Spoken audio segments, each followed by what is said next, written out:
many people as he did. It's just sad that, the world won't get to see who he would have been. This case retired a man and then passed it along. Did you ever think, I'm just not gonna know? No. No. I made a promise to myself and I prayed on it. And believe me, when I lost Sean, I stopped praying. It took me a long time to come back to prayer. While Desire wrestled with her faith and all leads in the murder exhausted, the NYPD's Cold Case Unit began what would become a 12-year journey to bring justice for Rashawn and his family. I have to admit that if it wasn't for the officers that came into our lives, I don't think I would have never got this. The main officer on the case, Detective Amato, when I say beyond, he went beyond. His word to me was, I will not stop until this case is solved. I even walked away from my apartment and went to Georgia. I left. And I woke up one morning in Georgia and said, I gotta go back. Detective Amato was calling me every day.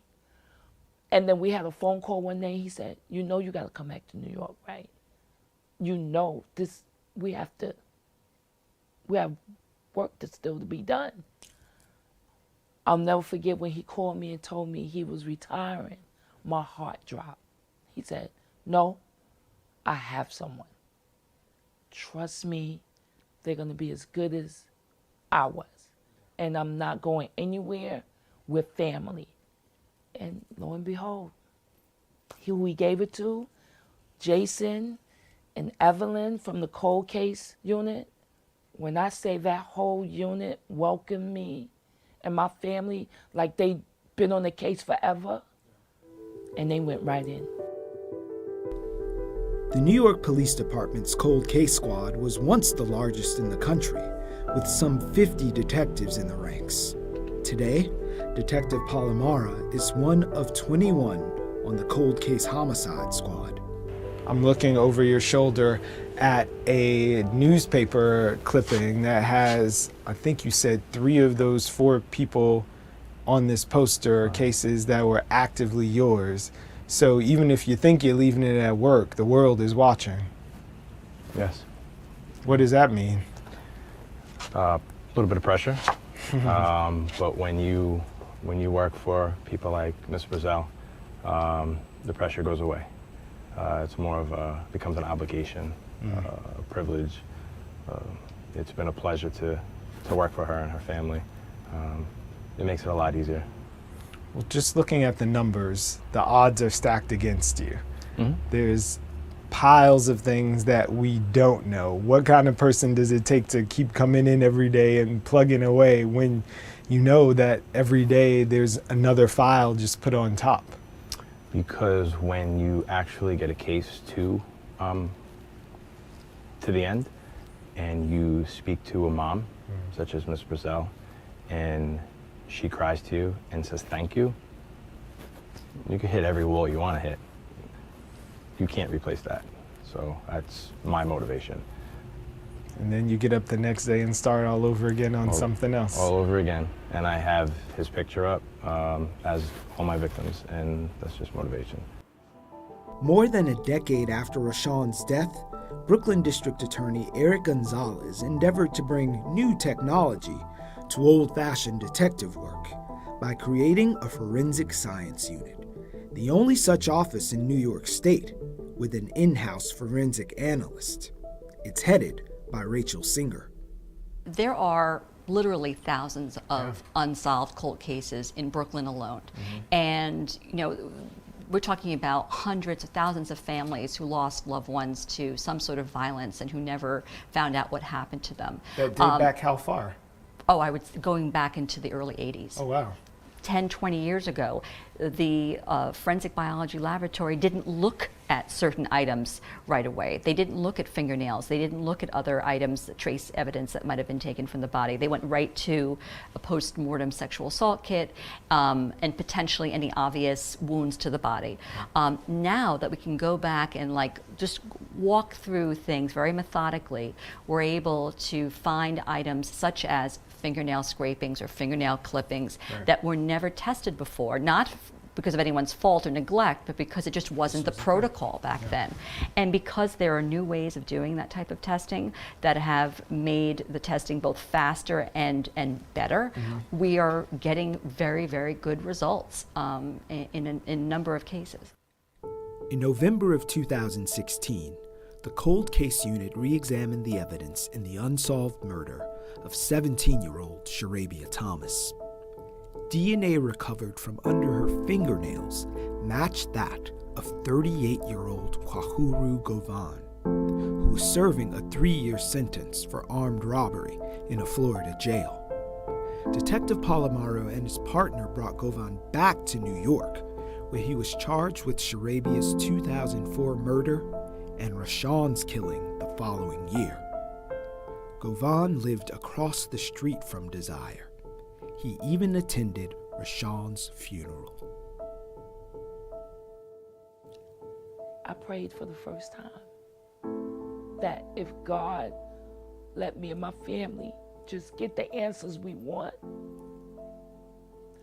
I'll hold on to my faith. I'll never lose it again. And when I got that phone call, I was downtown Brooklyn. And I've never shared with nobody. I was coming out of the Gap and I dropped to my knees because I knew they had something to tell me. They called me, they asked me where I was. I said, I'm downtown. They came and got me and they said, we have someone. Now, was it a shock when they told me who they had? Yes, very much so. This family lived right across the street from me. I know this family for a very long time. Am I still shocked? Yes. Do I know how or what connected him? No. I'm going to find out like everybody else when that trial starts.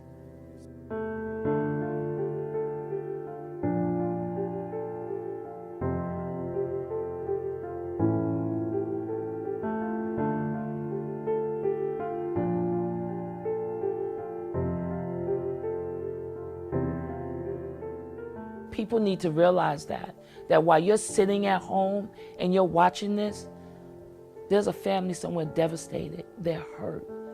They need someone to listen, to understand what they're going through, to help them. I am quite sure that my son's case is not the only case right now that haven't been solved, and it's been years. I think this shows our community that it can happen. You just got to keep pushing, got to make sure you're being heard. Never let it go.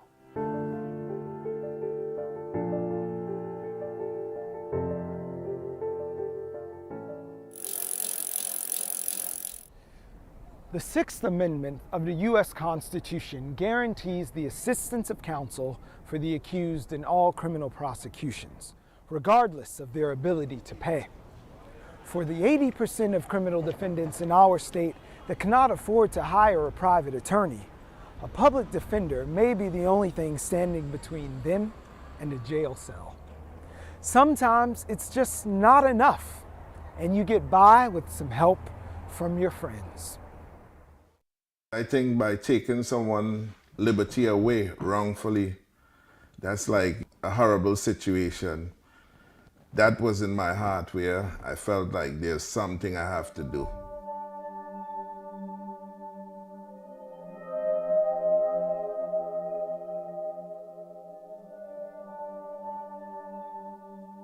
My name is Carl King, came out of Port of Spain, Trinidad, Caribbean. Came to New York in 1975 at the age of 13 years old. Lived in Prospect Heights first, now I'm living in Crown Heights for the past 41 years. I did not have any formal training in investigation, no courses I took in legal studies. It's just the passion after being denied by retaining attorneys, paying attorneys for calling with the investigation.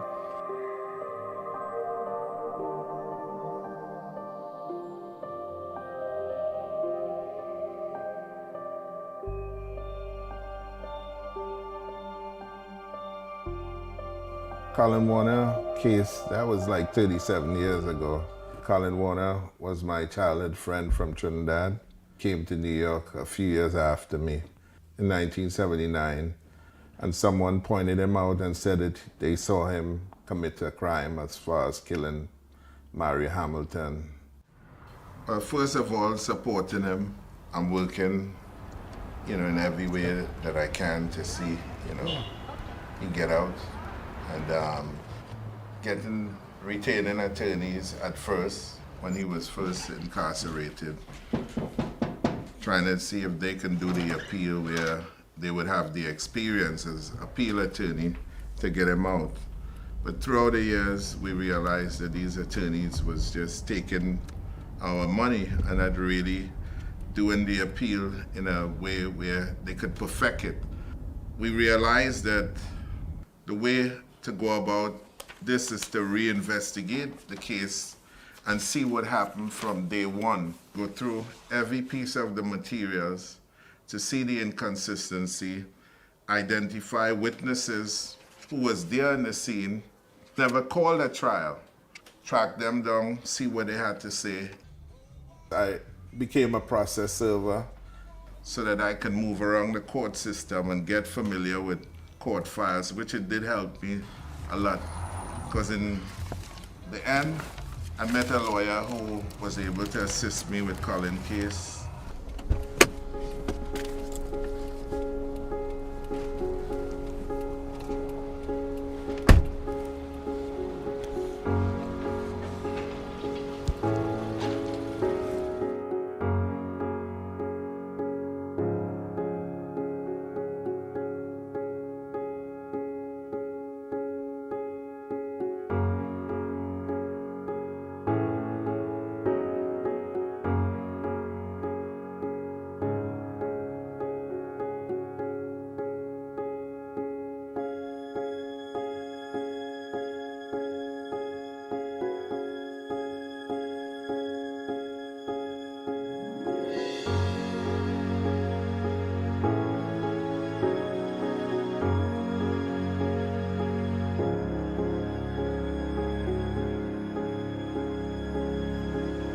If Colin was a different color, or had his parents had money, would the result been different, the way how the case was handled? I think sure, definitely. When you don't have proper representation, for instance, these cases, it could be dealt with from the early stages. The police gonna do their investigation in order to cause an arrest.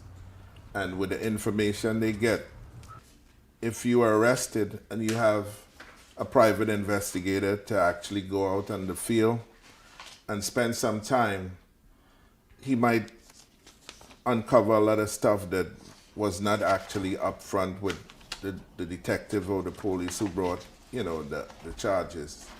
So yeah, definitely race comes into place and class as far as what kind of money you have.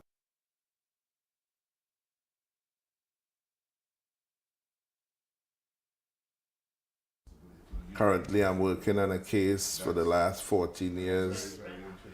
This young man was accused of murdering. He was sentenced to 25 to life.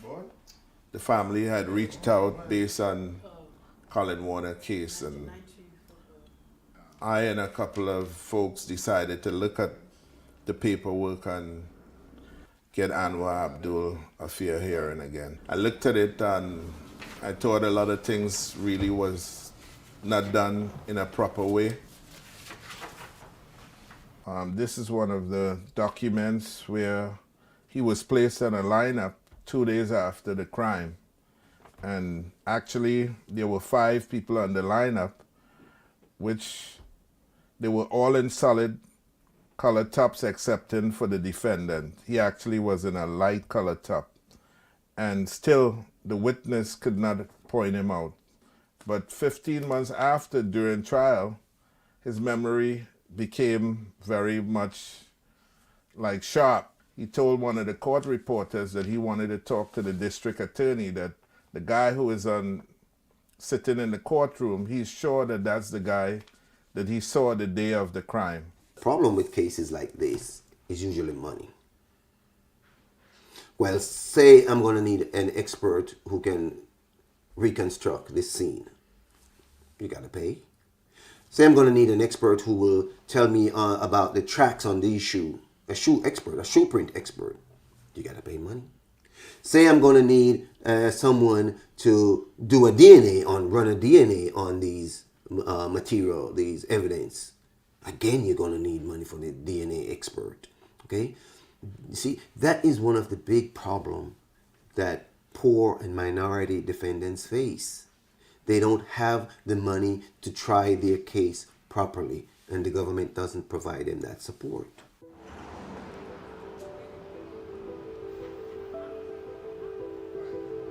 Hi, Assalamu alaikum, dear Painting is something I do with a smile. If I can't smile, I grin. And if I can't grin, I put the painting away until I can. With this painting, I smile all the way. I pray you have a happy birthday. With love, your son, Anwar.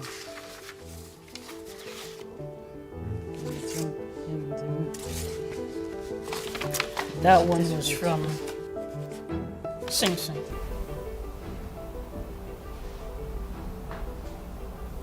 When a person is accused and sentenced, something like that, especially if they're young, it impacts not only the family, it impacts friends, it impacts community. In other words, I'm serving time with him. These cases of wrongful imprisonment, it's hard and sometimes tiresome, but I would say for my friend Colin case, I learned that once you believe in something and you believe that it's right and you pursue it persistent, you could make great changes. And any little change that you can make, it counts. Thanks for going in with us on criminal justice. And while justice may be blind, our eyes are open and our cameras are always rolling.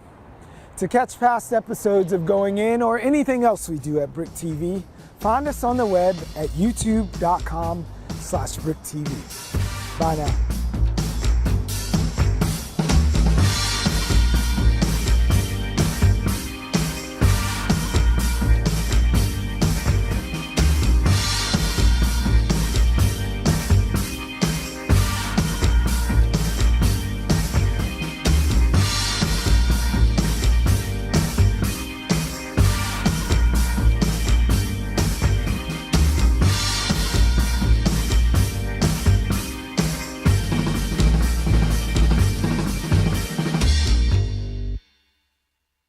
Every week, we go in.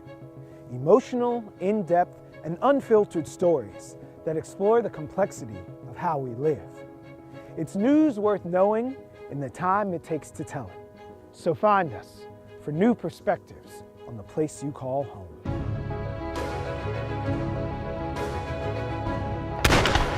I didn't understand what it was to be a Muslim without struggle, without someone who was the antithesis to me.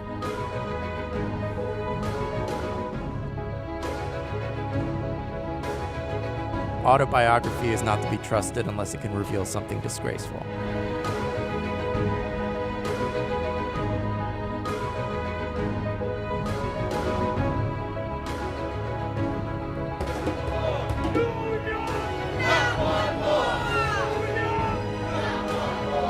When it happens to you, you realize nobody's immune from some of this stuff. See, all of this rain represents my sorrow. I had a tough day, want a better tomorrow. God forbid something happens like this again, we need to be ready.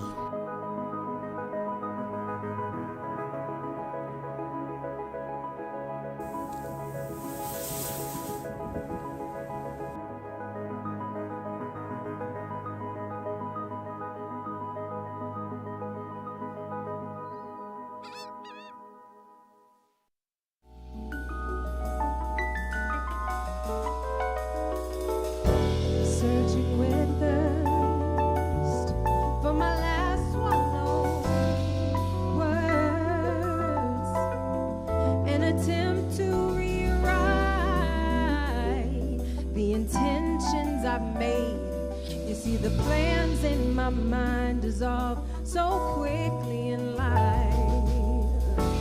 Over again, try too hard to hold it in my hand. They say if you love, you should let it go. If it's fate, it'll come back to you. I'm a vacant mind in the meantime. Possibly the vision is really real. I could see it growing inside of me. I want to know, will it disappear in a boom of smoke?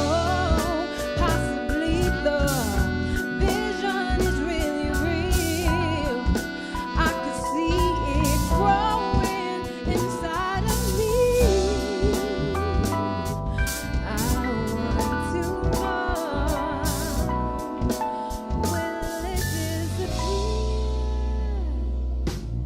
For my ideas to be fluent in what they mean, move my tongue like a wand and create things. Make my word like a bond that never breaks. Vision like a gong reverberates, reverberates like an echo of my beating heart. I want it done if I could only start. Possibly the vision is really real. I could feel it growing inside of me. I want to know, will it disappear in a boom of smoke? Possibly the vision is really real. I could see it growing inside of me. I want to know, will it disappear?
for a blink moment in time. People are aware of what they're feeling every day. If you're going to restore and sustain a democracy, there must be an informed and engaged citizenry. I spent 2 years in immigration detention. You know how much they spent to feed me for one whole day? How much? 75 cents. Immigrants as a whole, migration as a whole, is associated with lower rates of crime. Immigrants make our communities safer. What causes climate change, the selling and burning of fossil fuels, benefits most the power elite. And so they have a disincentive to address it, and they have an incentive to deny it. They're not going to funnel more money into our schools. They're not going to do it unless they have to, right? And the way they have to is by our participation, our organization, us taking accountability for our actions.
All right, audience.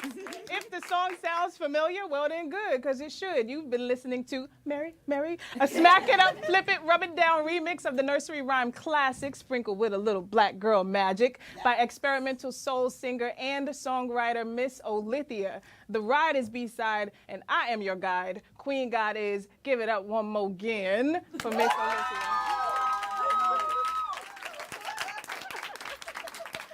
So we can tell from the sound of the audience what kind of night this is going to be. So, right on. Miss Olithia, this is our episode where I represent Queens. She was raised out in Brooklyn. Shout out to Far Rockaway, Queens, which is where you are from. We're going to talk about that and also the connection to Brooklyn. But before we go there, let us introduce this. I don't even know what to call y'all. I want to say a cornucopia of musicians. Let's start this way, and let's tell us who they are, where they're from.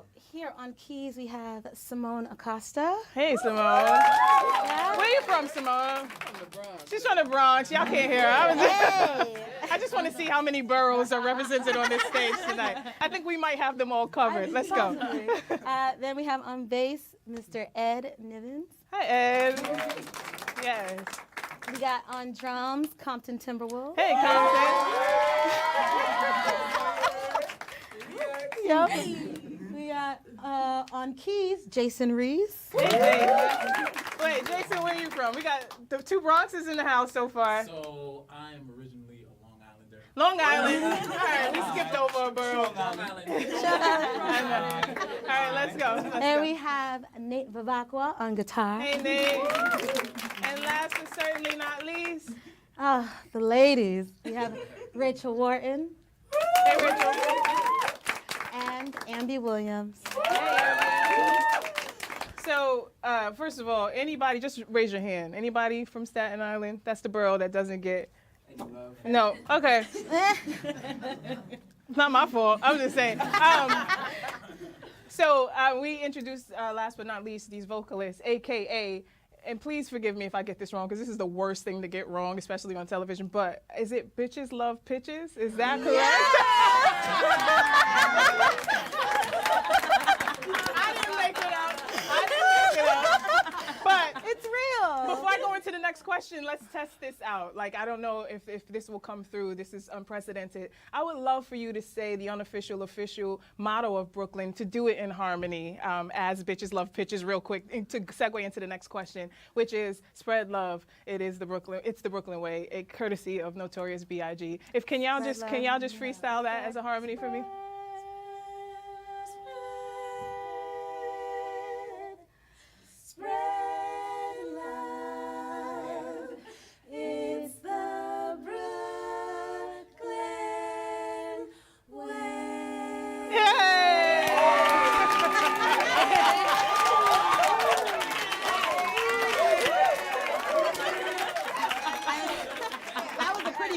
Version. Yeah, what's dope?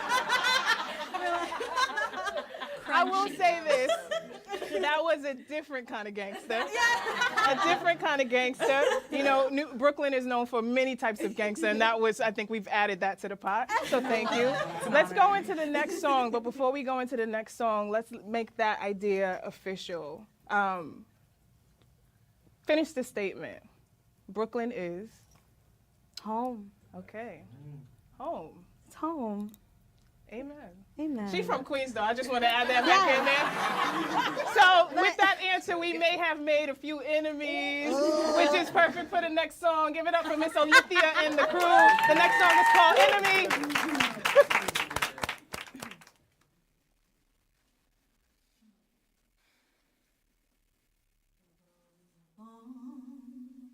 Your voice lives on. May you forever say your name.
eyes are missing, my mouth is bound so tightly, and I can't move, and I can't breathe. Yeah, she smiles so sweetly, face all bloody. Try and run, she said. Take a head start, try and run. But my legs won't work, and she knows why. How should I find? How should I be the light? How should I find? How should I be the light? How should I find? How should I find? How should I stay in the mirror? Whoa, I'm looking for answers for ones we lost. Believe that they loved us. Always knew they hated us all. The land of the free, oh, the home of the depraved. America, spelled with 3 K's, oh yeah. How should I find? How should I be the light? How should I find? How should I be the light? How should I find? How should I find? How should I be the light?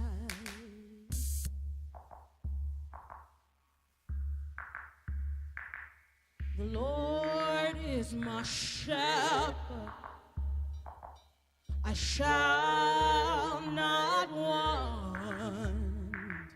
He leadeth me beside the water. He restoreth my soul. And though I walk through the valley of the shadow of death, I fear no evil. I fear no hatred, I fear no persecution, for thou art with me.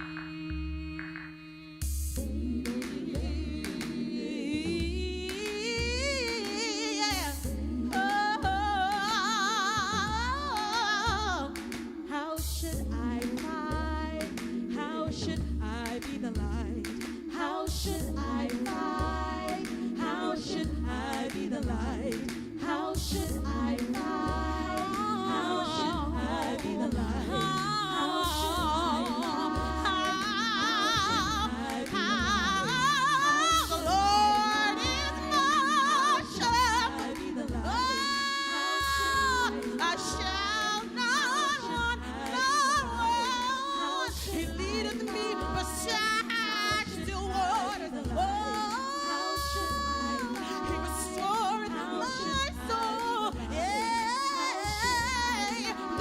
Through the valley of the shadow of death, yeah, I fear no evil. Trayvon Martin feels no evil. Sandra Bland fears no hatred. For thou, for thou, for thou, for thou. How should I find? How should I be the light? How should I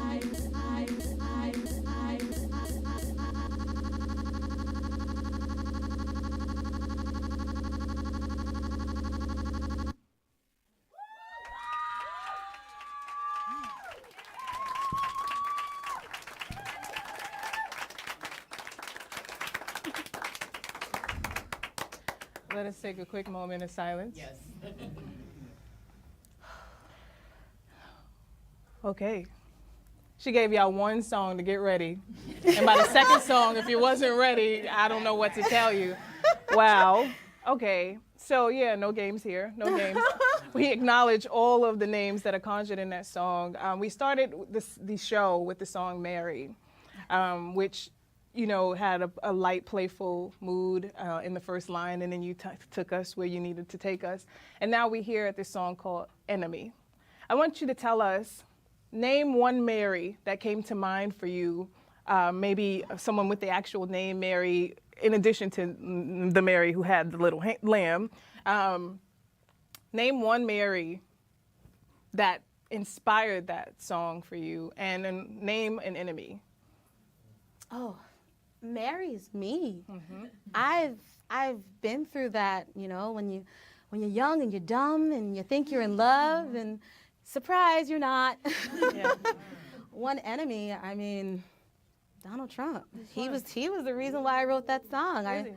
I was sitting in my living room after the election and kind of distraught because I teach, and to know that the future that the younger generation could have is terrifying.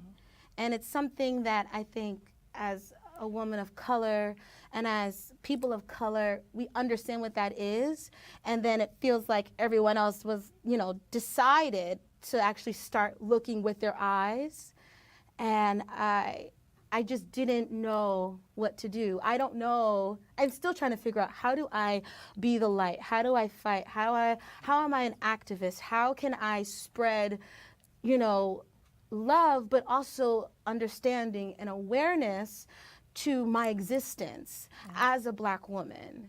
How do I do that, you know?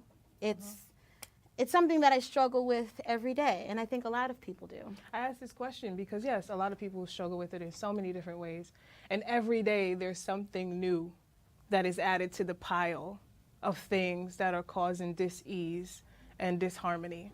And to the point where a lot of people can't pinpoint who the Mary is, who the enemy is, and the list goes on. Yeah. And I don't know, some people would argue maybe it's not necessary to pinpoint, and some people would argue in order to have effective change, it is important to be able to pinpoint these. So this song was about Donald Trump. If Donald Trump was sitting in the audience, we could find a way to make that happen.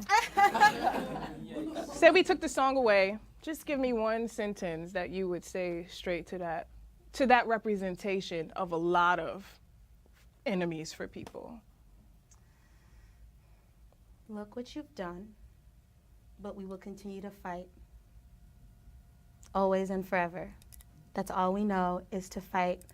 We've been oppressed, and we will always come through.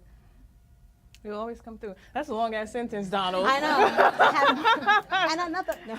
So let's shift gears. We try to give as little airtime to 45 as possible. There's so many other things to talk about.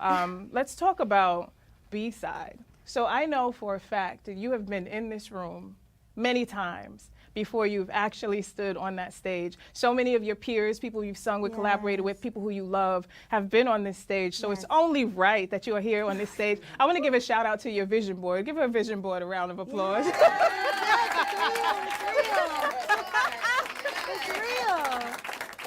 Is it safe to say that we can go home now and like put a check next to that? Yes, I wrote it down in my journal. I made a few goals earlier this year, and I said, these are the things that I want to be able to do in 2018, and B-Sides is on it. It feels like a rite of passage, and I'm so excited to be here. That's how special this show is. That's how special it is. Like, she literally, I know for a fact she's been in this room multiple times in the audience.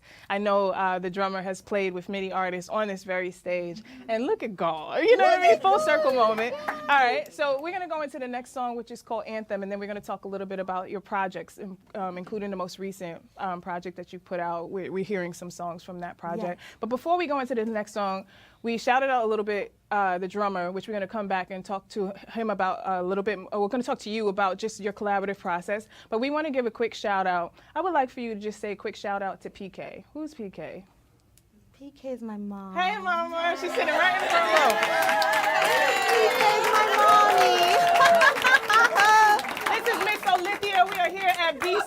the woman who made this moment possible sitting in the front row.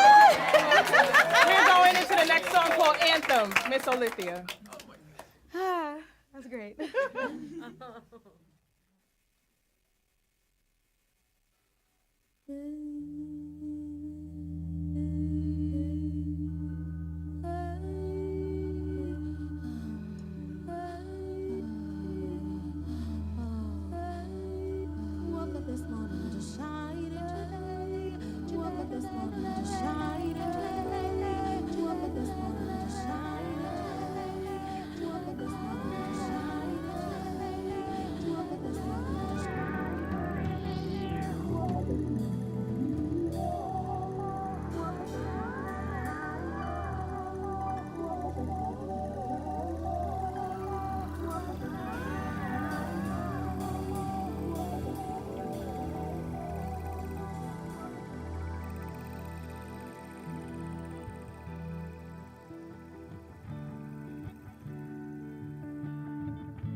Is clearer, my back's a little straighter, I'm walking in heads high today, so I say breathe, stretch, shake, let it go, breathe, stretch, shake, let it go, breathe, stretch, shake, I'm letting go,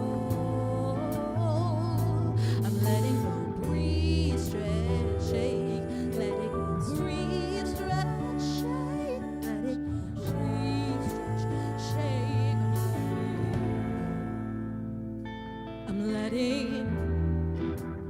Being born anew tastes so sweet, like honey. Yeah.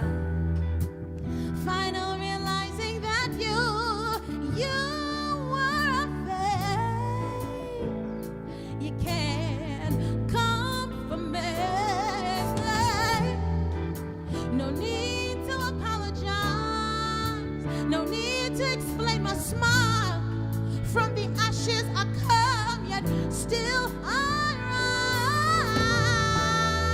rise. Dare to test me, just try. Some of y'all don't love your lives.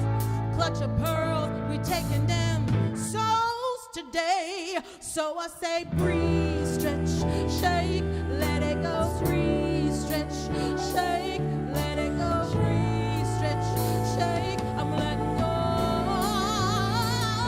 I'm letting go. Breathe, stretch, shake, let it go. Breathe, stretch, shake, let it go. Breathe, stretch, shake, I'm letting go. I'm letting go.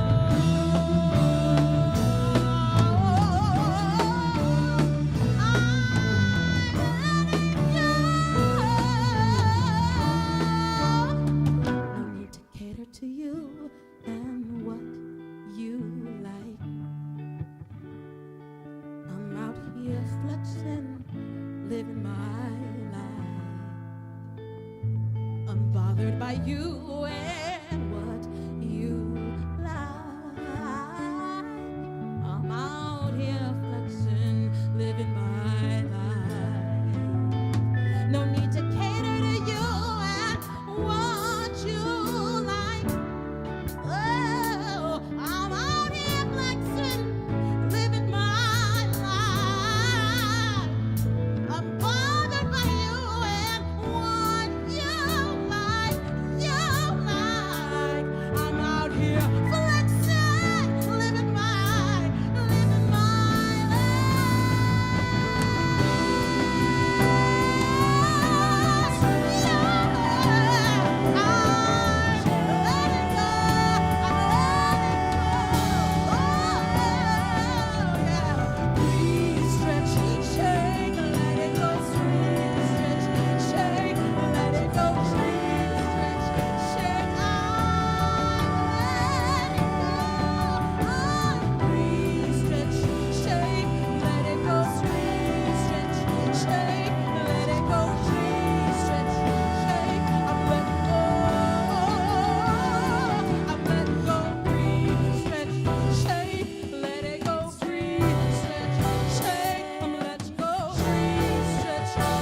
Wow. I feel like we need to take a moment of silence after every song. This is getting ridiculous. It's getting ridiculous, Miss Olithia. Oh, okay. Wow. I had a whole other set of questions before this moment, but let's jump to this moment. Let's go back to those questions. Let's talk about love. And I feel like when you open up your mouth, literally all of the love that must be behind you and in front of you, literally, and holding you up, it comes through your pores and out of your mouth. How has love fueled your journey? But specifically, how is love a form of activism, considering what's going on in the world around your journey? I think love has granted me a freedom that I didn't know that I needed, that I didn't know I didn't have. And it has allowed me to stand firmly in who I am as a person, and to also be able to give that to other people. And I think that is a form of activism, because when you come in love first, I mean, it's like not wimpy, like, you know, I'll get you on sight, but it's just like, it's something of just being confident in who you are and knowing that you are you. Like, I am Olithia, and that's great. I don't have to be anybody else. There's a security in that that I don't take for granted, and I hold very close to me. And that's its own kind of sword. The kind of sword that you actually don't have to put a whole lot of extra muscle into. No, it's just it like just slays things when you walk by, you know? Yeah. I am Miss Olithia, and that's great. That could possibly be the title of the next album, but let's talk about the first two. The first album was called let me get this. I got it. I'm a cheat. Long Day's Journey. Oh. And the second, the most recent, is To Be Seen and Heard. So the first song, speaking of breathe, shake, let it go. Breathe, stretch, shake, let it go. Remember that, audience. We need that. You said that the first album, Long Day's Journey, was about shedding. Yes. And then you transitioned to the next album, which is To Be Seen and Heard, which you said is you wanted to go a little bit deeper. Since you were able to shed, you're able to go a little bit deeper. Yes. And it's a love letter specifically to Black women. It Tell is. us a little bit about the arc of those two albums and the songs that we're hearing from this project. Well, Mary, the first song I did, was from Long Day's Journey. And that was my first EP ever. I did musical theater for a lot of my life. I did classical. And I was starting to feel jaded about the process of auditioning and just hearing thank you. And, you know, with the guide of friends and just being like, I need the control. I want to be in control of my own journey. I don't want anybody to tell me no. I want to tell me no. And that just blossomed into writing, which I have always done since I was about 13, but I just shied away from it. It was insecurity that did that. And Long Day's Journey was definitely testing the waters and see what worked and see what didn't. And it was a learning curve. I learned so much. And then we got to Be Seen and Heard, which is a love letter to Black women, because I believe that our narrative is always taken from us. And we don't always get a chance to speak our minds and our hearts, or it's exploited for corporate gain or for whiteness. And I think it's so important, especially now, that our voices are heard and that we're the people that are saying it and not anybody else. Finish the statement. We hear it a lot on this show, especially when I'm hosting. I say it a lot. It's relevant, and I think it's ripe for good conversation. Black girl magic is complicated. That's a good answer. That's a good answer. Because it triggers a lot of things, good and wounded in a lot of people. Right. Because for many people they think it sounds exclusive, or maybe it's even said to be a little bit overdone in this generation of hashtags. But why it is complicated, and I would add that it's also timeless.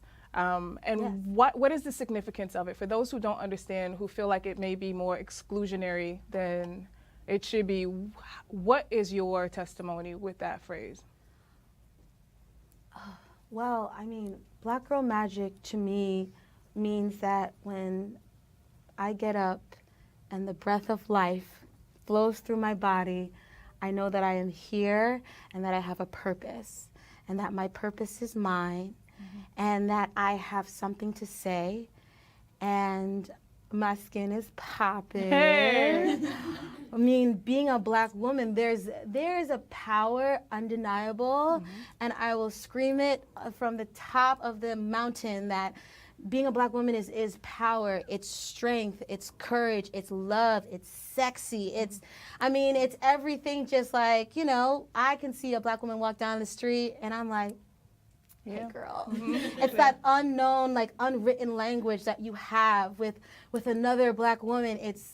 It's beautiful, and it's something that I hold very close and that I want to protect for the rest of my life. And it's not easy.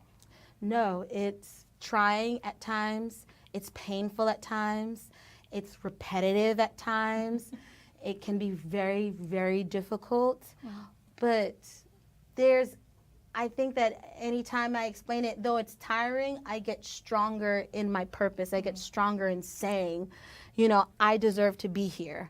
I am supposed to be here. You will listen to me, and I will not stop talking. And this is the message of To Be Seen in Her. So for those of you who are like, how can I find more of her work? We've warned you of what you're going to walk into, so go ahead and get smacked in the face in a good way. Full of Black girl magic in a way that I think can also connect with a lot of people, because Black girl magic is also universal. Speaking of Black girl magic and how it comes from a place of declaring to be seen and heard in a world that tries to erase, neglect, remix, whitewash, the list goes on. We're gonna go into the next song, and I'm curious to see what the relationship between this song and that concept is of being seen and heard. Let's talk about Holly the Hologram. Yes. Give it up for Miss Olithia.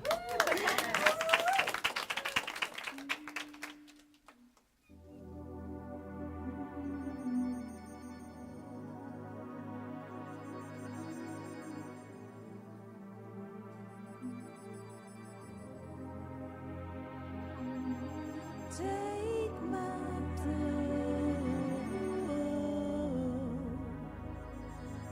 not gonna rush the stroke. Take my time. She gon' get hers before I. Sensual seduction, sensual seduction, sensual seduction, yeah, I'm sensually seducing you. Sensual seduction, sensual seduction,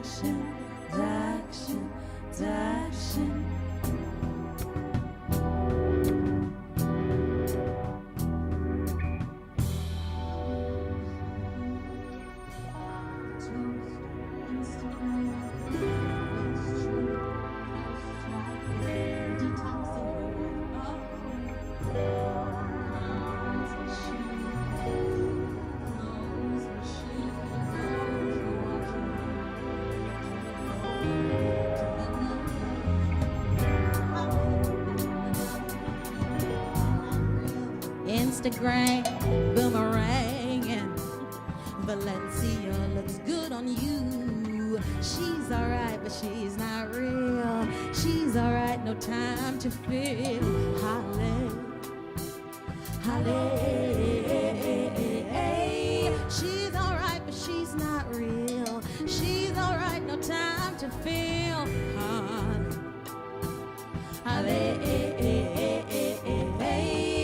Holly, the hologram. As envious as I am,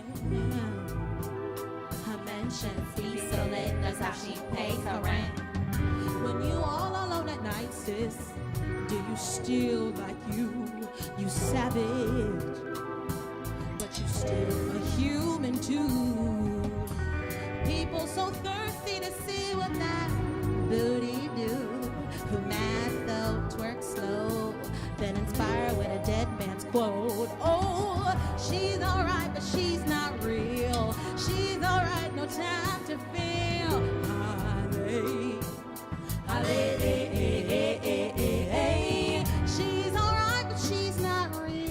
She's alright, no time to feel Holly. Holly.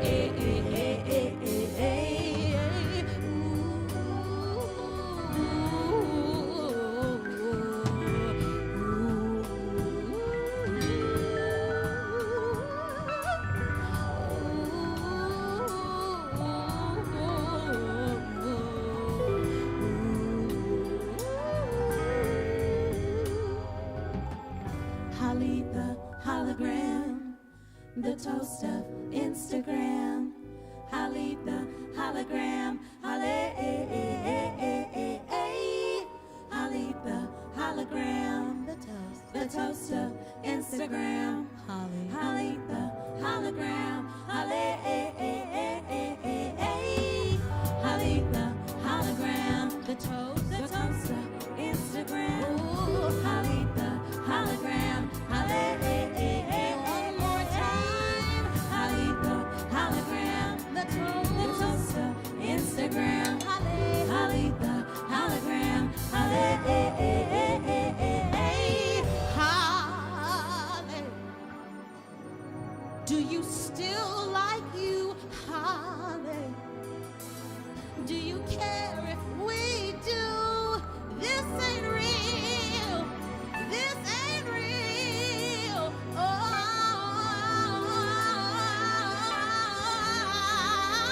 Oh, you're human, Holly. Where's the human Holly?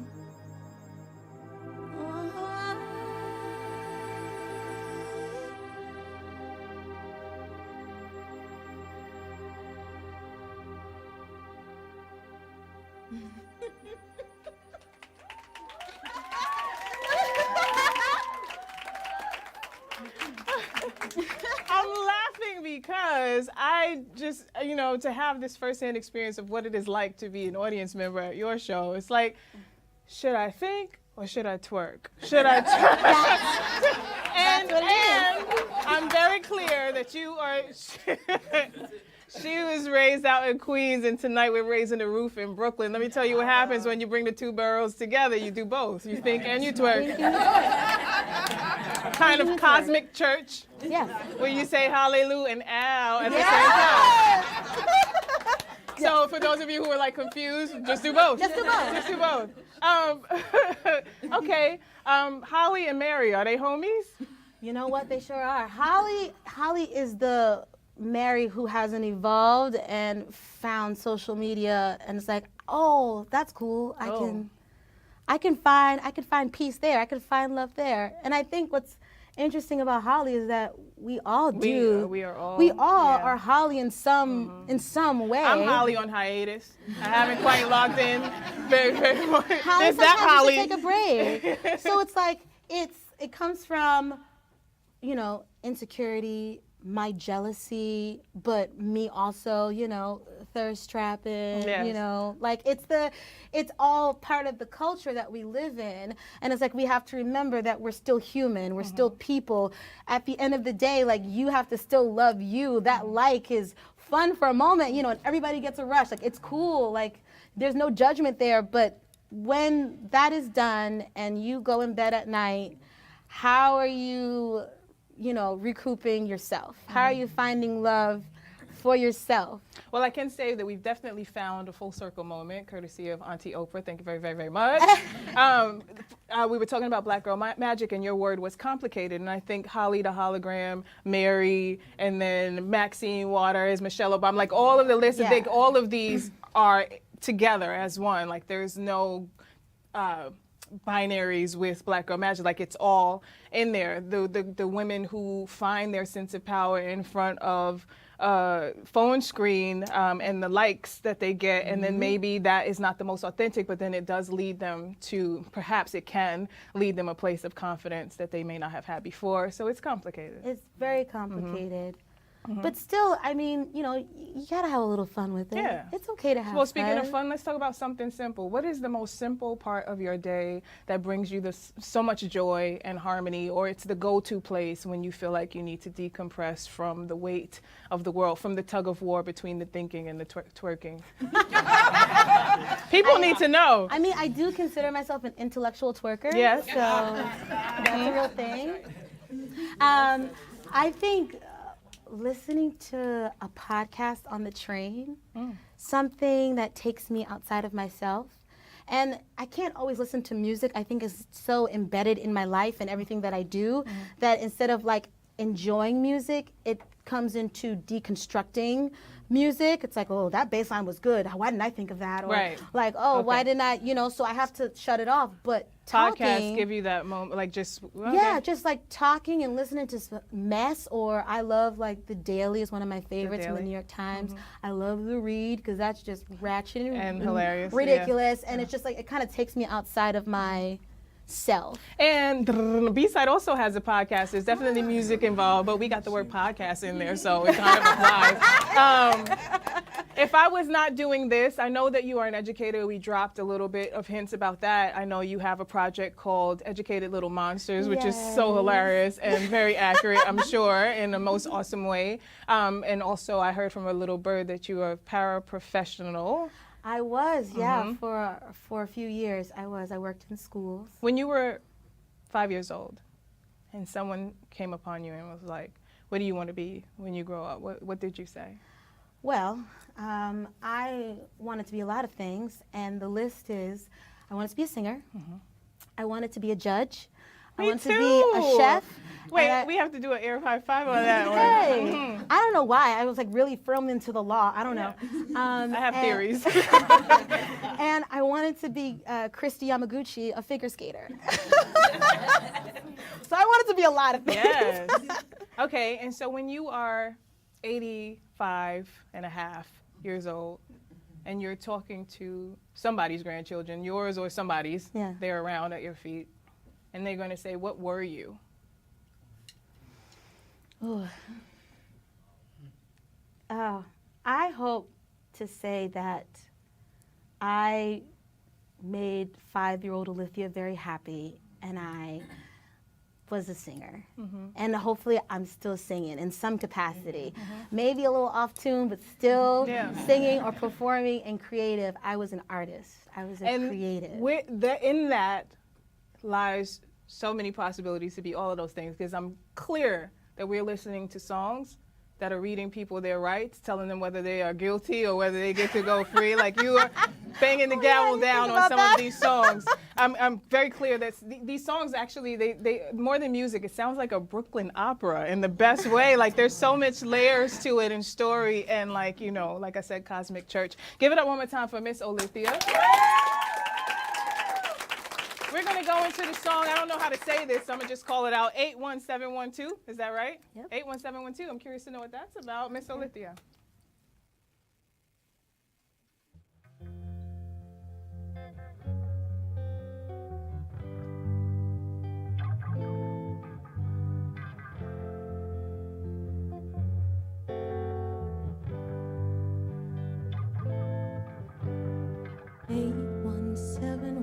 You closed your eyes, took your last breath, and you took some of mine. Pretended I expected it, shaved my head, look, I'm fine. Didn't stop the dreams, you screaming, where are my eyes? I long for you, afraid I still mourn you to wipe your tears away. You're okay. You asked me to watch over Jay, well, at least I've tried. But watching Jay chase your ghost, it kills me inside. Without Jay, there'd be no O. I I'd give my life. Heaven or hell, which is home for you, I can't decide. I long for you, afraid I still mourn you to wipe your tears away. You're okay. You're okay. You're okay. You're okay. You're okay. You're okay. You're okay. Wipe those tears away. Ah, your smile seems foreign. I look for it. I can't take it. Afraid I never find it. I love you, didn't tell it to you. Wish I told you while here. I long for you. Afraid I still mourn you to wipe your tears away. You're okay. I long for you. Afraid I still mourn you too.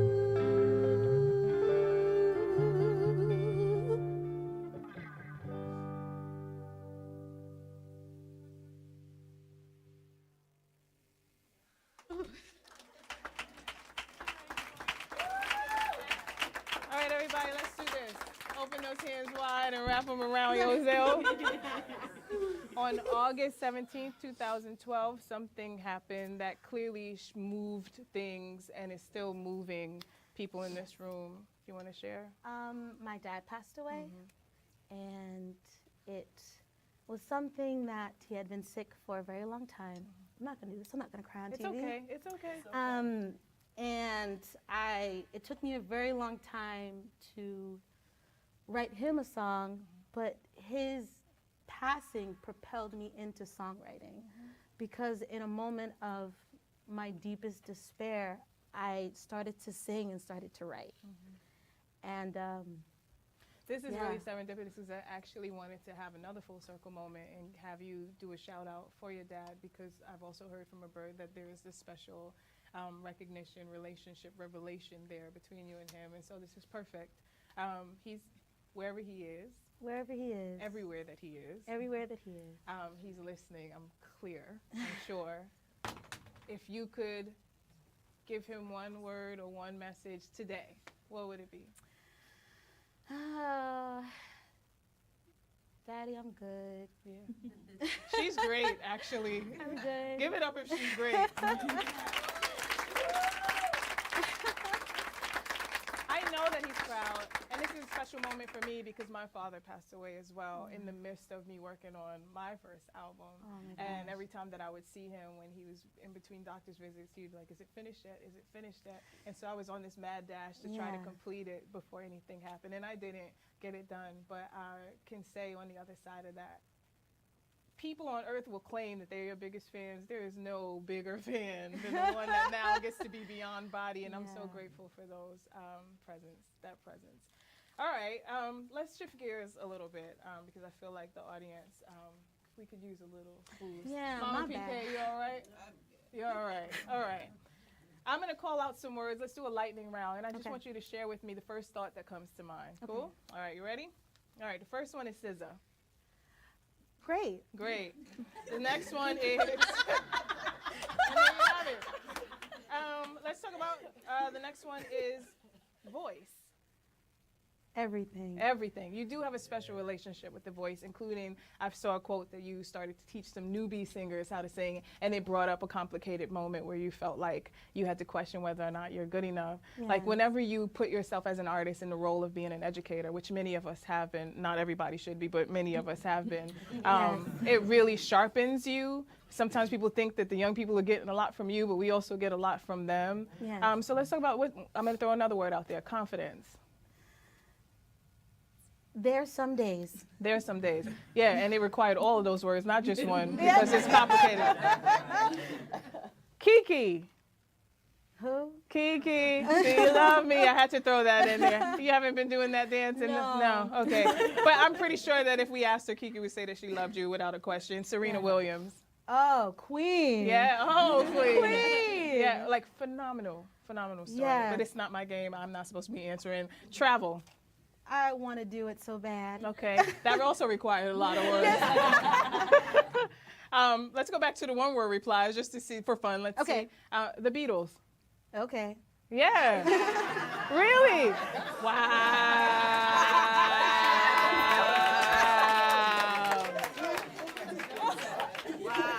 I did ask for a one word, didn't I? That was my fault, my bad. And let's do two more. Russia. Don't even get a word. And Solange. Yeah, and then we got some sound effects. Yeah, we did the whole range. I want to do another quick shout out right now. We don't normally try to shout out too many performances coming up because the show airs live, but then it airs, and people might watch it after the event has already happened. But I actually have to, so producer, I hope this is okay with you. You are going to be having a performance of a lifetime. I feel like it's a big deal on July 21st at National Sawdust. Sorry if you're watching this and it's past. The reason why I want to shout this out because it really is the essence of what B-side is. Many of the artists on that bill have actually been on this stage. I've interviewed them, or actually, so it's Melanie Charles, who has hosted B-side, Taylor Simone from Jezebel, who was on B-side, you, who now can check this off of your vision board, and then Star Busby, who I've seen, who's absolutely phenomenal. I don't think she's been on B-side yet, but B-side coming to a B-side near you. Talk about collaboration and why that moment of this particular event in Brooklyn is such a big deal. I have been performing for a very long time through all the circuits of different bills. So when you go to a venue, there's a promoter who puts together a bill, and a lot of times they get very lazy, and the bill will have an R&B singer, a rock band, a jazz band, country, and then a singer-songwriter who's very quiet and whispers into the microphone. It's just a mishmash. And I wanted, after a few gigs ago, I was like, okay, I can't do this anymore. It's very strange. They run behind. So I'm a bit of a control freak. And I said, I want to take Black Girl Magic, yes. part is in there. I want to do something where I have a little bit more control and I can curate a bill. And I know so many fantastic artists.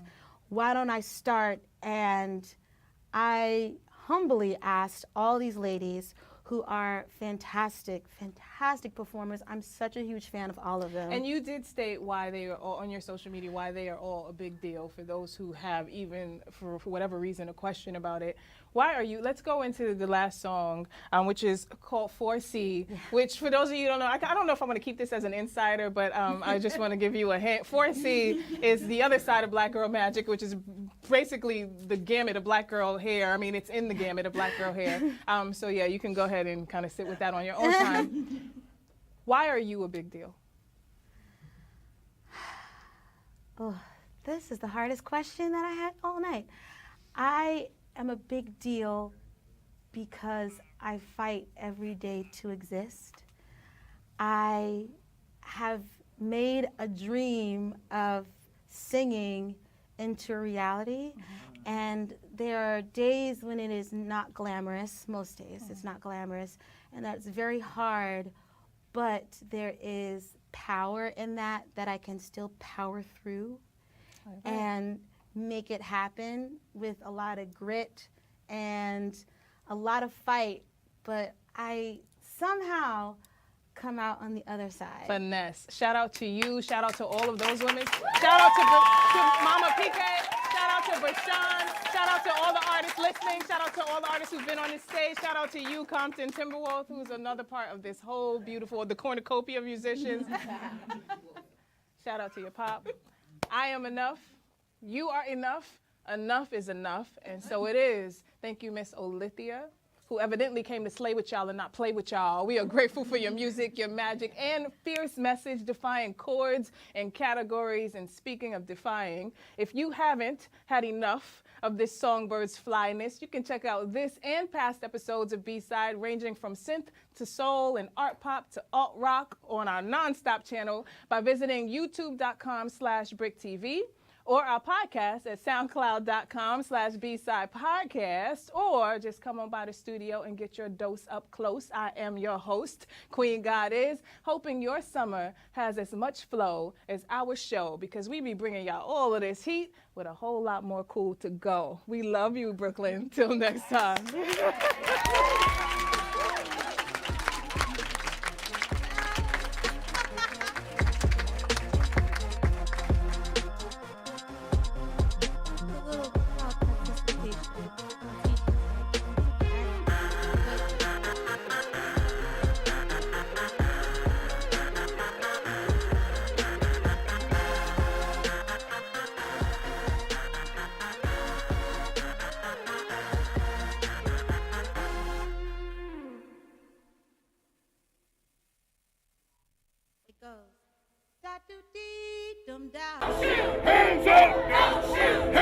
For a blink moment in time, people are aware of what they're feeling every day.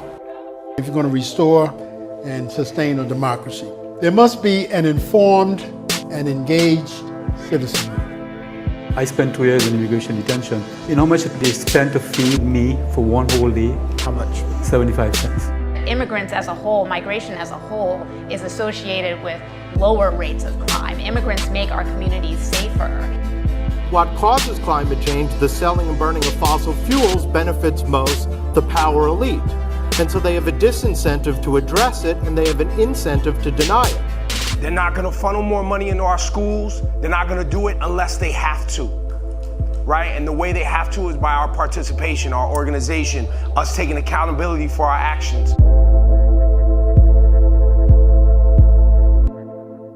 Dream of the things you'll never know. Oh, dream of the beauty within your soul. George Floyd! When you dream, dream slow.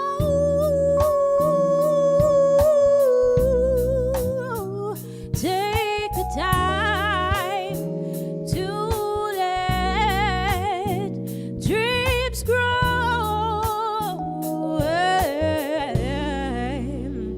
Just dream, just dream, just dream.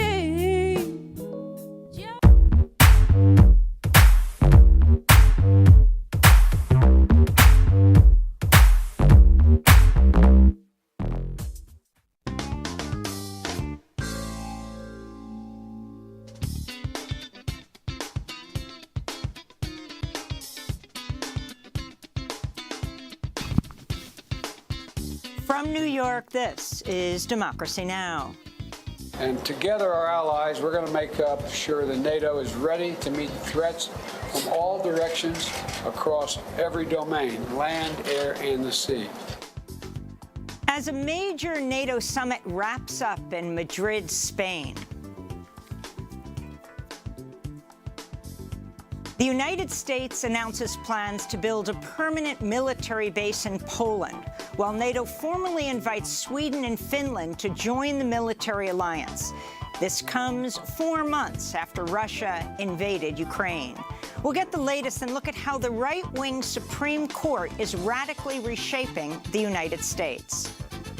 On Friday, June 24th, 5 Americans decided to use the vast power bestowed upon them by our democracy and our Constitution to unconscionably put at risk the life and health of millions of our fellow Americans. As the U.S. Secretary of Health and Human Services decries the Supreme Court's ruling overturning Roe, we speak to David Cole of the American Civil Liberties Union. Then Michigan's Supreme Court throws out charges against former Michigan Governor Rick Snyder and 8 other former officials for their role in Flint's deadly water crisis, the poisoning of an American city. We get response from Flint Rising activists Nayira Sharif and Melissa Mays. How have you been affected by the poisoned water? Well, all 3 of my sons are anemic now. They have bone pain every single day. They miss a lot of school because they're constantly sick. Their immune systems are compromised. Myself, I have seizures. I have diverticulosis now. All that and more coming up. Welcome to Democracy Now!, democracynow.org, the War and Peace Report. I'm Amy Goodman. NATO leaders have convened for the final day of the Military Alliance Summit in Madrid, where they've declared Russia a major threat and pledged even more support for Ukraine's military. On Wednesday, NATO formally invited Finland and Sweden to join after Turkey dropped its objection to the move. This comes as the Biden administration's publicly announced it will support the sale of F-16 fighter jets to Turkey. On Wednesday, Russian President Vladimir Putin warned against NATO deploying troops or weapons to Finland and Sweden. There's nothing that might concern us in terms of Finland and Sweden becoming NATO members. If they want to, please go ahead. But they should clearly understand that they didn't face any threats before this. Now, if NATO troops and infrastructure are deployed, we will be compelled to respond in kind. This all comes as Russia's war in Ukraine enters its 18th week, and as NATO described China for the first time as a, quote, systemic challenge to Euro-Atlantic security, unquote. We'll have the latest on NATO expansion after headlines. Ukraine and Russia have swapped more than 140 prisoners of war in the largest such exchange since Russia invaded Ukraine in February. The prisoners include 95 fighters who defended the besieged city of Mariupol from a withering weeks-long Russian assault. Meanwhile, the Kremlin says it's withdrawing Russian forces from Snake Island, Ukraine's Black Sea territory it has occupied since February. Russian officials have called the move a gesture of goodwill that could pave the way for Ukraine to export desperately needed grain and cooking oil to world markets amidst a global food crisis. The American Civil Liberties Union of Ohio has filed suit to block the state's ban on abortions after fetal cardiac cells begin contractions, which typically occurs 6 weeks after an egg is fertilized and before many people even know they're pregnant. Ohio's so-called heartbeat bill went into effect just hours after the Supreme Court overturned Roe v. Wade last Friday. In Wisconsin, Attorney General Josh Kaul has filed suit to block enforcement of the state's 173-year-old ban on nearly all abortions. Democratic Governor Tony Evers says the 1849 legislation should be superseded by a 1985 law allowing abortions until a fetus is grown enough that it could survive outside the womb, typically around 20 weeks of pregnancy.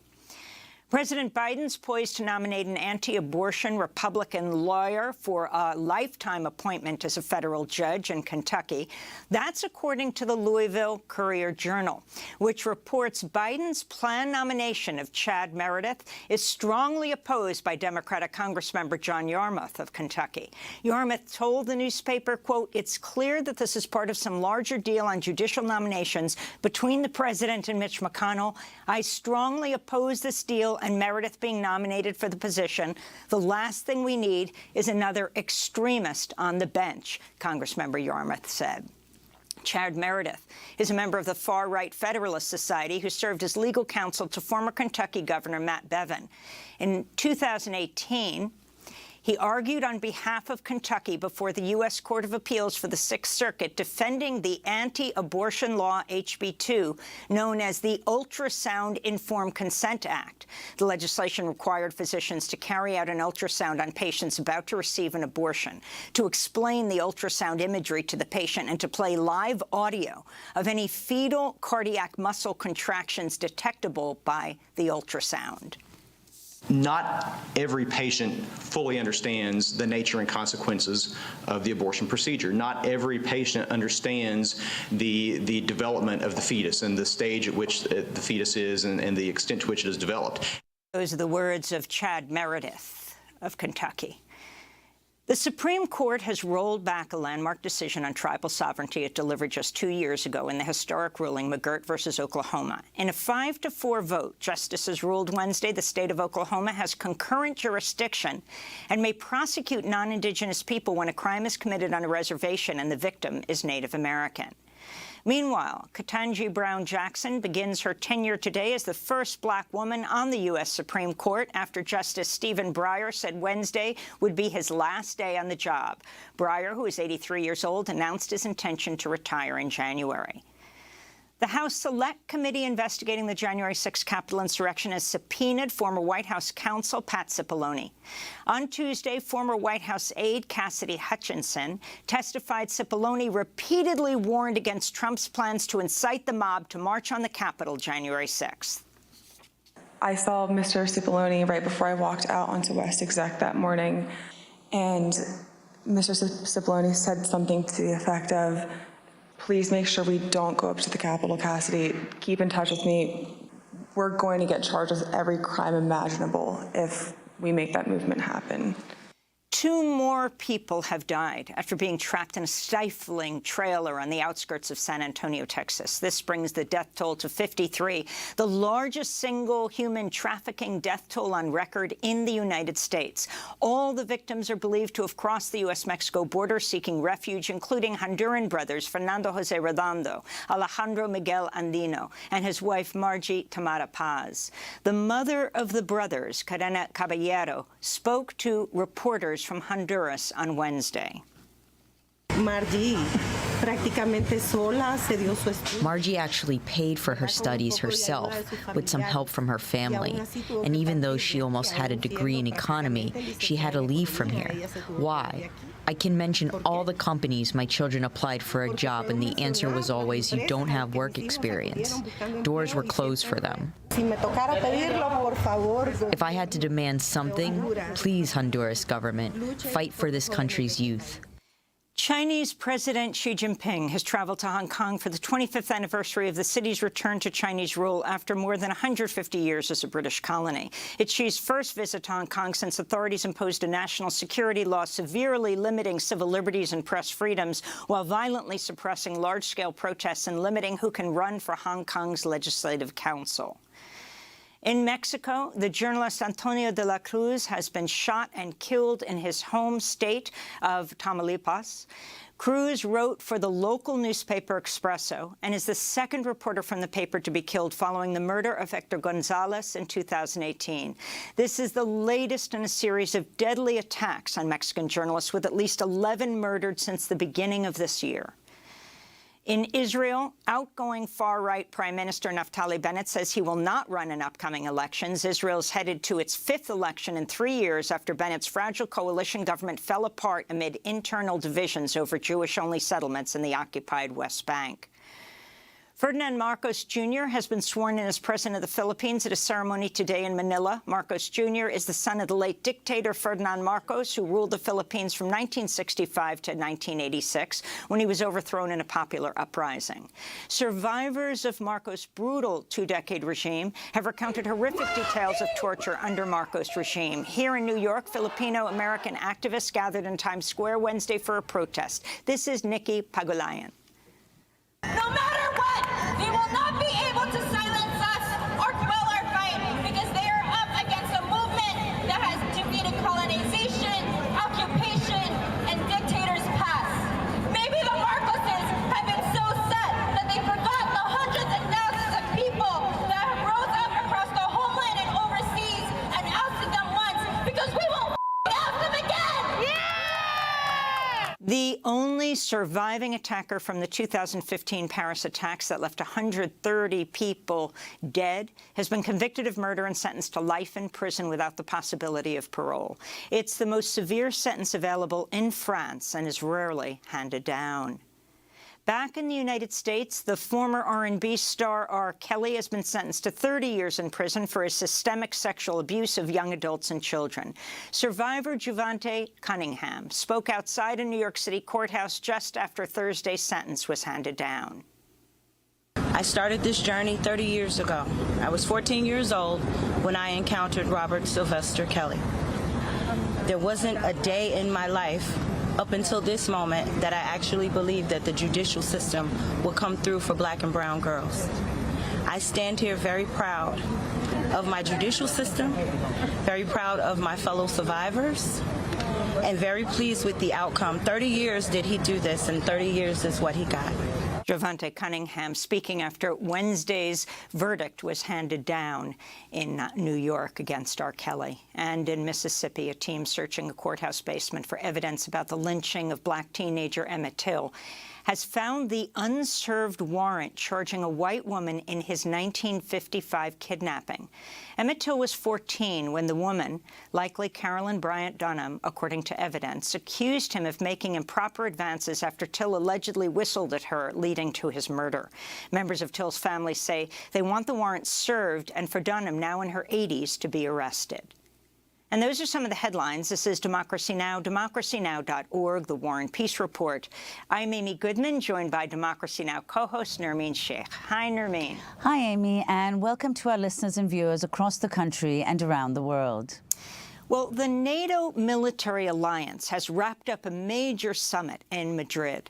On Wednesday, President Biden announced plans to greatly expand the U.S. military presence in Europe, including building a permanent headquarters for the U.S. Fifth Army Corps in Poland, while also deploying more troops to Romania and the Baltic region. Biden said this is part of a broader NATO expansion, in part as a response to Russia's invasion of Ukraine. And together, our allies, we're going to make sure that NATO is ready to meet threats from all directions across every domain, land, air, and the sea. On Wednesday, NATO formally invited Finland and Sweden to join the military alliance after Turkey dropped its objection to the move. This comes as the Biden administration's publicly announced it would support the sale of F-16 fighter jets to Turkey. Once Finland and Sweden join NATO, it'll more than double the border between NATO countries and Russia. Current members of NATO share a 750-mile border with Russia. Finland alone has an 830-mile border with Russia. On Wednesday, Russian President Vladimir Putin warned against NATO deploying troops or weapons to the two countries. There's nothing that might concern us in terms of Finland and Sweden becoming NATO members. If they want to, please go ahead. But they should clearly understand that they didn't face any threats before this. Now, if NATO troops and infrastructure are deployed, we will be compelled to respond in kind. This all comes as NATO's described China for the first time as a, quote, systemic challenge to Euro-Atlantic security, unquote. NATO, which stands for the North Atlantic Treaty Organization, is increasingly focusing on China. The military alliance took the unprecedented step of inviting the leaders of Japan, South Korea, Australia, and New Zealand to attend the NATO summit in Madrid. For more, we turn to Anatol Lieven, senior fellow at the Quincy Institute for Responsible Statecraft, author of Ukraine and Russia. His latest piece in The Nation is headlined, A Peace Settlement in Ukraine. Anatol, thanks for joining us again. If you can start off by talking about all these developments. As we're broadcasting, President Biden is actually holding a news conference in Madrid. But the increased troop presence in Europe, Poland establishing a permanent base, Finland and Sweden coming in to the alliance and inviting South Korea and Japan, New Zealand and Australia to not into NATO, but to this meeting so they can start to talk more about what NATO is considering a threat, China. Well, that's a lot to cover. I suppose one thing to note is that, as your report said, I think, today Russia announced that it was withdrawing from Snake Island in the Black Sea on the coast of Ukraine, which is occupied since the beginning of the war. And Russia said, of course, it was doing this as a gesture of conciliation, but the general analysis is that Russia was withdrawing from Snake Island because it was simply suffering, too many casualties and losses of ships to hold it. Now, I think what that does indicate pretty clearly is that, on top of the way that, Russia was defeated by Ukrainian forces with Western weaponry outside Kiev, has been, fought not quite to a standstill, but almost in eastern Ukraine. Russia is not nearly the military great power that the Russians obviously thought it was, but that it was also portrayed as in the West. And in fact, a former NATO Secretary General, Anders Fogh Rasmussen, has acknowledged this. So you see, there is a certain dissonance between Russia's actual military strength and performance and NATO's response, because to be blunt, if Russia takes weeks and weeks to capture one small town in the Donbass, the thought of it invading Poland or Romania, it's not actually serious in military terms. And as far as Finland and Sweden is concerned, well, one understands perfectly why they have been so alarmed by the Russian invasion of Ukraine. But it is also true that Russia has not threatened either of them militarily since the end of the Cold War. So I suppose that's one thing to point to. I mean, as far as China is concerned, there are, I suppose, 2 points to raise. The first is that to have set out on a focus on the Chinese threat, while at the same time being deeply embroiled in, acute tension with Russia and, backing the other side in a war with Russia, does not look like, like wise strategy for NATO. There should have been some attempt to ratchet down tensions with one or the other. I suppose the other obvious point to make is, as you said, I mean, NATO stands for the North Atlantic Treaty Organization. The members of NATO are all on or close to the North Atlantic. The United States is there because it is an Atlantic power. To the best of my knowledge, China is not present in the Atlantic Ocean. And it does raise the question, both of, whether NATO should, whether NATO's charter in fact allows it to deal with China as a threat, or whether you should have a quite different organization for that. But also, of course, whether China is actually a threat to the North Atlantic countries or as such, or whether it is only in fact a threat to American primacy in the Far East, which is a very different question. I mean, Anatol, when this announcement was made by NATO to include China, they said that China threatens NATO's, quote, interests, security and values. And together with making this statement, including China, they also, for the first time, invited countries from East Asia, as well as Australia and New Zealand, Japan, South Korea, Australia, and New Zealand. Could you explain why you think they did that now and what this implies for the long-term goals of NATO? There are 2 reasons. I mean, one is that obviously as China becomes, more and more powerful, economically stronger and stronger, it does raise, understandable anxieties in the democratic countries of the West. That, however, is not the same as a security threat to Europe. The and as far as values are concerned, Well, you know, I was listening to the to the program. I have to say, it really seems to me that the obvious threats to Western liberal democracy are internal. You know, they are about, you know, all the things that we know about, socioeconomic inequality, demographic change, driving internal extremism, and, you know, cultural anxieties. And China actually has nothing to do with any of this.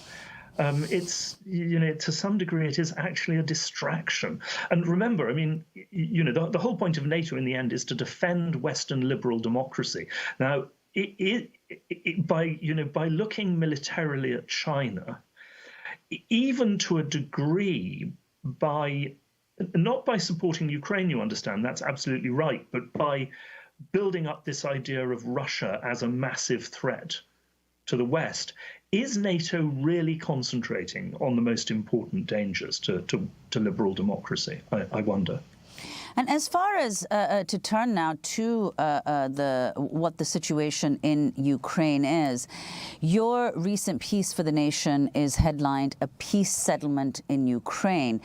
If you could elaborate the argument that you make there, and in particular the point that you make regarding the status of the Donbass and Crimea, and why that must, in any peace settlement, be left for future negotiations.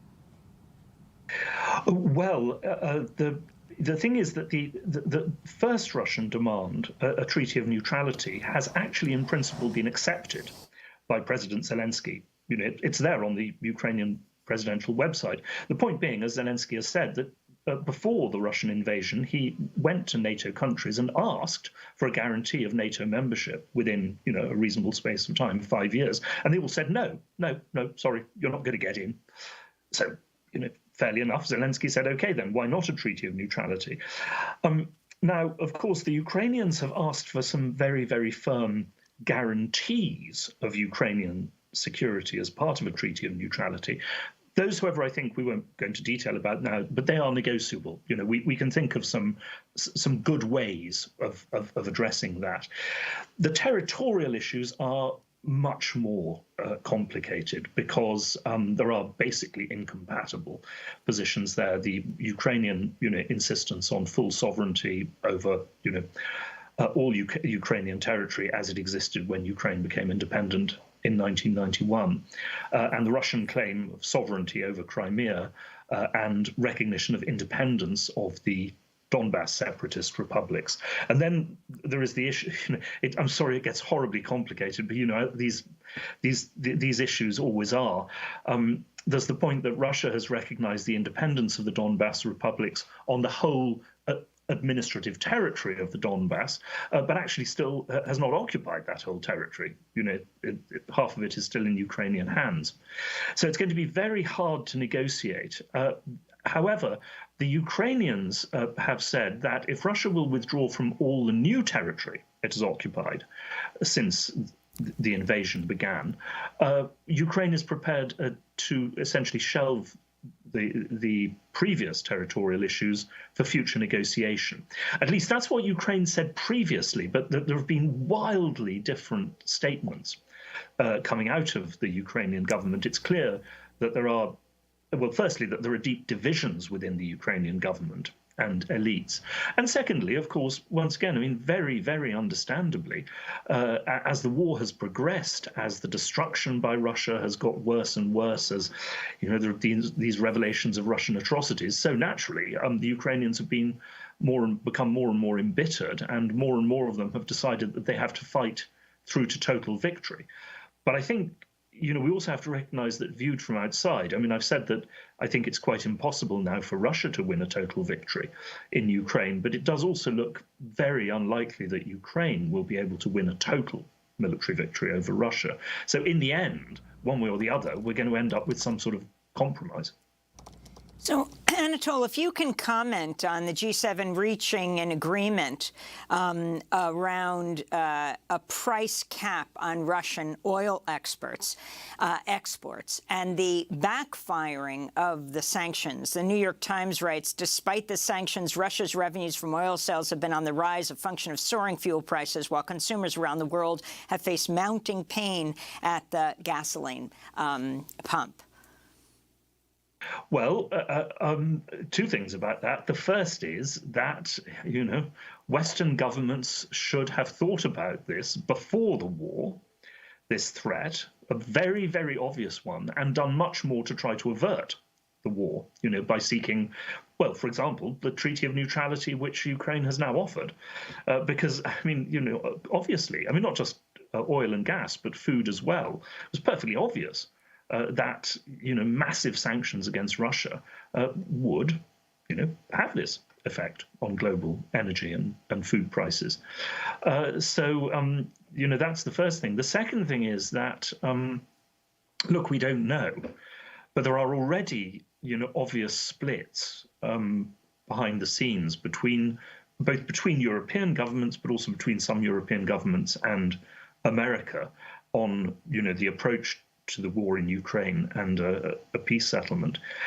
And I mean, European officials I've talked to in private have said that, you know, going into the autumn, if, you know, Germany is facing a winter of, you know, a widespread contraction of German industry as a result of lack of energy, if European governments are going into a winter with energy shortages, with radically higher energy prices, if there are, you know, by then either serious threats of global recession or if we're already in a global recession, then of course I think you are likely to see, you know, much more pressure for some attempt at a compromise peace, or at least an agreed ceasefire in Ukraine. And what I tried to do in my essay for The Nation was to suggest to Western policymakers some of the contours, in my view, the only viable contours of what such a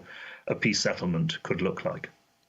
And do you think, Anatol, finally, that the signs at the moment, I mean, the fact of NATO expansion, the presence now of U.S. troops, increasing presence of U.S. troops in Europe, in symbolic terms, the ascension of Finland and Sweden, and, you know, NATO saying yesterday, Jens Stoltenberg saying that allies are prepared for the long haul on Ukraine. This, together with the fact that, as far as if one takes Russia's word for it, if this was all about NATO, things are going not quite as they had planned. What indication is there, given both these things, that anyone, either party, would be interested in beginning negotiations anytime in the near future? Well, I mean, you're absolutely right, of course. And look, I mean, I'm not naive about the chances.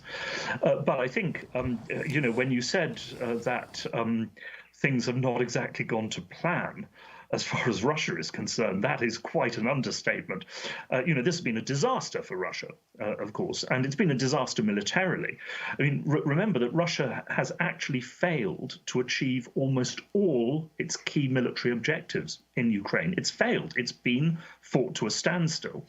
And to go on and on like this is going to cost, you know, enormous Russian casualties and not necessarily, you know, gain any more significant ground. So that, in principle, you know, creates an incentive to seek an agreement. And of course, the Ukrainians are also suffering terribly.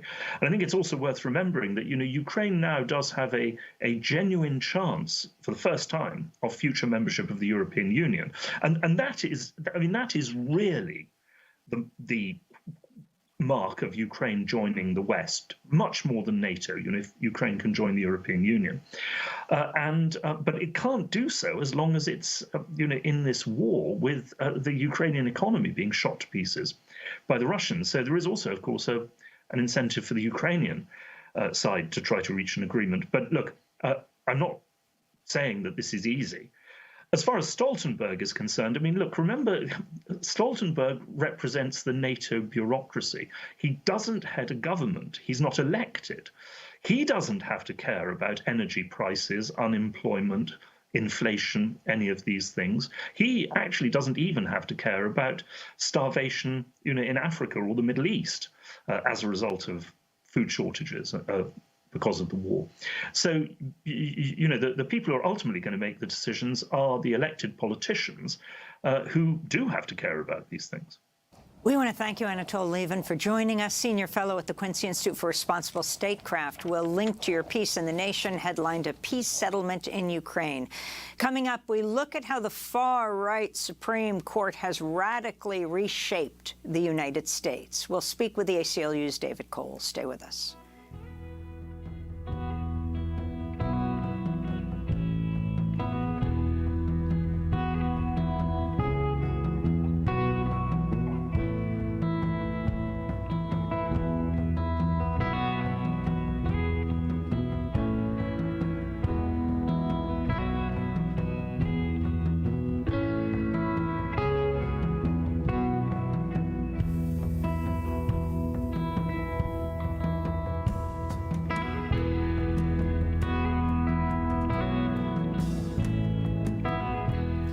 The Great Unwind by William Tyler. This is Democracy Now!, democracynow.org. I'm Amy Goodman with Nermeen Sheikh.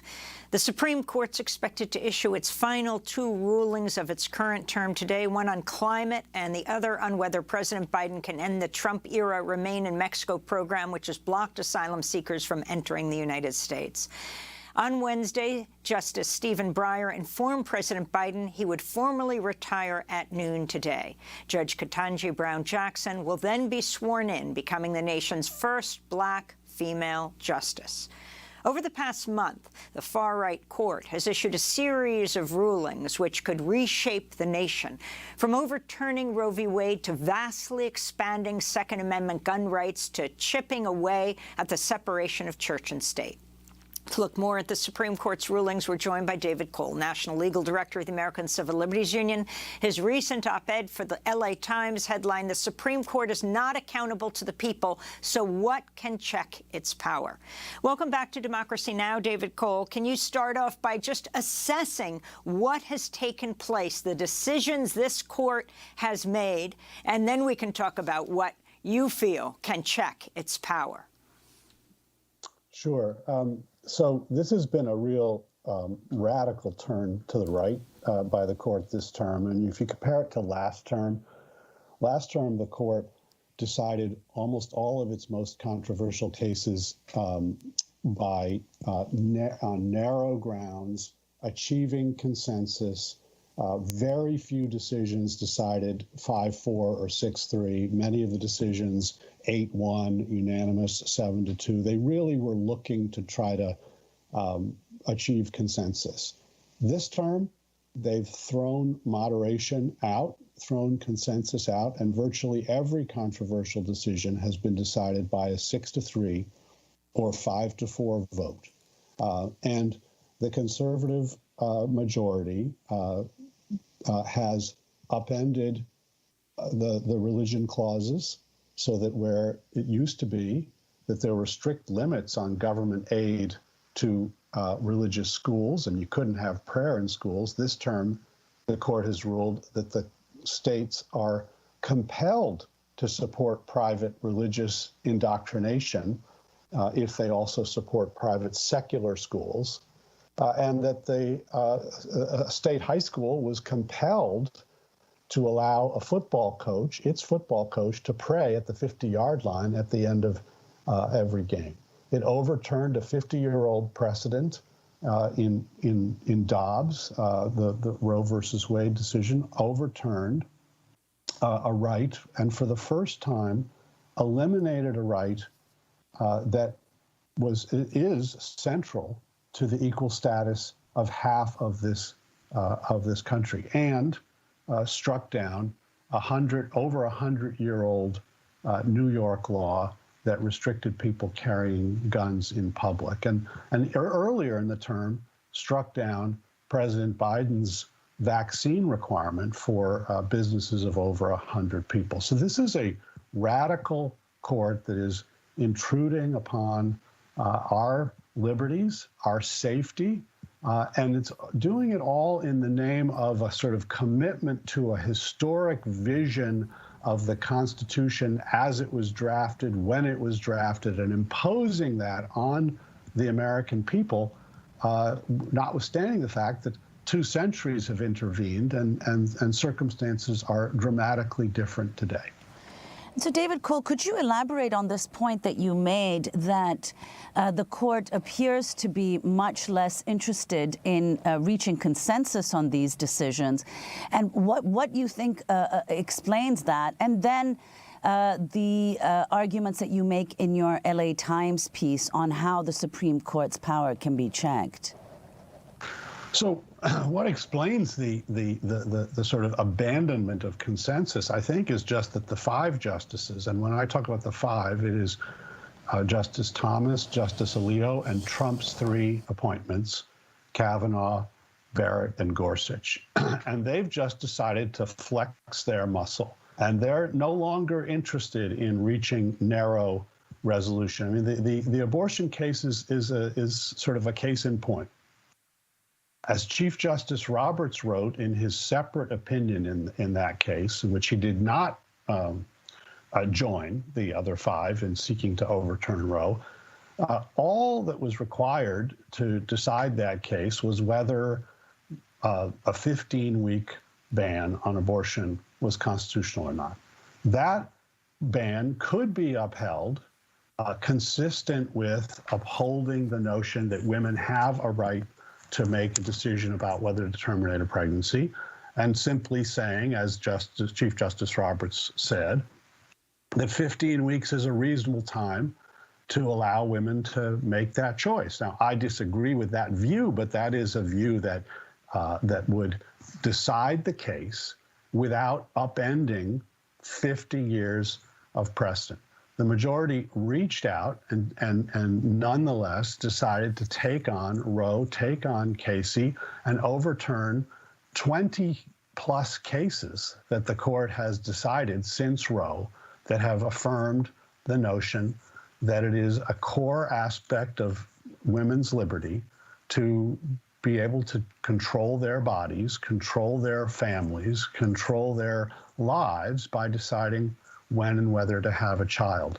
The only reason that the court overturned Roe versus Wade was that 5 justices now have the power to do it. It's not, there's no principled basis upon which they justify that overturning. It's an exercise of raw power. And, you know, they seek to justify it in the name of what they call originalism, this notion that the Constitution should only protect what it was understood to protect at the time it was adopted. Well, if you took that approach, which is the approach they took in Dobbs, not only would there not be a right to abortion, but there wouldn't be a right to contraception. There wouldn't be a right to marry someone of a different race or of the same sex. There wouldn't be a right against forced sterilization. There wouldn't be equal protection for women, because when the Equal Protection Clause was adopted in 1868, there was no suggestion that women were protected by it. Women didn't even have the right to vote. And segregation would be legal. Again, we would have to overturn Brown versus Board of Education and resurrect Plessy versus Ferguson, because when the 14th Amendment was adopted, it was voted upon by a segregated Congress, and no one suggested that the segregation that was rampant around the country at that time was hereby being declared unconstitutional. And so this is a truly radical ideology. It's held by 5 justices, maybe 5.5, because sometimes Chief Justice Roberts joins it, but other times he doesn't. And that's enough to have a majority today on the Supreme Court. But when you look over the course of the history of the court, there have been about 116 justices. About 6 of them have been originalists, have taken this rigid view that the Constitution doesn't evolve over time. The other 100+ justices have all taken the view that no, the Constitution applies like any other law through the application of principles to new circumstances, recognizing changing conditions so that it can govern the nation for centuries, which is what it has done. If you take an originalist, sort of blindered historical approach to the Constitution, you would have to upend virtually everything that the court has decided over the last 200 years, and they seem ready to do that, at least in certain cases this term. Okay, so now, can you talk today about what it means that Breyer is stepping down, Justice Breyer, and most significantly that the first black woman will become a justice of the Supreme Court today, Ketanji Brown Jackson? Well, it's about time on the first black woman on the court. That's for sure. I don't think it's going to change all that much, in truth, with respect to how the court rules. Justice Jackson will be, I think, a reliable and consistent voice for the vulnerable and for civil rights and civil liberties. Justice Breyer was as well. There will still be a 6-3 partisan divide on the court. So I think what will change the court, if anything changes the court, is public reaction. If the public sort of sits back and says, "Oh my God, there's nothing we can do," the court, the Trump's justices have taken over, it's hopeless, there's no point, then they'll continue on their road of remaking constitutional law in a vision that rejects what virtually every other justice before them has taken. If, on the other hand, Americans stand up for the values and principles that we believe in, for values like the right of every woman to have an abortion if she doesn't choose to bring a pregnancy to term, the right of states and local governments to protect our public safety by limiting the guns, the right of all of us to keep church and state separate. If we stand up for those rights, if we organize for those rights, if we vote on the basis of those rights will be protected. And I think the court, if it sees that kind of response, might have some hesitation about continuing on its path. The Supreme Court rarely departs very far from where the country is. And when it does, there's often a public reaction that sort of pushes the court back into its proper place. The court has departed very far from where the country is on both abortion and guns in its decisions this term. The question is whether we will push back. Briefly, the New York Times published the result of recent surveys carried out by Harvard, Stanford, and the University of Texas on where precisely the public stands on all of these issues that the court has already ruled on. And with the exception of overturning Roe versus Wade, it seems as though the public is almost evenly divided. In other words, there are some cases in which 50 to 53% of the public agree with the court's decision, and others in which the reverse is true. In other words, the difference is very minor. And given that, what can the public do? I mean, what would it mean for the public to act? Yeah, so that is true about some of the cases that the court decided this term that are not the ones we're talking about today. But that is not true when it comes to the right to abortion. The polls have consistently shown that Americans believe that Roe should have been upheld, not overturned. Oh, yes, absolutely. In that case, yes. In the case of Roe. Yes, and it is also not true with respect to the New York gun law. The polls consistently show people support gun control, reasonable gun control, who support restrictions on the public carrying of weapons. I think the polls show that New Yorkers something like 85% of New Yorkers supported the law that the court struck down. So these are not close calls. This is a court that has really departed from where the country stands. And, I think the abortion case is really, it is the central decision, the most important decision, I think the worst decision the court has issued in this century thus far. And it is the first time in the history of the court that it has wholly eliminated a constitutional right enjoyed by half of the country. It has overturned precedent in the past, but generally to expand rights, not to eliminate them altogether. And so this is really a watershed. We have 10 seconds. And the question seconds. is, how do we respond? And we have to respond by standing up and fighting back. David Cole, I want to thank you for being with us, ACLU National Legal Director. We'll link to your Los Angeles Times op-ed, "The Supreme Court's Not Accountable to the People, so what can check its power?" Next up, Michigan's Supreme Court threw out charges against former Michigan Governor Rick Snyder and other officials for their role in the poisoning of an American city, the Flint water crisis. We'll go to Flint to get response. Stay with us. Don't you know I'm the fifth element, 1,000 stories high, I'm way up on the ledge. When the lights go out, I am the batteries,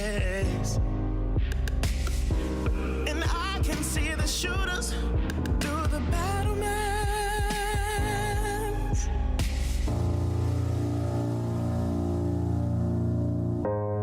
Can't forget that I'm a miracle.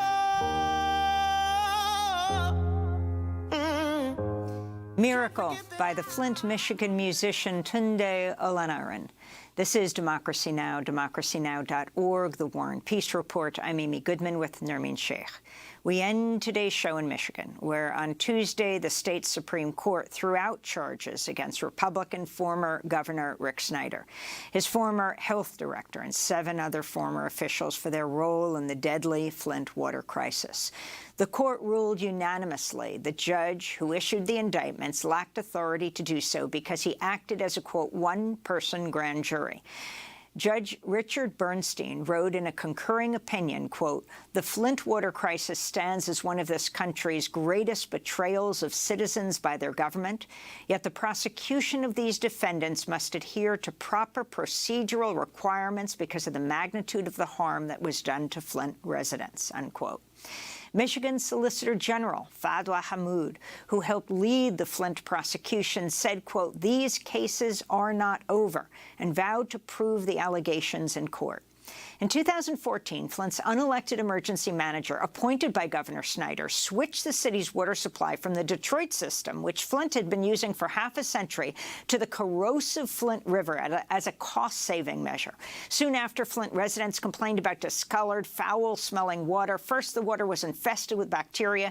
To treat the bacteria, the city poured in chlorine, which created a cancerous chemical byproducts, then a deadly outbreak of Legionnaire's disease, which is caused by a waterborne bacteria spread through Flint, killing 12 people, sickening dozens, one of the largest recorded outbreaks in U.S. history. The change in Flint's water supply also caused widespread lead poisoning in residents, particularly children, in the majority black city. In a minute, we'll get response from 2 Flint residents who Democracy Now! First met in 2016 in Flint. We spoke to them for our documentary, Thirsty for Democracy, The Poisoning of an American City. This is Melissa Mays. How have you been affected by the poisoned water? Well, all 3 of my sons are anemic now. They have bone pain every single day. They miss a lot of school because they're constantly sick. Their immune systems are compromised. Myself, I have seizures. I have diverticulosis now. And this is Flint resident Neera Sharif with the Democracy Defense League and Flint Rising, speaking to us in 2016. Can you talk about what the big challenge is today?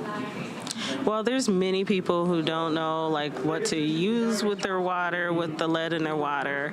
Then also there's a challenge of accurate information, so that's the need of us going door to door, handing out accurate information, lifting up like everyone's stories, because everyone has been impacted by this water crisis, and to make sure that they have their basic needs met. So fresh water, filters, like replacement filters, and so we're also delivering those too. That's Neera Sharif, director of Flint Rising, a coalition of activists and advocates working to fix the Flint water crisis. Back in 2016, when Democracy Now! Went to Flint. She's joining us now from Detroit, along with Melissa Mays, resident of Flint and organizer with the same group, with Flint Rising. We welcome you both back to Democracy Now! Neera, let's start with you. Your response to the throwing out of the conviction of the governor of Michigan and his officials. Yes, I mean, this is the second time for some of these officials are being charged. And it really feels like the illusion, like justice is becoming an illusion for Flint residents. Could you also respond to this and speak specifically about the role of Michigan Attorney General Dana Nessel? I mean, this really feels like a slap in the face, because she ran on a platform that she was going to bring justice to Flint residents. And, you know, like less than 6 months of her taking office, like the charges against folks were being dropped, and it took over a year for the next set of charges to be brought up, and now this is being dismissed. And it's really offensive, because one of the other things I wanted to lift up is, even though the Supreme Court said that this one-person grand jury is unusual, I mean, it's pretty common, like in poor communities within Michigan. There are dozens of cases right now, the active cases, that went through a one-person grand jury. So it really feels like there is a justice system for poor residents, including like residents in Genesee County, and another justice system if you're the former governor or department head for the state of Michigan. Let's bring Melissa Mays into the conversation. You're in Flint right now. You and Nair were really the leaders at the time, at the height of the poisoning, whether we're talking about Legionnaire's disease or we're talking about the lead poisoning of children. Melissa, lay out the scope of the problem. What happened in Flint? Well, listening to our interviews from 6 years ago, not a lot's changed. Basically, the state's still making all of the decisions for us. They're making the decisions about us, without us. They have not even finished replacing our service lines. And with our federal lawsuit, our Safe Drinking Water Act lawsuit, this should have been done by 2020. But here we are dragging it out because the state's doing everything they can to avoid paying things. And actually, Flint Rising right now is going to an additional 1,419 homes that the city and state never even reached out to get their pipes replaced. So that's still going on. People still don't have health care. We are still having to get people proper information. So again, the state has also spent tens of millions of dollars of our tax money to avoid justice, to drag out the civil cases, to drag out the criminal cases. And again, 3 years ago, almost to the day, Attorney General Dana Nessel threw out all of the criminal cases that had been built for 3 years prior to that. And many of those were actually moving forward to trial for manslaughter, actual serious charges. But she tossed them out with no good reason, political issues, I guess.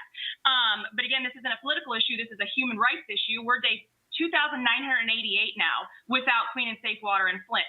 And no one is being held accountable. No one is seeing justice. No one is seeing reparations in Flint. Our homes, our bodies, our lives are still damaged and destroyed. And the people responsible are getting away with it because, like Naira said, they have rich white folk and government heads have a whole different justice system than the rest of us. And Melissa, could you speak specifically about the Federal Safe Drinking Act lawsuit, your lawsuit, to replace all of the lead in water service lines? What's the status of that? So so far, there's still thousands of homes remaining that have not been dug up. Basically, the pipes haven't, the galvanized steel and lead service lines have not been replaced. We settled this in 2017, and it was supposed to be done by 2020. But the current mayor in the state went ahead and put a halt on it. They blamed COVID, even though the digging would be outside. And now they're just dropping their hands, saying, oh, no, we're done. So we have to continue to go to court to push this, to say, no, you have to take this out. And again, remember, service lines are only one piece. Unfortunately, our outdated laws only cover the service line, which is the pipe from your house to the street. The distribution mains in the street that are also damaged and destroyed and rupturing aren't being replaced. And the interior plumbing inside of homes is also not being replaced. The plumbing, appliances, fixtures, all the things the corrosive water ate and destroyed, not being touched. So we're having to do it ourselves. In my house, I have a bathroom that had to go down to the studs, and my kitchen had to go down to the studs during COVID because the water ate through lines and destroyed our floors, our countertops, our cabinets. I mean, it just goes on and on. So it's continual punishment for living in Flint.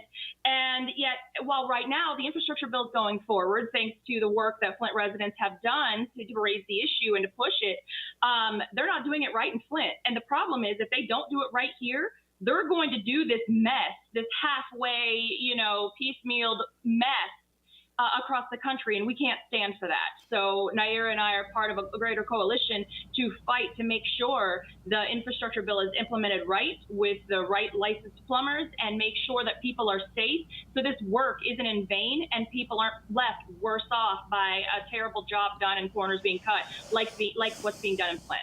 Now, Naira, the Michigan Supreme Court threw out, and I said before the convictions, it's the indictments against the governor and a number of his aides for the deadly Flint, Michigan water crisis. Court ruling 6-0. The judge who issued the indictments did not have the authority to do so. That doesn't mean that this case is thrown out, that it was just done procedurally wrong. So how do you move ahead? On the one hand, holding these officials accountable up to the governor, and then how you move ahead with dealing with this crisis today. I mean, talking about the lead poisoning of the children of Flint, a majority black city, what this means for the future, and ultimately you've called this actually a crisis of democracy because Snyder empowered unelected town managers that he put in place in mainly black cities of Michigan to run your city and others. Yes. Well, like when the Supreme Court voided those indictments, it was really like a slap in the face. It just really felt like, when are we going to actually receive justice? And in the eyes of many Flint residents, justice for them isn't getting their lead service line replaced, or, today is actually the last day for residents to fill out their paperwork to be part of the civil lawsuit. It's not that. It's actually seeing someone convicted and going to jail for poisoning 100,000 Flint residents. And then also, unfortunately, the systems that created Michigan's emergency manager law is still on the books, and they're actually looking to tweak it because Mayor, we have 15 seconds. Okay. It's going under financial distress. So this is something that is going to be ongoing, and we have to continue to fight in the streets for justice that we deserve. And we will continue to follow this, as we did with the documentary Thirsty for Democracy, the poisoning of an American city. You can go to it online at democracynow.org. Naira Sharif, director of Flint Rising, and Melissa Mays, resident of Flint and organizer with Flint Rising. That does it for our show. A very happy birthday to Isis Phillips. I'm Amy Goodman with Nermeen Sheikh. Stay safe.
My name is Yu Jie. I came from Shenzhen, China.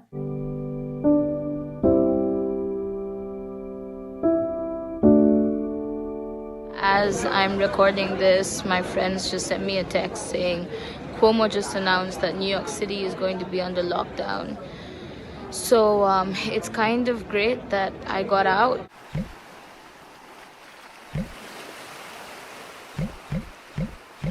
The world is on pause right now.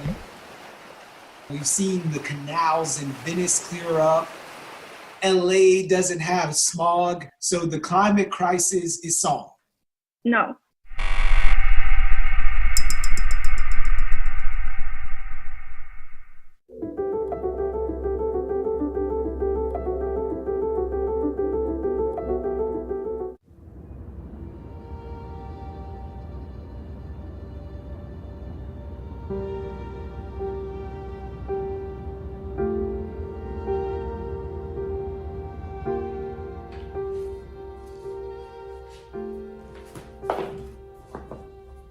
Originally, I was planning to end this job right now properly and giving them notice in like 2 weeks in advance.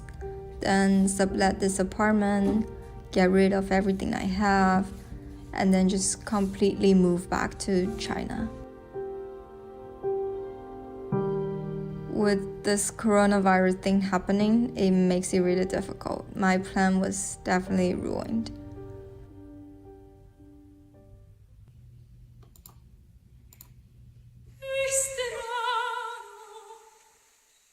I couldn't get like a proper priced flight ticket. That is the first problem. The ticket price went up crazily, and I think it's not reasonable to just buy overpriced tickets just for the reason of going back. And then the second thing is I heard I have to be quarantined in like a government designated place for 14 days. It's a huge risk. I don't know about going to be exposed on the airplane or like even with 2 layers of mask, goggles, protection suits and everything. I just don't think it's reasonable for me to go back right now anymore.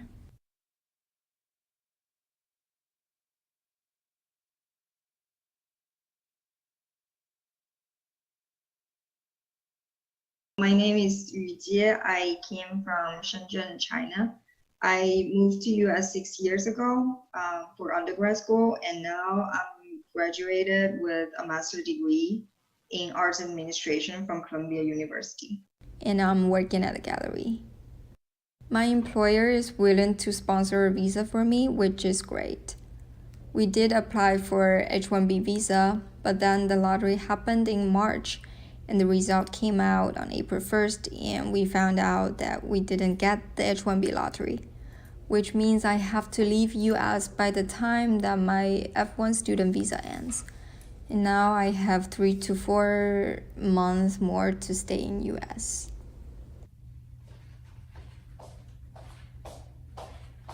With the risk of not winning the lottery in mind, I actually started to look for a job in Beijing as well. And then this opportunity came across to me.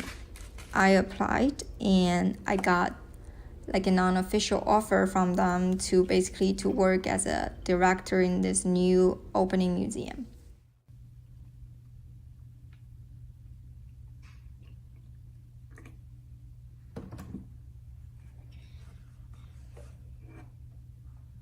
I really appreciate this opportunity that allowed me to work for a museum that was created and founded by Chinese and is going to focus on our country's contemporary art. But this plan got intervened with this coronavirus.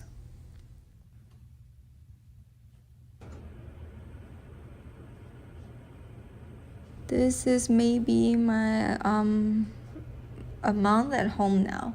In the beginning, it was definitely a lot of anxiety.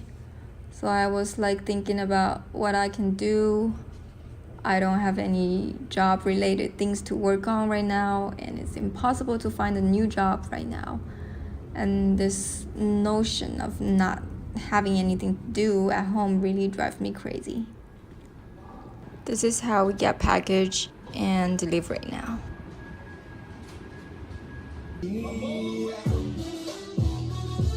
I'm slowly adjusting myself to this kind of lifestyle, and I feel more at peace right now. I realize I have something I can do, like reading books, studying for this personal trainer certification. Basically, I started to look out for things I can do at home, and it really helped.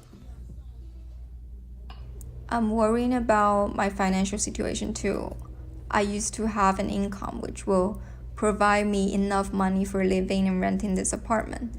Since this corona thing happens, they decided to put me on part-time and on a project basis and pay me by hours. If there's no project going on, which is the case right now, then I have no income for this month.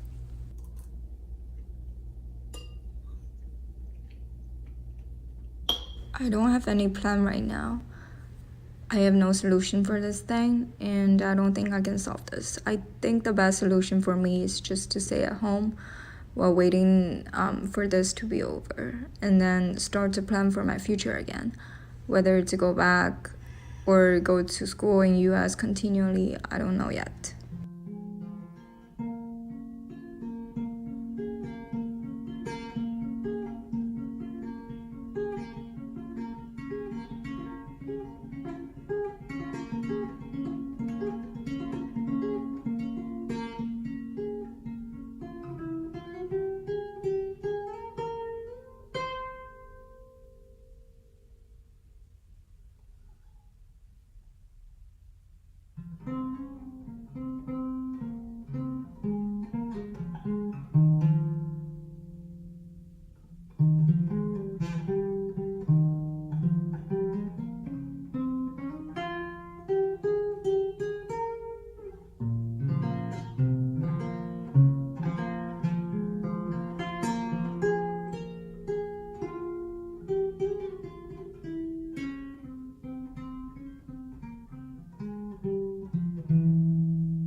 Hi Mom, it's getting really crazy here. It's getting worse.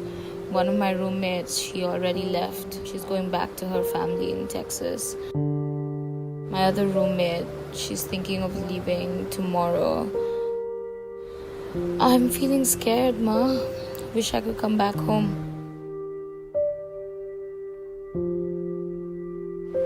Ma, I really don't want to be alone in this apartment, and I'm not feeling good about being all alone in this country. I'm so far away from all of you. I'm thinking about coming home to India. Call me back when you get this message.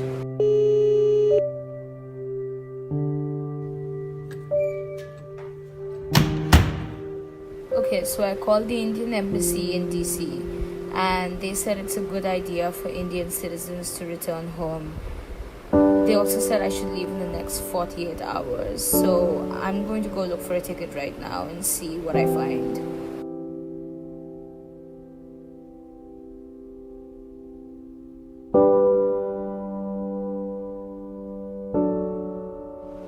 Okay, I bought a direct flight from JFK to New Delhi.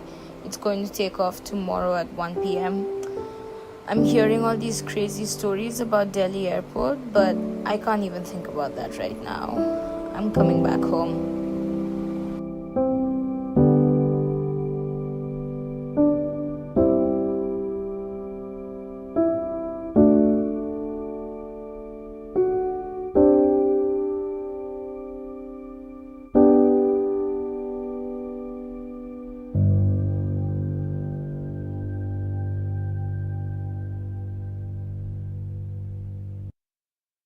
As I'm recording this, my friends just sent me a text saying Cuomo just announced that New York City is going to be under lockdown.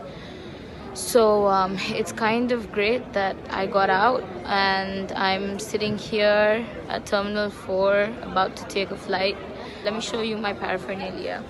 So I have these. I have this mask. I have gloves. So in my bag over here, I have disinfecting wipes. I have hand sanitizer. I have gloves. I have emergency medicines in case, so it has like Advil and Tylenol and such things. Oh, you can't see, but I have toilet paper, and I have my own blanket because I don't want to use the airline's blanket.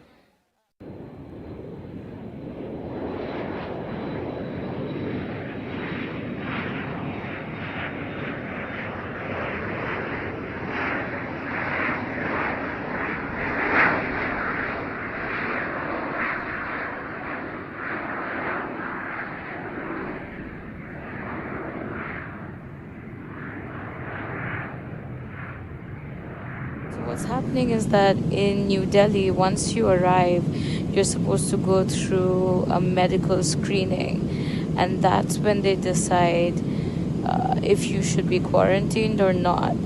For people who are actually potentially sick, potentially carrying the virus, for those who are showing symptoms, the government of India has actually started to quarantine people for 14 days in government hospitals. We've heard horror stories. Apparently the facilities are really awful. I'm a little nervous about that, but I feel fine, and more than anything, I'm just trying to be positive. You know, very, very soon I'm going to be with my mom and dad and my little sister, so I'm just holding on to that. Just landed in Delhi airport, and it's crazy here. It's really chaotic. But you are actually making us spread the disease in the country. Yes, right. And even if someone has a little bit intelligence. They're supposed to be checking our temperature, but right now it just looks like all the planes are landing and everyone's just sort of stuck in one place. Everyone's really mad. From the little information I've gathered, this health screening process is like a real-life video game. There are 5 levels which we have to complete to get out of this airport. Some people, they're going to be sent to government quarantine centers. Things are quite stressful.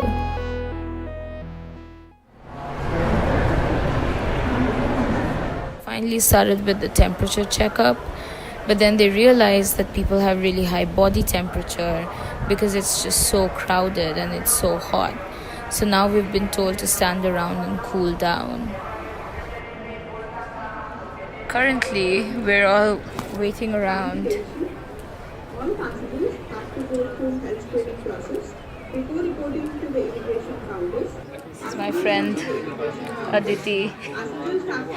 She has to go back to Bangalore. Hopefully. But at this point, we're just sitting here on the floor.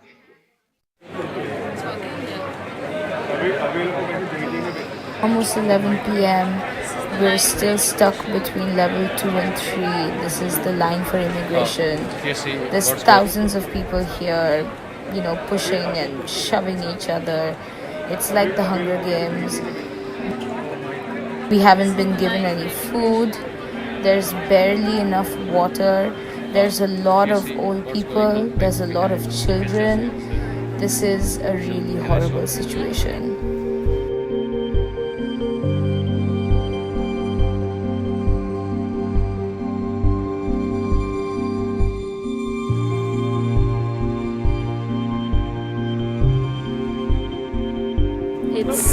It's getting to me now. It's getting to all of us now. It's just getting really intense now.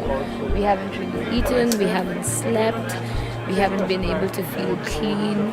Everyone's been on top of each other. I honestly think that everyone here is feeling sick. So by the time we go to the screening, because of these like 16 hours at the airport, you know, no one is feeling healthy or fit. So it just kind of defeats the purpose. So it's a crazy situation, and I think it could have been handled much, much better.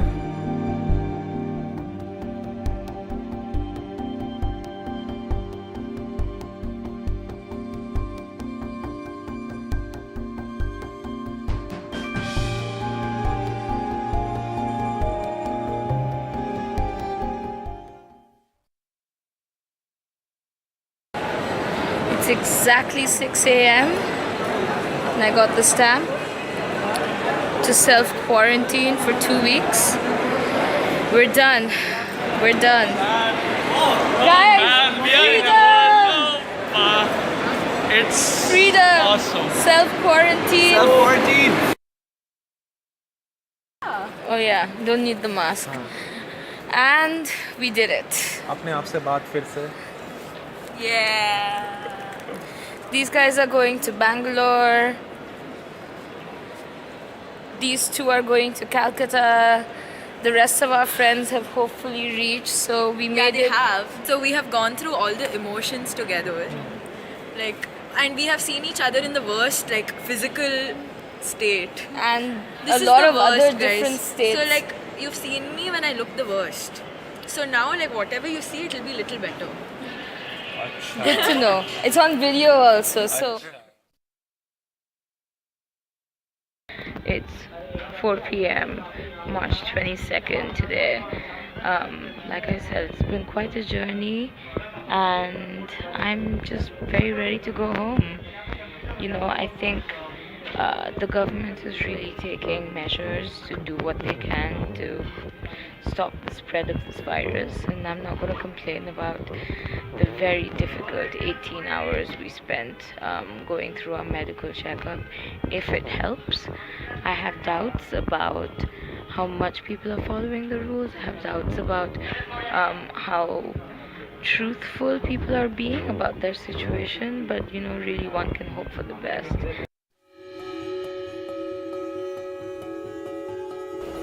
A few of my friends think I'm crazy for leaving New York City, for leaving the United States to go back to India.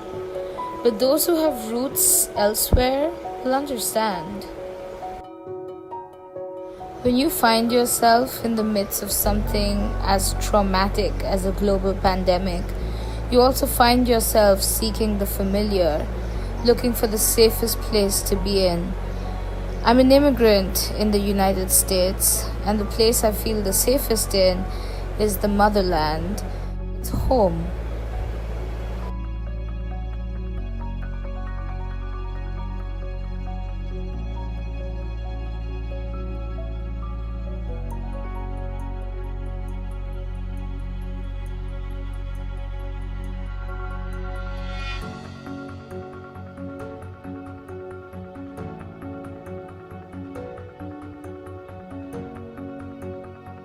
They just put us on these buses with all of our stuff, and they brought us to, I think it's called Chittaranjan National Cancer Institute, which is a facility that's not yet built. There's sawdust and dirt and dust everywhere. There's mosquitoes everywhere. It's not possible to be sitting on a chair. It's not possible to be waiting. You know, we'll get malaria, dengue before we actually get tested for corona. Obviously, we have no answers. We're not being told what they're testing for, what's happening. They just keep telling us to sit. Here's just an idea. As you can see, there's construction over there.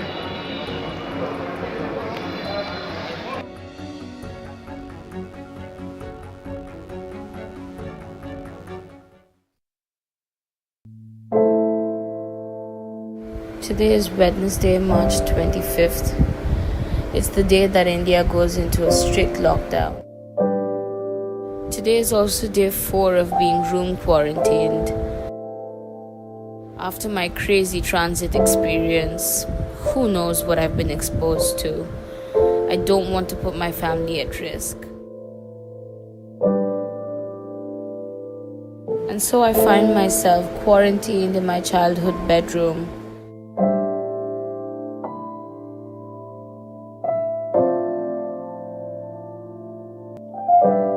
No one can enter, I can't leave. I can't hug my family. But it's okay. It's just 2 weeks.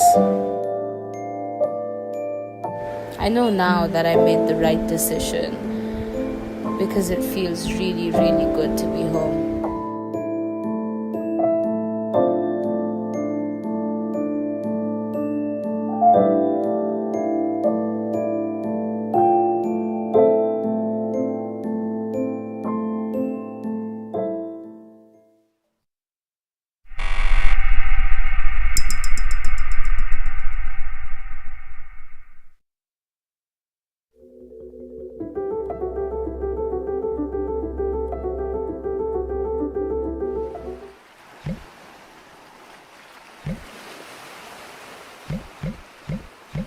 The world is on pause right now.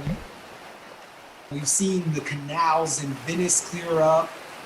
LA doesn't have smog, so the climate crisis is solved. No. Shia Bastida of We the Planet and Fridays for the Future, Jesse Bluedorn of the Sunrise Movement, and Fiona Jarvis and Adam Neville of XR Youth US. 4 activists detailing why the climate crisis is more pressing than ever. If nothing is getting contaminated right now, it's because the mass consumption of fossil fuels is stopped. But we can achieve the same amount of emissions reductions by just switching to renewable energy. It doesn't have to translate into massive economic loss and massive unemployment. I wonder if you have a message for anyone who's out there saying we should be getting production started again, get this economic engine moving, and then we'll settle climate. So we just don't feel like they're two separate issues that, oh, we can't deal with the climate crisis now because something else is happening.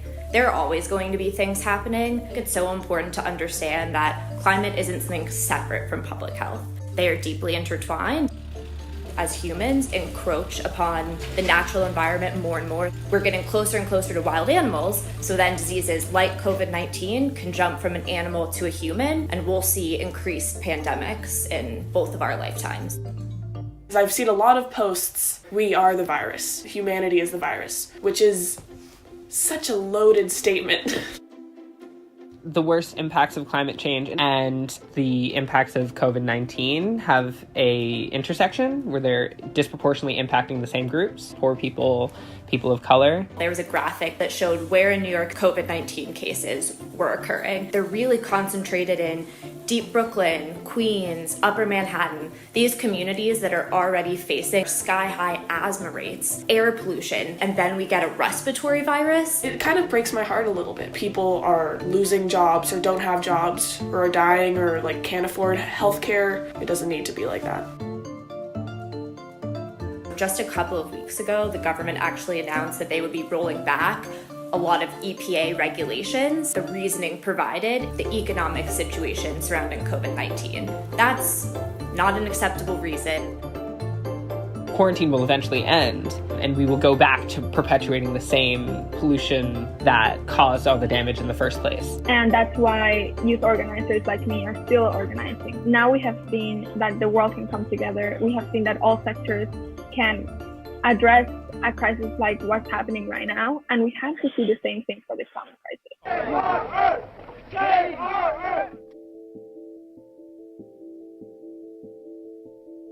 50 years ago, about 20 million Americans participated in some kind of protest or action in commemoration of Earth Day. Fast forward to now, what are we going to be doing all from our living rooms? We cannot hold our next global climate strike, which was scheduled for April 24th. We have been encouraging fellow climate strikers to strike online. People have been digitally striking for a long time. Most kids can't actually physically leave school every Friday, and they just post pictures of themselves holding a sign.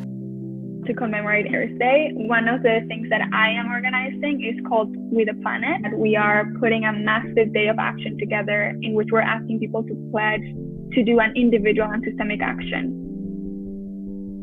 One of the main things is Earth Day Live, which is going to be a 3-day live stream. On Wednesday, we're going to focus on striking. On Thursday, we're going to focus on divestment. And on Friday, we're going to focus on voting. Unite behind science! Unite behind the science! Unite behind the science! Save the Earth! After the strike that happened a few months ago, you couldn't look at any screen without knowing what was happening. What is the loss of that going to mean for Earth Day and your activism moving forward? We felt that loss profoundly, but I think we're feeling really optimistic. And I think maybe even the more at-home environment will make it easier, because you can't just go to a strike and say, I went to a strike. And that's the thing that you did for climate today. It's you gotta do something else. I'm pledging to bring my own metal water bottle and to push for climate legislation in my hometown. I am pledging to create less plastic waste and create workshops to educate my community about climate justice. We have so much more power than we think. And I'm here in Manhattan in front of the headquarters of BlackRock. What we need is a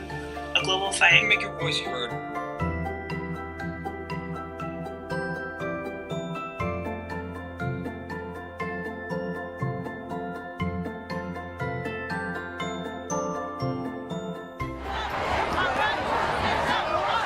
there something that the people involved in climate justice work have known for a long time that folks in broader society may just be waking up to? We're seeing so many other elements of the environmental crisis in this moment. People are gearing up for a very intense storm season. Heat waves are coming. People can't afford their air conditioner bill during this difficult time. This is a system that works very well for the people at the top, but just really is not delivering for most of us. The way that people feel because of the coronavirus pandemic, that like sense of worry and what's going to happen tomorrow, is the same thing that we feel for the climate crisis. We were better emotionally equipped to start acting rather than spend all of our time worrying. I heard an activist say this COVID-19 pandemic is like a dress rehearsal for the impending apocalyptic climate crisis that's coming.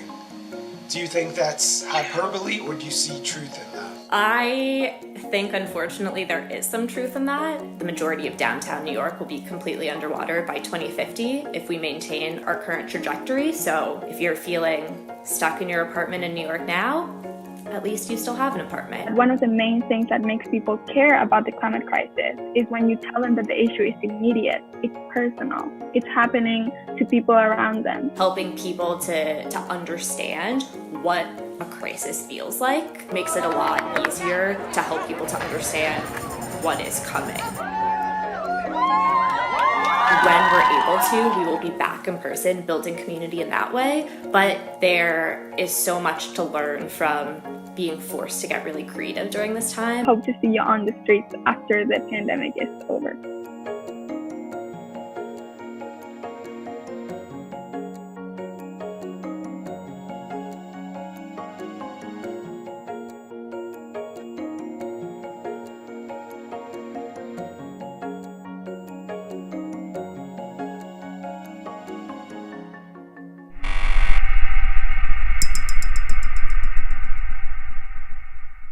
Watch BronxNet on BRIC TV. Tune into the second and fourth Sunday of each month at 8 p.m. Catch the latest in news, arts, entertainment, culture, health education, and more. Straight from the Boogie Down Bronx. BronxNet on BRIC TV. The second and fourth Sunday of each month at 8 p.m. Right here on BRIC TV.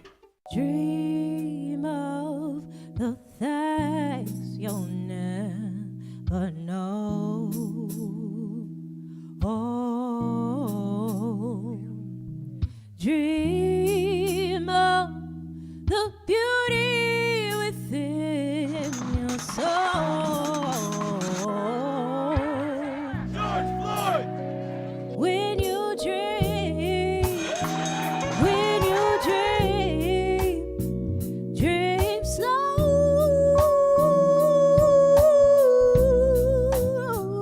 Take the time to let dreams grow. Just dream, just dream, just dream.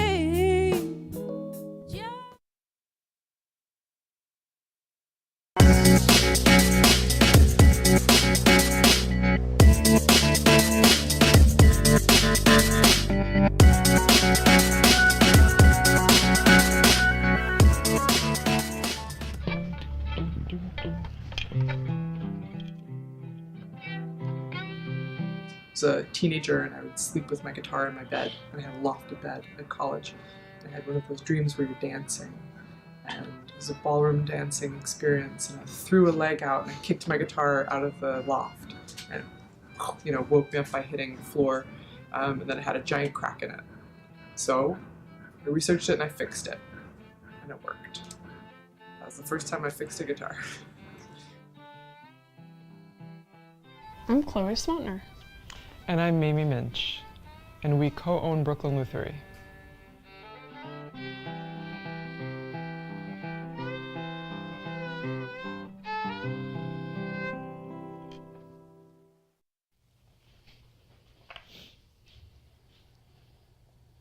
It's been really empowering to own our own business. and we can kind of write the book. We can do things the way we want. Yeah, I found it really pleasurable and fun and cool to do it with my friend Chloe. We decide how we want to have our days be, how we want the space to be. You know, part of starting the shop was not only that we wanted to have our own shop, but it was that it felt like the community really had space for it. In a way, I kind of think that the musical community had been failed by all the shops locally being run by, you know, guys. I think on a whole, it's felt like starting a small business, we felt like we've had a lot of support, you know, whether it be from, you know, our immediate friends and community, you know, or our clientele or the other shops that exist. Yeah, it hasn't felt like too much of a struggle. Good. Right. It's the difference between doing something by yourself in a basement and being part of a community. You know, people come in here, they know us, we know them, we've developed these relationships over the years. We've been open for 4 years, and before that we worked in other shops around town. So it feels really good to be part of people's circle in that way. I really like the analogy of like a doctor's office or maybe even an ER. There's a whole, triage that happens. And it is often like dealing with a person's loved one. You know, people are very attached, and if something comes in with a big injury, they're kind of freaking out. And I think it's kind of part of both of our sort of ethos, which is fixing. You know, we facilitate things, you know, things working again when they stop working. When something feels wrong, come see us, we make it better. Like, that's cool. I think there's an amount of grit in that we both identify with.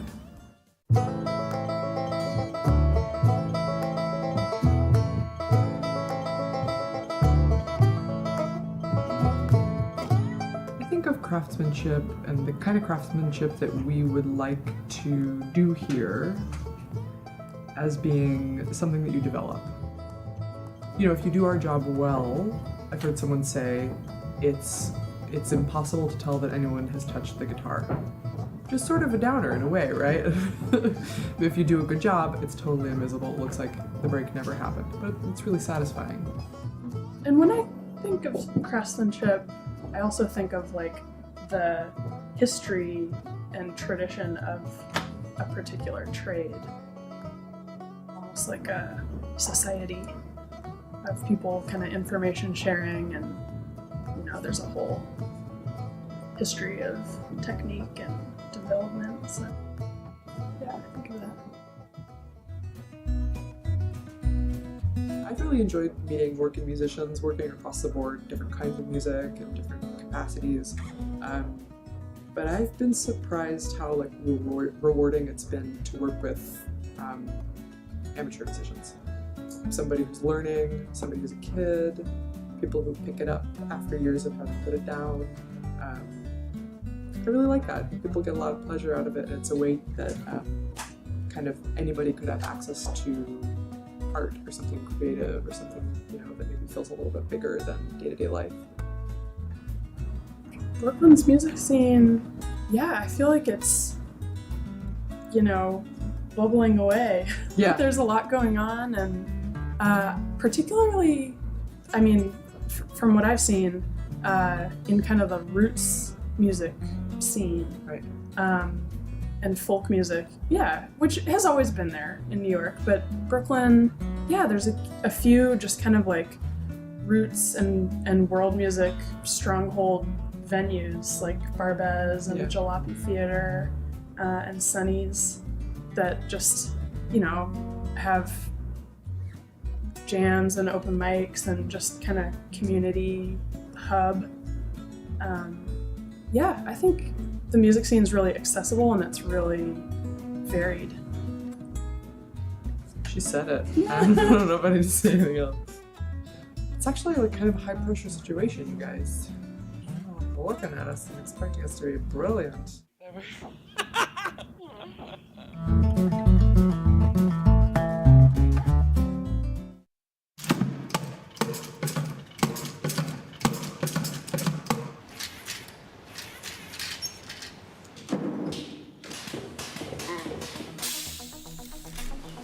We are at the Amorphic Robot Works studio in Red Hook. It's also known as the Robotic Church.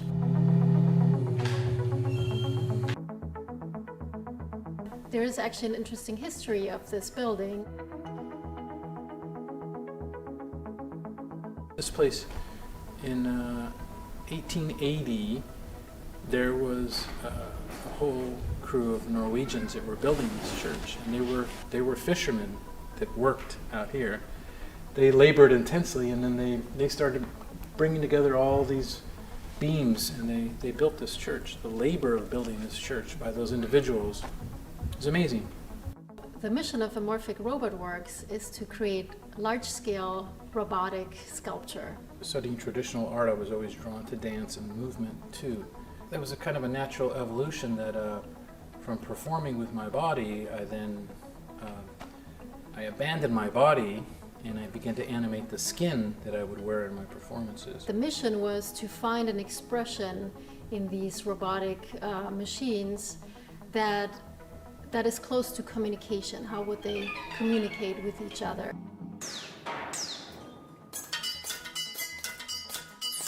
A lot of the performers are percussive. They're string instruments, chime instrument, some, they play their own body, but there's a lot of rhythm. And rhythm goes back to the origin of communication. They struggle because they're machines. You feel empathy for them because they're nuts and bolts, and they're imitating human behavior. Spastic and pathetic, elegant and graceful, perhaps. They do counter to a certain extent these expectations of the dystopian view on robots.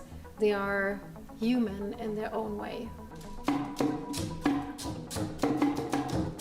The spiritual aspect of this work emerges out of the years of doing it. In the early days when I began making machines, they were made from different components that were often sacrificed from other machines, let's say. So each one was the delivering of each of these guys into a life form was a physical ordeal.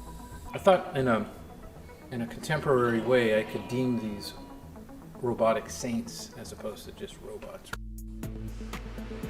Chico's interest in the human body has led him to experiment with another material, which is a composite high tensile fabric, to find this soft movement. Made a whole body of more like architectural scale inflatables that have been playing out these sort of lessons in how to make the ultimate soft machine that's humanoid and humanoid in scale. They do reflect on aspects of living organisms, so you can feel, when they perform, you can feel that they're alive. The border crosser is this artwork that is meant to sort of propose this ephemeral gesture of peace and unity. This wheeled blob of fabric appears in the desert setting, in the rugged terrain of the border, begins to deploy. And the idea is that the border crosser grows into a monumental height arc and deploys a secondary arc over the border fence and touches the other side. So my work, most importantly, has looked at more from the singular being human part to looking at how humans are being treated. So it's grown outward. Instead of unity or pushing towards unity, what's tending to happen is there's a push to separation. And I've been more interested in looking at the worldwide issues that I can address with my work. Yes, the machine can pick the fruit. Yes, the machine can build you the car. Yes, the machine can weld better than you. Yes, the machine can play chess better than you. Yes, etc., etc. We're playing out science fiction. But can the machine recover the earth that the machine is destroying for us? There will be more and more robots, for the better and the worse. But if we can make a contribution to creating a different expectations of what robots could be, an artistic robot to study our own humanity, make us think differently about what we are, what defines us as a human, but also what else we can create.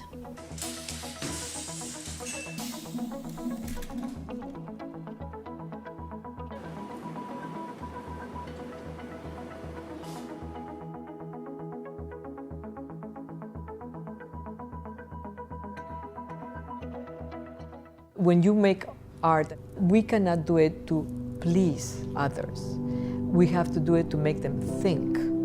And some people are going to love it, some people are going to hate it, but at least you're making them think. And that's really what I want. My name is Grimanesa Moros. I'm a multimedia artist. I was born in Peru, and now I live and work here in New York City. Growing up in Peru is quite interesting from many different areas. It's because we have what is the coast, the Serra, and the jungle. In my case, I grew up by the ocean, so I think that water has been a very great influence. This brought a lot of bubbles that they accumulate all around, the shore. So I think that since I was very little, I got very interested in the play of light and water. I discovered light on a trip that I went to Iceland, and many, many years ago. I can't recall exactly, maybe it was 2000, and I couldn't sleep. And so I woke up and I encountered this unbelievable sky, and I truly didn't know what it was, but I couldn't stop saying, wow. And then obviously later I realized that it was the aurora borealis. And so since then I said to myself, wow, if I could only share this with others, this moment, what I felt, wouldn't be amazing. The project and the fee, for example, in the case of Hedera, has been thought about the community, the park itself and the architecture, how the piece was going to be responding to the environment and with the people. And what I want is to activate, the community. When they go, they're going to have different, thoughts, concepts. They're going to experience the work differently. And that somehow activates them. It inspires them to be more creative, and many wonderful things will come out from it. To build a piece like that, it requires a lot of collaborative team effort. Building the piece there, being on the field for 3 weeks, that's an amazing, magical experience as well, to see how from nothing gets built. How many tubings I'm going to be using, how many domes, because that requires about the amount of LED lines and electrical hardware, power supplies, and all the goodies that it goes with it. I truly have to know what I want, because each lines are 240 feet, some of them more, and so it requires a lot of manpower to hold them. Some of them are thick, they're heavy. So I cannot improvise that much, because to put each tube takes maybe 3 hours, sometimes more, depends, right? So imagine if I have to, okay, I'm sorry, I don't like it now, it goes down. So it is pressure for me to perform. You require confidence to truly know what you want. And I think in my case, I have got it through time. Hedera is a 360 all around. So you constantly have to build the piece, having that in consideration, that it has to make sense, to me, from all these different angles. But obviously, my intention is truly to grab my viewer. So if I'm able to take you into the piece for seconds, then I think that have been successful.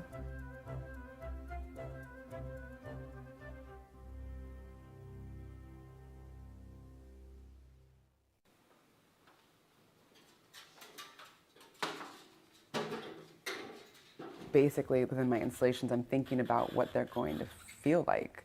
And I think in abstract work, one thing that people don't realize is it's all about what's happening inside of you as a responder and as a viewer.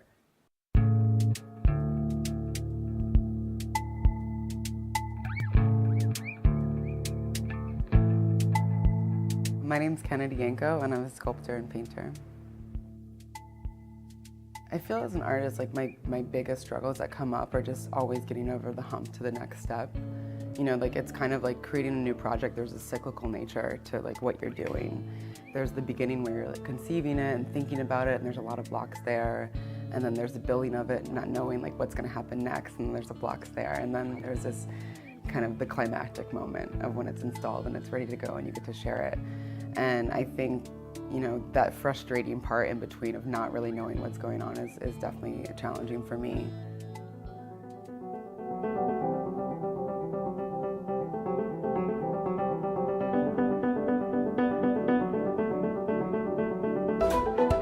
Step one for Feel For was really about what I cared about and what I wanted to think about and what I wanted people to hear about. And that somehow manifested its way into materials. So when I was first figuring it out, I had no idea what it was going to look like. I had a couple of different like SketchUps.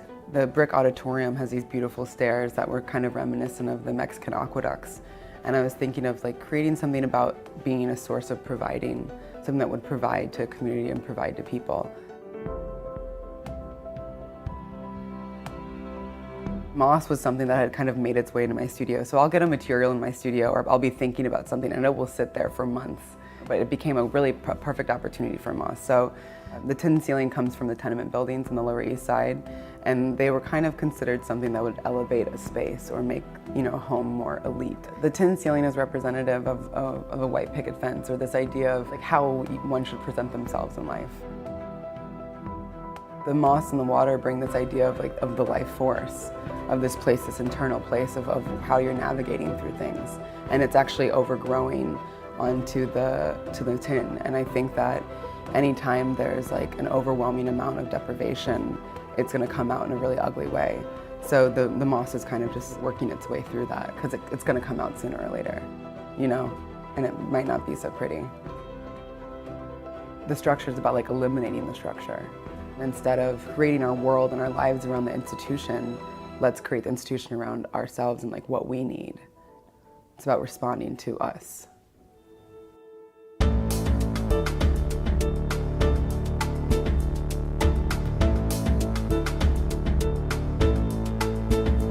I certainly feel that there's a signature that weaves its way through all my pieces. Even if there's not a skin on it, or if there's not a particular shape that it takes on, I think every artist has their own flavor. You know, if you take two artists that are doing something really similar, they're still gonna taste completely different.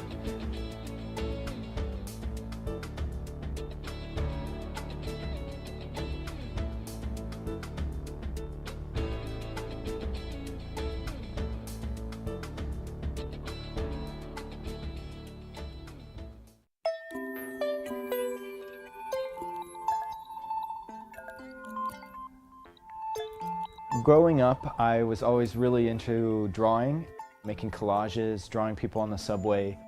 As I got older, I really wanted to be an artist, but I couldn't figure out really how I'd make a living doing it. I started working in finance. I moved to New York, and I thought maybe I'll try to make a bunch of money in the beginning and then retire early and be an artist after that. And then I started to see more and more new media art. So people using technology to make sculptures, to make interactive artwork. It really seemed like it had a place in the future. It spurred me to quit what I was doing and start making art. My name is Jason Krugman, and I'm a light sculptor. I call myself a light sculptor because I primarily work with LEDs, and it's almost like weaving with electricity, and then I sculpt with it. This sculpture is called Basket. There are about 3,000 LEDs and is using much, much less than a single 40-watt incandescent bulb.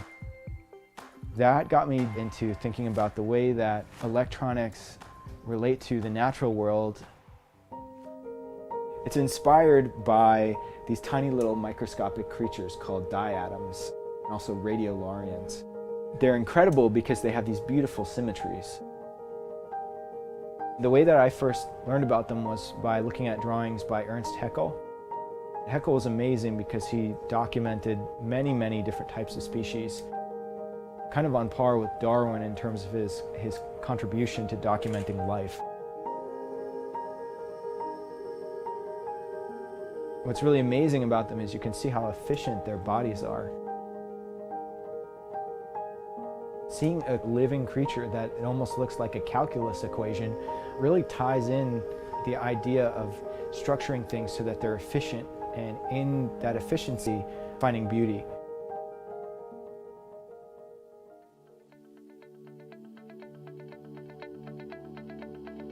Right now I'm sitting in my studio, which is housed at New Lab in the Brooklyn Navy Yard. New Lab is a platform for scaling frontier technologies and champions the world's most forward-thinking entrepreneurs.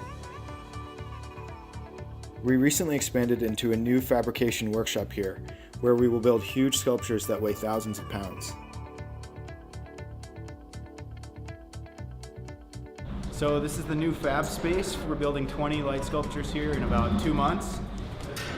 And we're going to start cutting, gluing things now. We were lucky enough to find a great warehouse space across the street at the Cumberland Packing Corp, where they used to pack all of the sweet and low and sugar in the raw packets that people like to put in their coffee.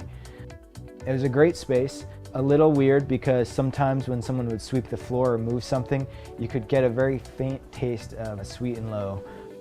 It was pretty gross.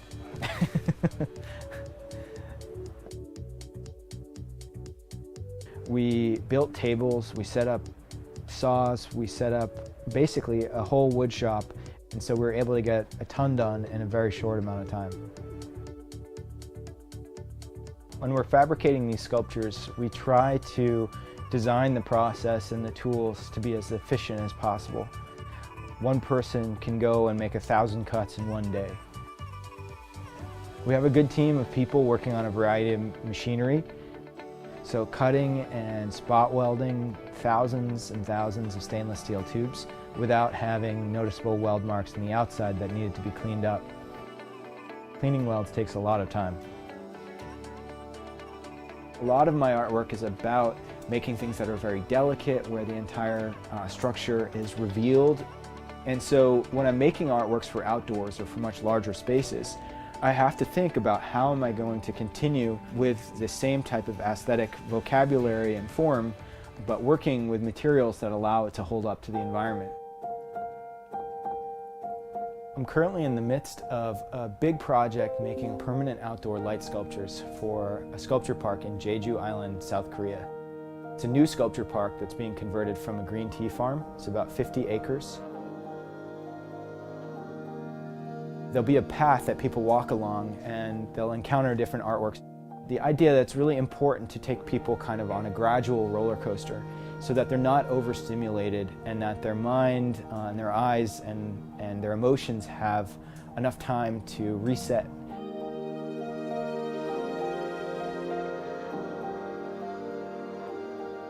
One of the sculptures that I'm most excited to see, it's a light sculpture, but it's entirely based on reflected light, which I think is a really elegant way of making light artwork that lasts really well outdoors.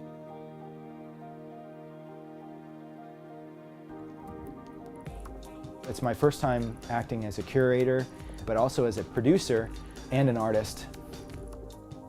The two artists that I invited with me are Tom Fruin and Jen Lewin. Jen Lewin is a Brooklyn-based artist. She is well known for making a series of works called The Pool, in which there are dozens of circular platforms outdoors. People are invited to play and dance to create an interactive playground that's both an artwork and an activity.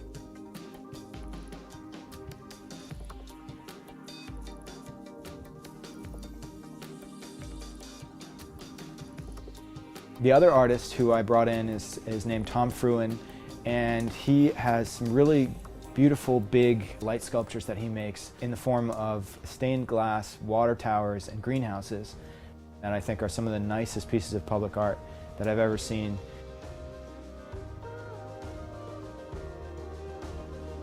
At night, it's going to be absolutely stunning.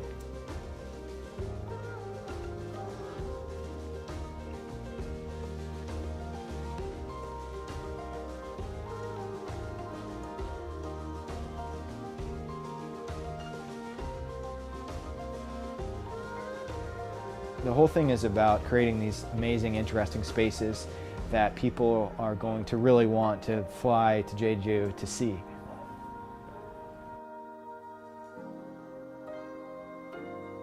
You're looking down over this rolling hills with green tea, and you see the ocean in the distance. So at night, when there are light sculptures scattered throughout the landscape, it's going to feel really magical.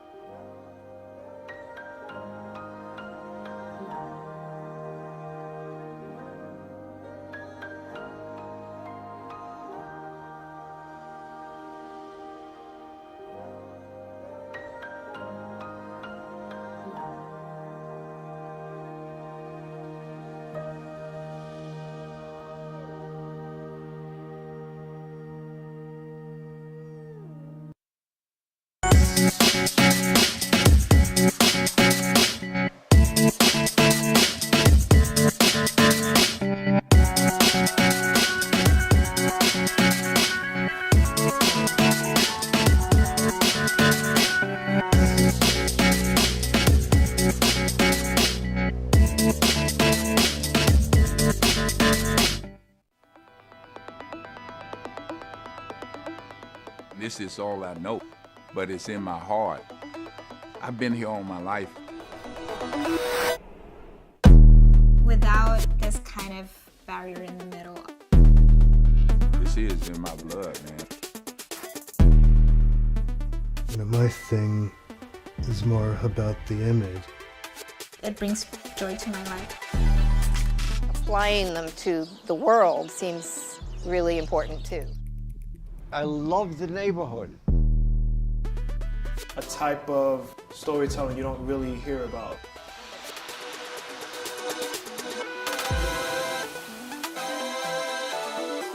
Taking some of those creative ideas and getting together with a community, which is the central core of our work.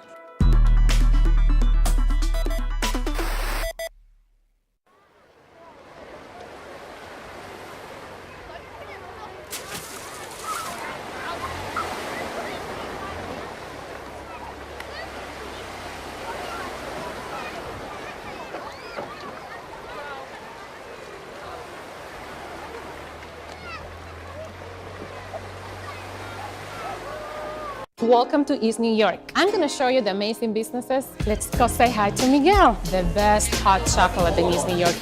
Vito!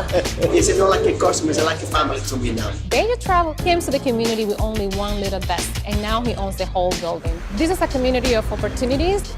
Hello! The health of the neighborhood is also places like the Cypress Hill Senior Center. We have a little bit of everything here, and everyone feels like family here. East New York is family to me now.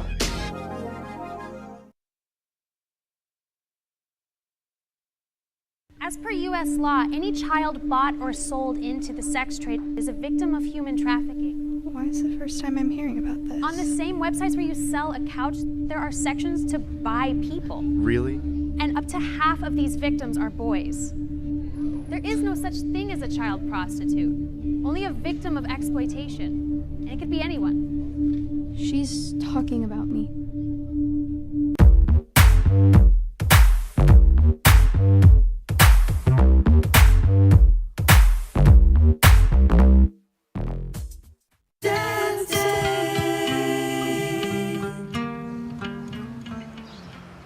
Oh, I gotta go to my cousin's wedding next week.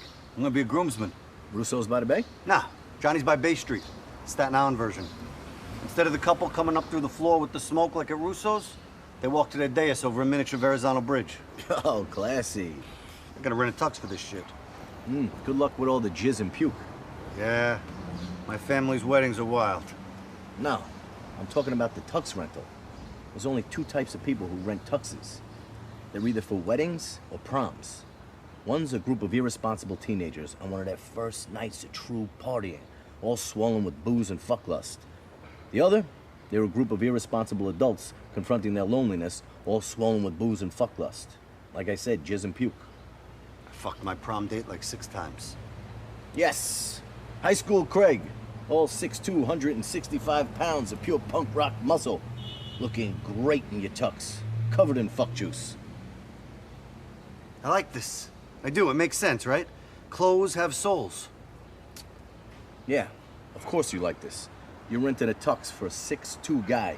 Slender tux. Of course you think it's got the mojo of 1,000 fuckable men. Me? I'm 5'7". I'm renting a 40 short with irregular arms and short legs. The last guy who wore mine looked like Kim Jong-un.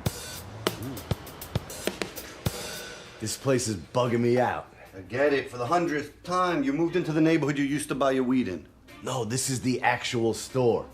The wig heads were over here. There was a bunch of junk over there. The bag of Fritos that made this front to front, it was right up there. They made you buy a bag every time. We've been to 5 different stores on Franklin. Each one was the spot you bought your weed in.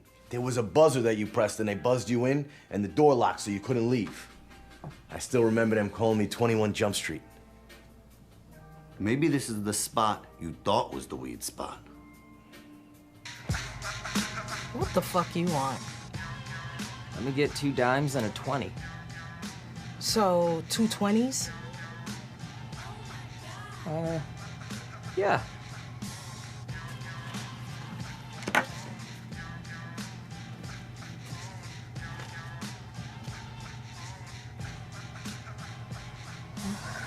Excuse me, I meant 2 20s of weed. We don't sell weed here. That's next door. Now get the fuck out. Can I give them back to you? Yeah, for my money? Are you fucking serious? This is not how these transactions go down. Look around you. Does it look like we have a return policy? Just do some coke, you fucking pussy. I do coke. Yeah, and you fuck bitches too. I fuck bitches. Give me that. Get the fuck out.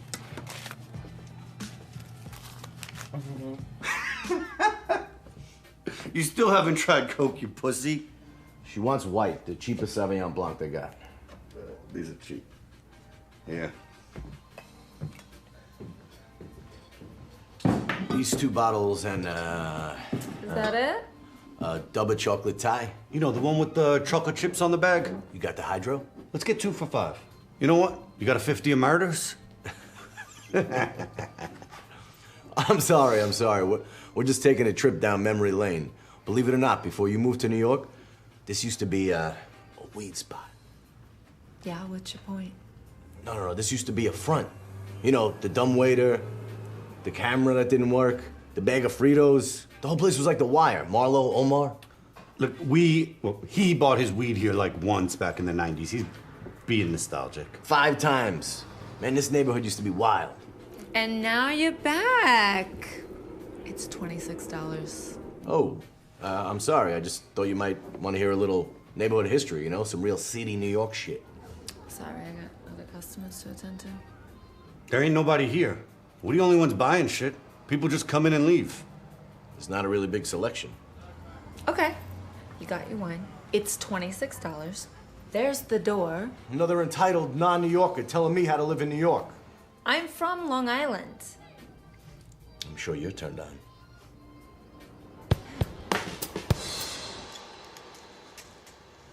What a fucking asshole that lady was. Is this gonna ruin the day? Because if so, I'm going home. What? What did I do wrong? I was just trying to enlighten her about the New York that she inhabits. Look, not everybody's got to bow down to the crap that comes out of the shit shell of a brain of yours. You tolerate it. Barely. That's what friends are for. Now be a pal and let it go. I'm sorry. Look, I haven't slept right since the baby was born, and I haven't smoked weed in days. What? How you standing upright? Johnny V got pinched. Fuck. You've been going to him since before college. I know, I'm in a panic, but the little bit of weed that I have left, I've been giving it to my wife so she doesn't murder me in my sleep. Call my guy. You guy's a fucking weirdo. No, he ain't. I don't have the heart for his vetting process. What are you talking about? Craig, the last time we went there, we had to watch TV with him for like 2 hours. Actually, we watched wrestling for 2 hours and he watched us. He's harmless.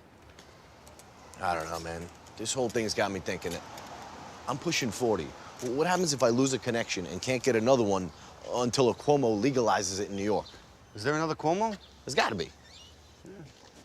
I bought a jar for my weed in '93, and it's been filled ever since. I mean, I always have. Now it's like my ecosystem's disrupted. I got you. Oh, not in front of the kid.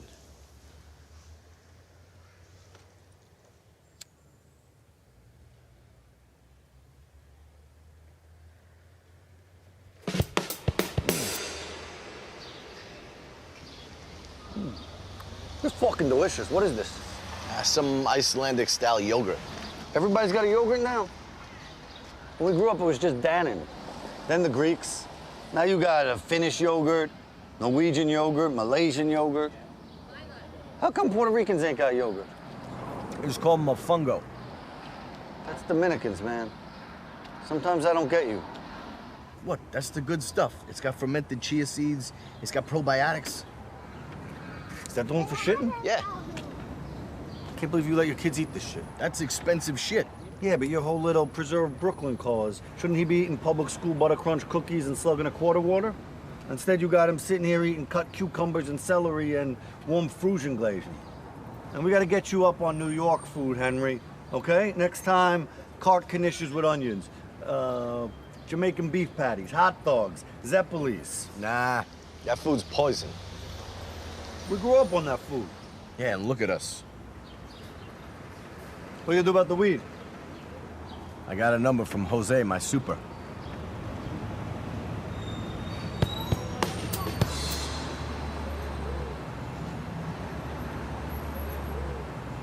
Hey, yo, you still looking for me? You Mikey? I was texting with Mikey. You Jose's boy? Yeah, you want to go do this at my house? I don't want to do this out in the open with my kid. Go to your house? Nah, man.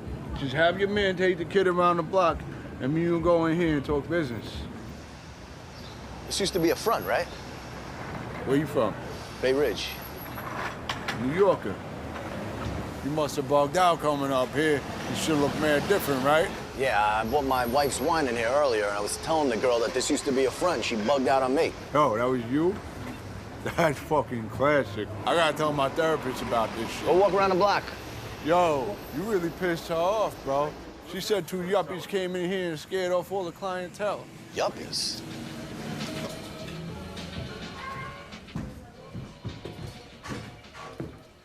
Nuh-uh. He cost us like 3 sales. Him and his friend were pretending to piss on each other in the corner, and all the walk-ins walked out. You was pissing in here? I was pissing in a diaper. You wear diapers? No, I was telling a story that I was pissing in my son's diaper pail because I couldn't make it to the bathroom, and I don't want to wake him up. That's fucking smart. He's smart. I like that. We should sell to this guy, man. Look at his face. He'll be loyal. I will. I will. All right. We'll serve this block historian and move him on his merry way. So, how much you want, bro? What do you got? Dubs, eighths, quarters? Got whatever you need, man. All right, I'll take an ounce then. What? Yeah. Yeah? Serve him. Yo. Serve the man.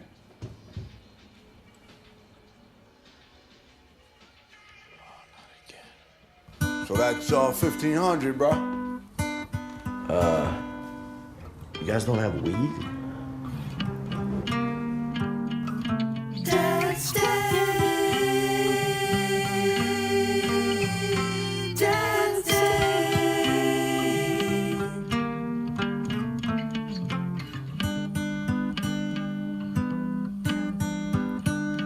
Dance Day. Dance Day.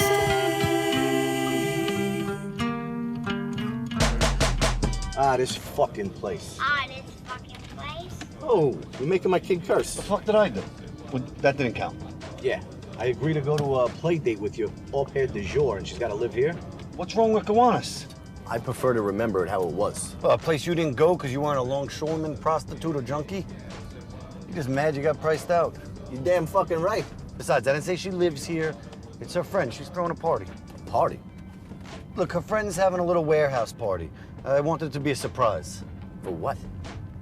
DJ Chick Norris is playing. Are you kidding me? No warning. Just boom, a surprise concert. Craig, I got a kid. He's here. Craig, this is why you don't have kids. You don't know how to take care of him. He can come. How? He's got fucking baby ears. Tender, damageable baby ears. They better not have those air traffic controller headphones. No dipshit. It's a kid party. a mommy dance party, whatever you want to call it. Nah, I'm turning around.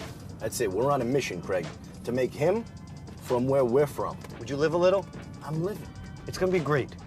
My girl could watch Henry. Me and you could relax and have a couple beers. You're gonna love my new wife. Yeah, it's great to watch your friends in Borough die in the same place. Whatever. I'm excited for you to meet her. I think she might be the one, man. She doesn't stand a chance. I'm serious.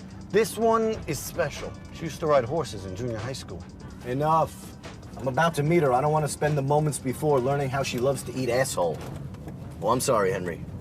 I didn't say nothing. Oh, there's a spot right over there. What's that guy doing? Hey, yo, guy, what are you doing? No, hey, spot's taken. Yeah, by me. Hey, come on, man, I'm saving it for my girlfriend. There's no saving spots. Hey, Henry, is there saving spots? No, there's no saving spots. Hey, she's gonna be here in a minute. She's got our kid. Really? This is where you've taken me. Dude, sorry.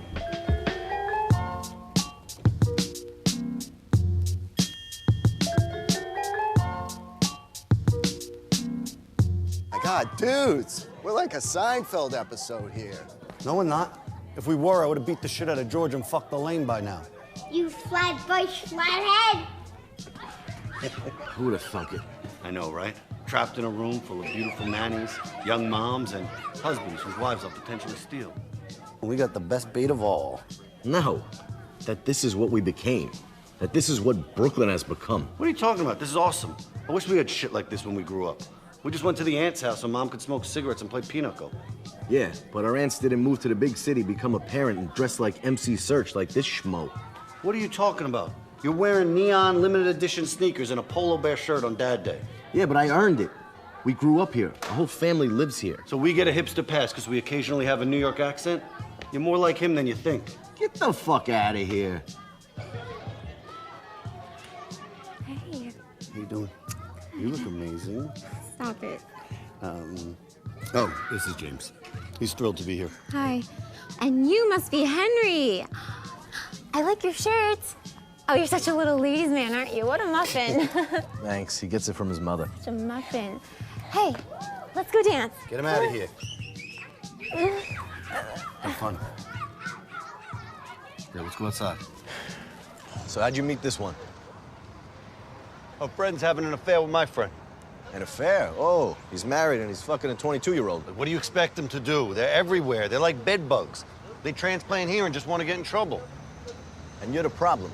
You keep banging him out and encourages more of them to come. You're a transplant banger. Bang, bang, dude. Your wife's from Connecticut. Yeah, and I get a pass on it. Because here I am raising the last of a dying breed. The last of the born and bred Brooklynites with an accent. Is this what marriage did to you? Huh? Brooklyn's changed. It's full of 22-year-olds on Tinder, dying of sex with guys like us that are actually from here. And your way of dealing with your monogamy is through plotting and anger? I've entered my Al Bundy stage. I'd rather enter these transplants. You're just infatuated with all the available ass looking to make the Craig mistake. You're the one they find right before they find someone to marry. Yeah. Hey, put this out. Let's go get a beer.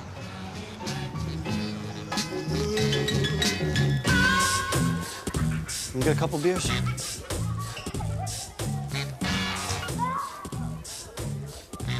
Two blue?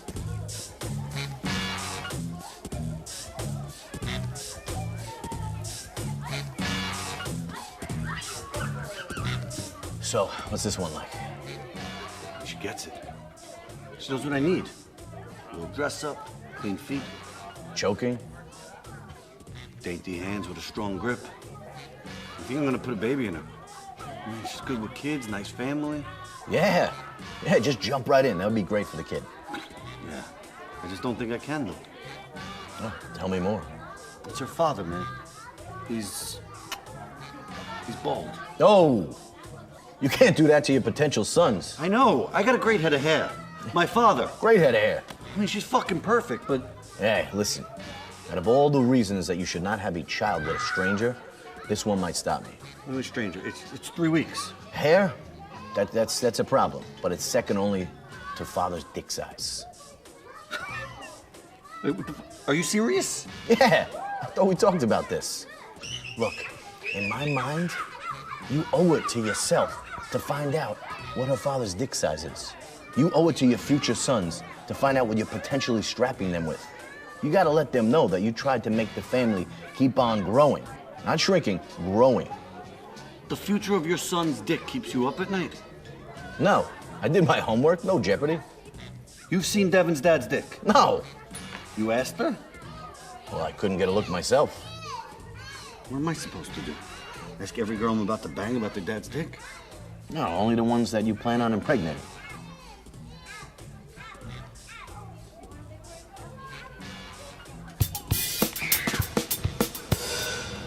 Oh my God, Henry is so cute. What a doll. I know, that kid's amazing. Hung like a horse, that kid. Stop. You are so bad.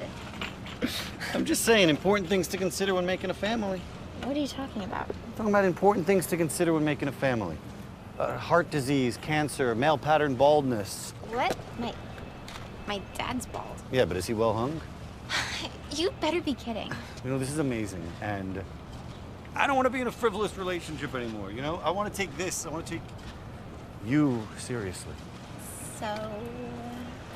Just give me an idea. Stop, enough. I can't tell if you're being serious or not. I gotta take Alice home. Call me later, tomorrow.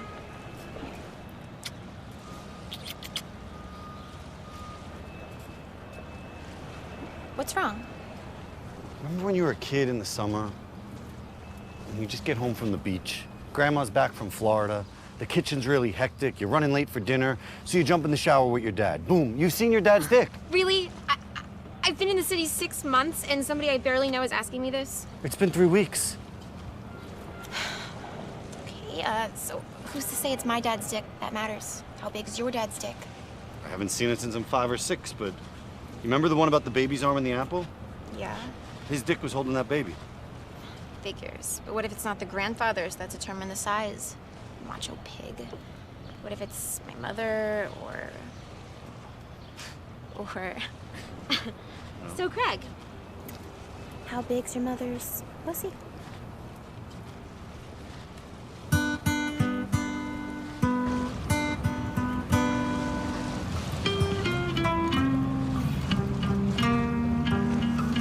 Dad's Day. Dad's Day.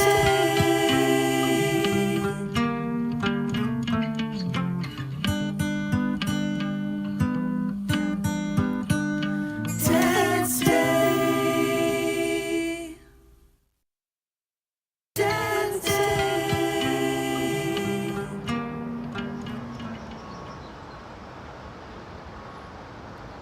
I'm fucking beat. Word. That wedding last night almost killed me, man. It's nice to be out here relaxing in some peace and quiet.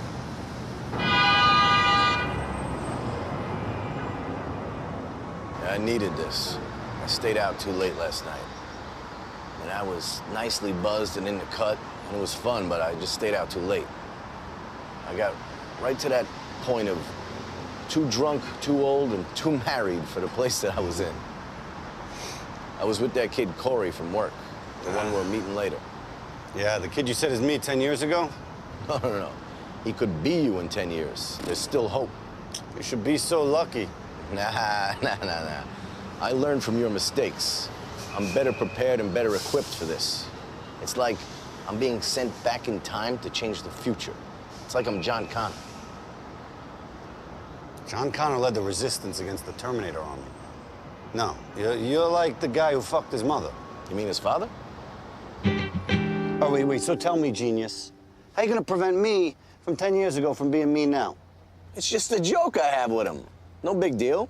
Just about how, eventually he'll lose the ability to deeply care about a person for years at a time. And the trade-off is the ability to walk into a room and find something to fuck.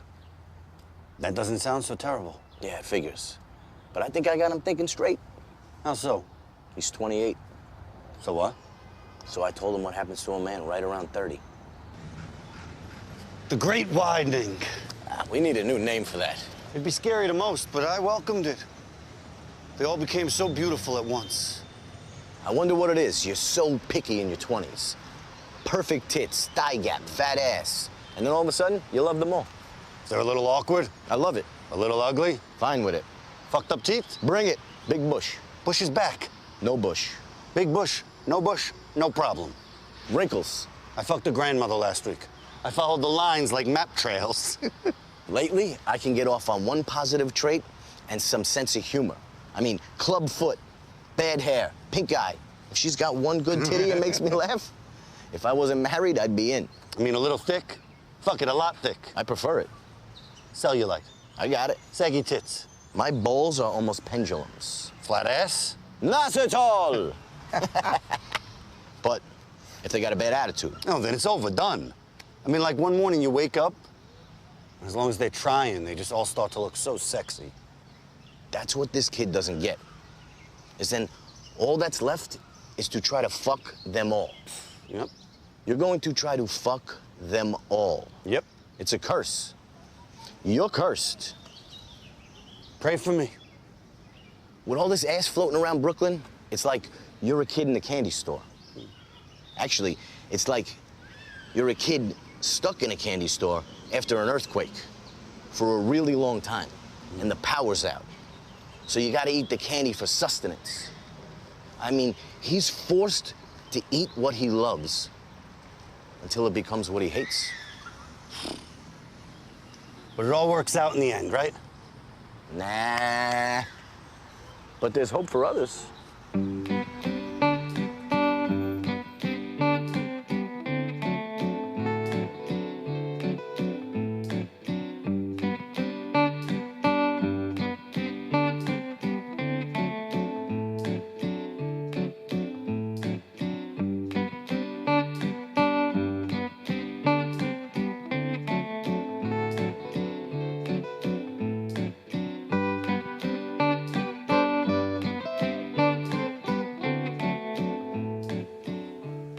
To be honest with you, I was pretty creeped out to meet you.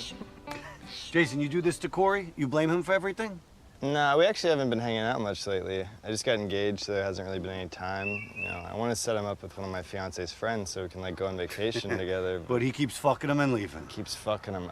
So we're kind of running out of bridesmaids to pair him with. Yeah, they'll hold his cock, but they won't hold his hand down the aisle. Oh, hey, he can't help it. Look at the kid.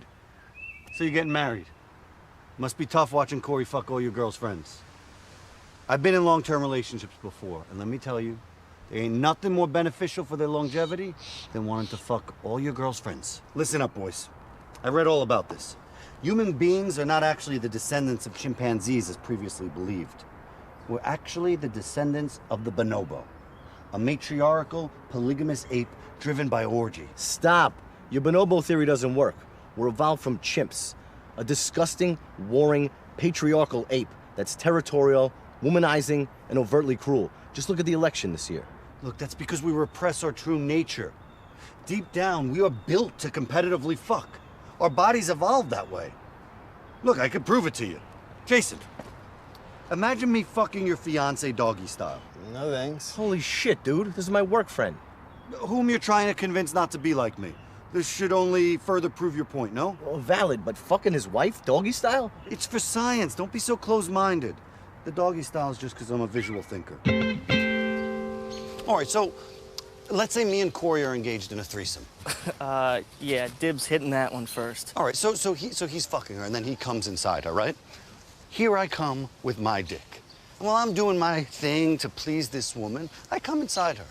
But while we're enjoying this pleasure, I'm also displacing his sperm. You see, listen, the male penis is like a meat straw. And while we thrust in, our foreskin also pulls out the last lover's sperm. You see, she wants our cum. She's programmed to procreate, and she's maximizing her chances by having multiple lovers. And I'm obliging, but I'm also competing. You fucking lost it. I'm sorry, guys. He gets like this sometimes. Let's get out of here. No, I haven't. There's nothing to be embarrassed about, guys. Your wife wants a life full of orgasms. Besides, more sex leads to less conflict.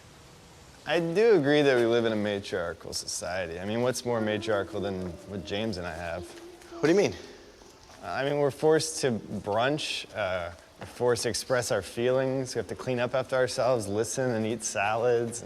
No, I choose to live a pretty sweet life with my lady and my boys. No, she conditions you to live an optimal life for her and gives you sex to pacify your primal urge. I mean, she's got your nuts in a sports sack. The same bag that she kept her weed in all throughout college, weed that she doesn't let you smoke now. Forget this. This isn't just about you. Think about your wife's needs also. When the female bonobo screams out during orgasm, she's screaming for more males to come and fuck her. She's screaming for more dick. Look, our women want more dicks. Corey gets it. He gives more dick. Jason, give her more dick. Suddenly I hate myself. Craig, I lived with you for years. I've heard you fuck. You're like Marlon Brando having sex with Marlon Brando in a sex scene directed by Marlon Brando. And secondly, I am positive, when she has that fake orgasm, it's so that she can go to sleep and get the trauma of your sex screams behind her. Look, you could tell yourself whatever you want. You can't refute science. The fact that my dick and fuck motion combo sucks out other sperm proves that we evolved as polygamists, further proving that our girlfriends and wives want pounds of dick. You're a sick fuck. You want to be like this, Corey? No, I want to be like you and Jason.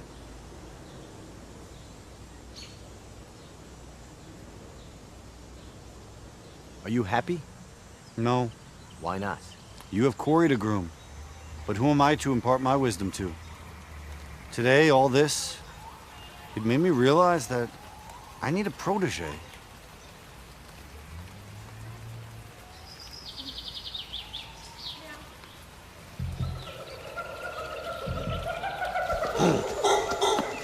You like fruit, Henry? Why not eat all the fruit?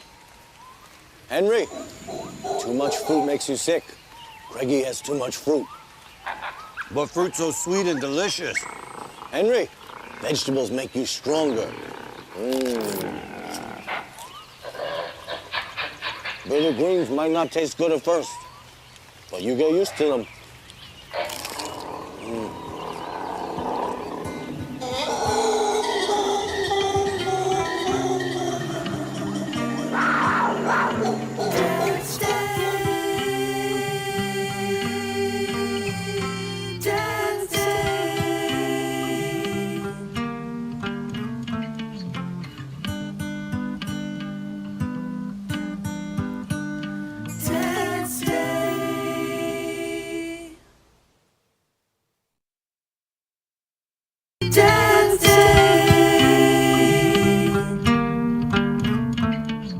She won't let me do it. She's 100% right. Why you always gotta get her back?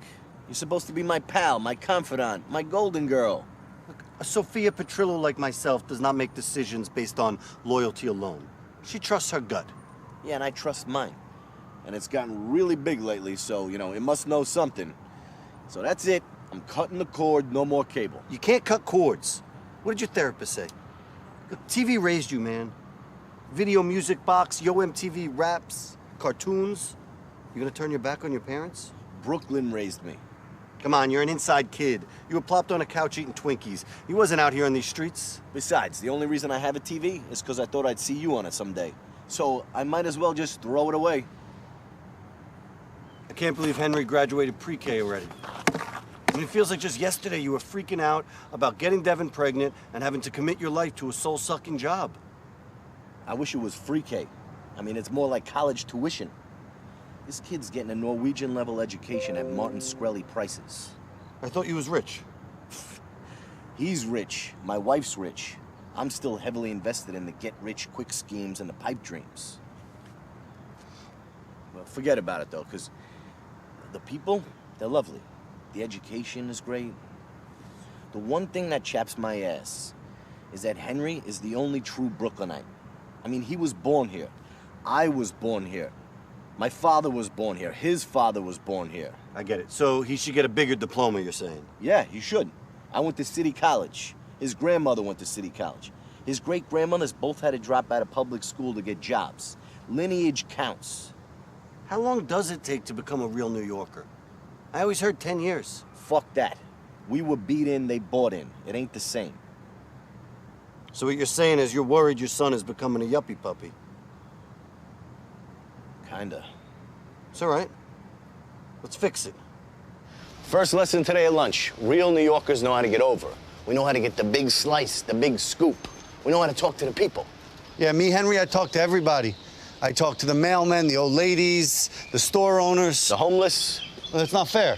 Really? Because I remember you having such a connection with a homeless man who begged on your dorm room corner that you actually let a man into my home. I'm not celebrating you. Henry, I gave a man a roof over his head. I'm a saint. Saint Craigie. Just because you let Charlie Noodles bathe in your dorm room and dry his dirty socks does not mean that you get the big scoop in your burrito. One does not do this casually. There are many technical details involved. Enlighten us. There are 3 steps to getting the big scoop. First, you can't build a building without a proper foundation. Pork? And you can't pour a foundation without happy labor. Not in my town. So you need to have the smile and the eyes locked ready. How you doing, my brother?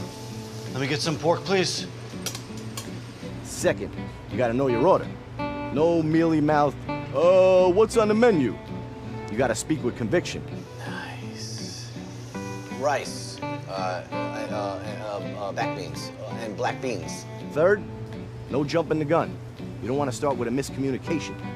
You gotta be in charge. Pico guac no sauce. What'd you say? Pico guac no sauce.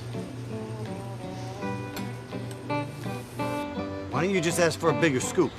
Yeah. Ask for a bigger scoop. They look into your soul, and they put that on the plate. We want the big scoop.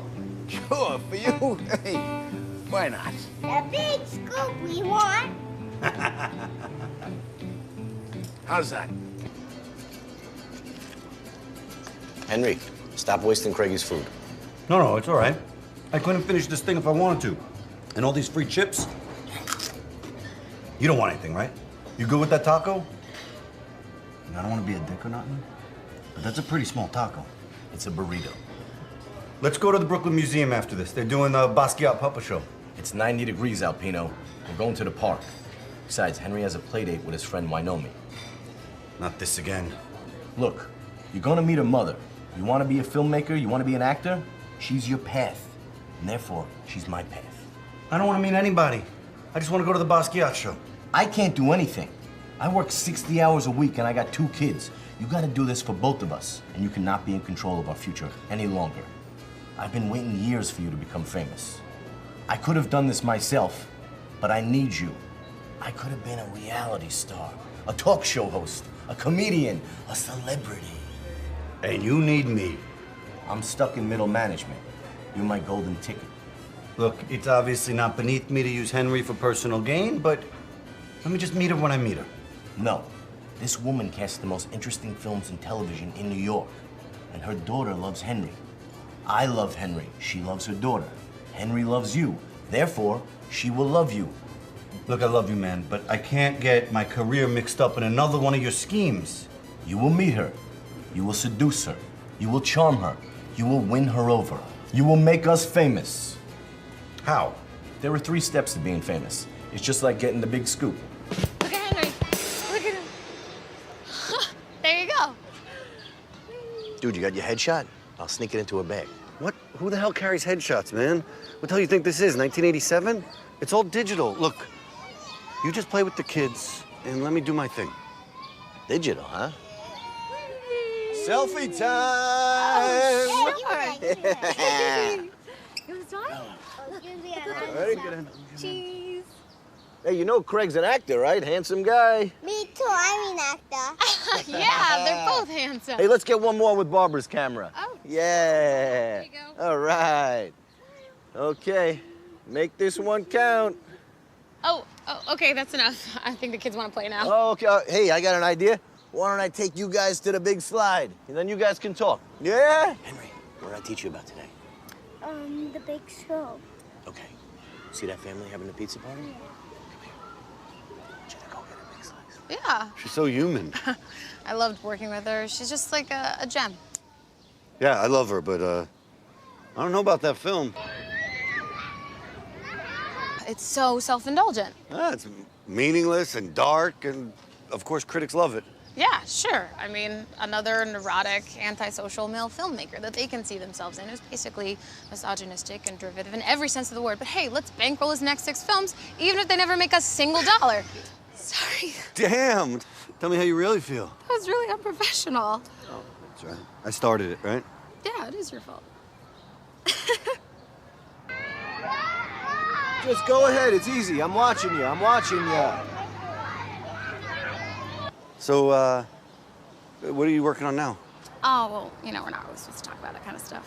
Of course. I was just making conversation. You know, I am working on another pilot with Scorsese. Another one. Yeah, I mean, he is the greatest. Damn. I would give anything to read for stuff like that. Actually, there would be a role you'd be really great for. I'd love to bring you in. Oh my God! Shh. Izzy, you okay? I know me. You okay? You okay? Are you okay? Hi, sweetie. Oh, my baby. Oh my God. What the hell is wrong with you? Is this how you pay attention to your kid? It's just a little boo-boo. She's okay. Where the hell is your kid? Look, Dad. I got the biggest lunch that I had. Are you teaching your son how to lie and scheme to get you free pizza? But it was the biggest one. What is wrong with you people? All right, Barbara. Talk next week. I can come in any day for a reading. It's just not Mondays or Tuesdays. Wednesday afternoon? Thanks. Yummy.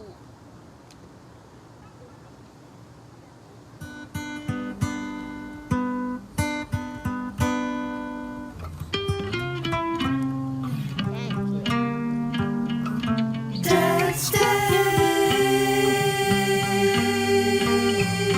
Dance Day.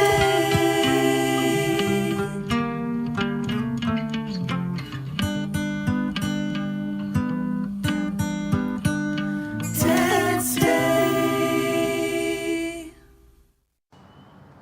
Dance Day. Oh my, this is moving quickly. And now, once again, my shirt is off in a stranger's apartment. And now my pants. And now my underwear. Do we need bread? I was in the middle of making my fucking grocery list, and I get thrown down on the bed. I should get to keep my iPhone. Where is my iPhone? Did he just whiff at it? He literally just whiffed at my vagina like he's judging wine. I believe this pussy is from the Jersey region, Camden. This is still a young pussy, a little matured, but bold in body, floral. Well, this isn't the worst. At least he's not trying to. Get away from my asshole, I just took a shit. I don't care. I don't care if you don't care. No. And he is already at my asshole. He should put this on his Tinder profile. Will he your ass within the first 3 minutes of hooking up? I'm sure he could get a small but dedicated army of followers. Wow, he is committed to this. Oh, this isn't a warm-up. This is his finale. Come hither. Come hither. Keep calling me. Yogurt! Fuck! Surprisingly, it came Fuck! from the We American need Heart yogurt. Association. Okay, I guess it's my turn. Time for some reciprocation. Wait, why is he turning around? OMFG, I have to eat his asshole? When did this become a thing? Am I supposed to reciprocate? This is outside the social contract. He is so hairy. He's like a less sexy Teen Wolf.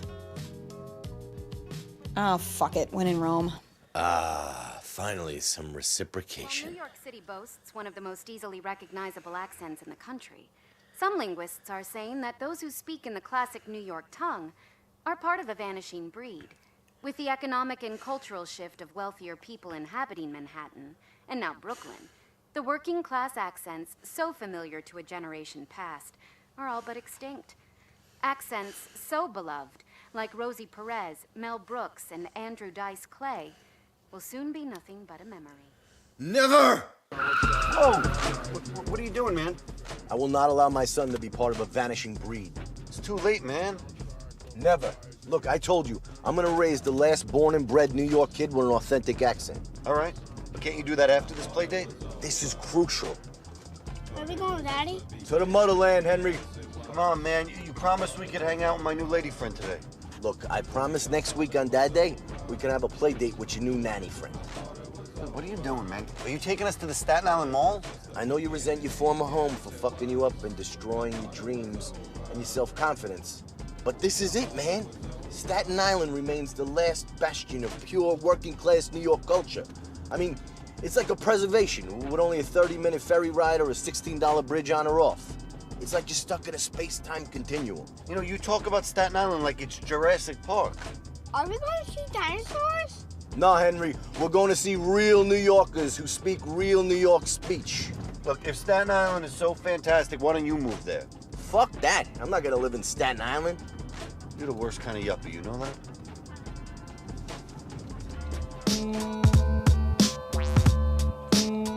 Hi, Papi. Oh my gosh, you're so adorable. What can I get you, sweetheart? Go ahead, Henry. 2 coffees. 2 coffees. Oh, he sounds like he's from Manhattan. Hey, come on, try it again. 2 coffees. 2 coffees. Boom! Up high. Here you go, Papi, all right? 2 coffees, right? I'll take the coffee. Anyways, Craig, what's up with you? What are you doing? I've just been really busy, projects and stuff. Please, my ass, all right? Please, since when did you have a real job? I always work. I work harder than any of my friends. Your friends? Your friends are at the door. Okay, come on, then. Like, look there. Nobody's at the door, see? Exactly. Thank you. Linda, you freaking... All right, look, is Tony in the back? I wanted him to show Henry how he makes the bagels. I don't fucking know. Why don't you go check? Tony, do you remember my friend James from college? Hey, boys, how you doing? I was wondering maybe this is his son Henry. I told him you'd show him how you make bagels out here. This is where we roll out all the bagels. For a batch I get over there, I get about 120 bagels. 120 bagels. You ever eat 120 bagels? Nah. The next part, Henry, is the most important part. Ooh, we gotta watch this. Look over here. Come here. You see what this is? Yes. It's a big vat, because these are boiled bagels, right? They're barreled bagels, barreled in New York City tap water. Yeah. Tastes like home. The best bagels in Staten Island. You hungry, kid? Yes. I'm gonna make you kids a sandwich. Sandwich. You know what we're gonna put on it? A little gabagool. Gabiga. A little mozzarella. Mozzarella. A little prosciutto. Bajut. And we're gonna top the whole thing with vinegar and ale. Yeah. You know what else for you? We'll maybe even put a little mustard. You're a mustard face. That's right, I am. Let's go make you a sandwich. I thought you was on a diet. It's my cheat day. What does that mean? 1 day a week I can have whatever I want. I need to get one of those with my relationships. What are you doing? Why are you eating like that? My new diet. I'm going paleo. Do you even know what that means? Caveman diet. Oh, shit. What's he doing here? I don't know. How did he even get here? Oh, look at these fucking mooks. What are you guys doing here? What's up, man? What did I was seeing you 2 yuppies out here? They let you over the bridge? I'm from here. You grew up in Staten Island? Glad I bumped into you guys. I got something. I got sticks. We don't take pills. I didn't talk about drugs, bro. Talk about sticks for the TV, the internet, the movies. I figured out how to jailbreak. Cool. How is it? It's great. I get everything. You know, I gotta take it with it a little bit more, but I can only commandeer the TV for so long as my wife gets mad. Commandeer? Commandeer? Yeah, commandeer. Like I was saying, I can only take it upstairs for so long. It's my wife, she flips out if I'm not watching her fucking shows with her. So I need more time. But I almost got it. I just need more time. I gotta wait till she's dead. How's the quality? Quality's pretty good. I mean, you know, baseball's a little blurry, but you can see everything. It just stops sometimes. I'm still tinkering with it, though. I wasn't gonna do it because I already got in trouble with the torrents and shit. But everybody's jailbreaking these fucking things, man. I saw a Chinaman in Costco, and I went up to him and was talking to him about this. Because, you know, the motherfuckers know how to crack these things. They're wizards with this shit. And he said everybody's doing it, so now I'm doing it. So, you come to my house, I'll show you how to do it, then we could do this together. I don't even have one. All right, so buy one. You like movies? You don't like movies? You don't like movies? Yeah, of course I like movies. Everyone likes movies. All right. I get all the movies. Cool. So what do you think? About what? About buying my stick. Bro, I'm trying to hook you up here, man. This is big. This is bigger than the fucking cable hot boxes, bigger than the fucking fake Louis Vuitton shit. This is huge, bro. I'm trying to get you in on the ground floor because you say you're from Staten Island. It sounds like the future. I love it. The fucking man's pretty smart. You should listen to him. I'm good. You're good? You think you're good? I don't even have a TV. What kind of fucking yuppie doesn't have a TV? Bro, put it in your iPad for all I care. How much? 200, the local rate for you, since you say you're from here. I don't have $200. Look, I swear. Look, I barely have $90. $90? I'll take it. Deal. Good doing business with you. Hey, good to see you, man. Thanks for coming to my spot and wasting all my fucking time the other day. I appreciate that. Have a good time on the island, guys. Can we just go back to Brooklyn now?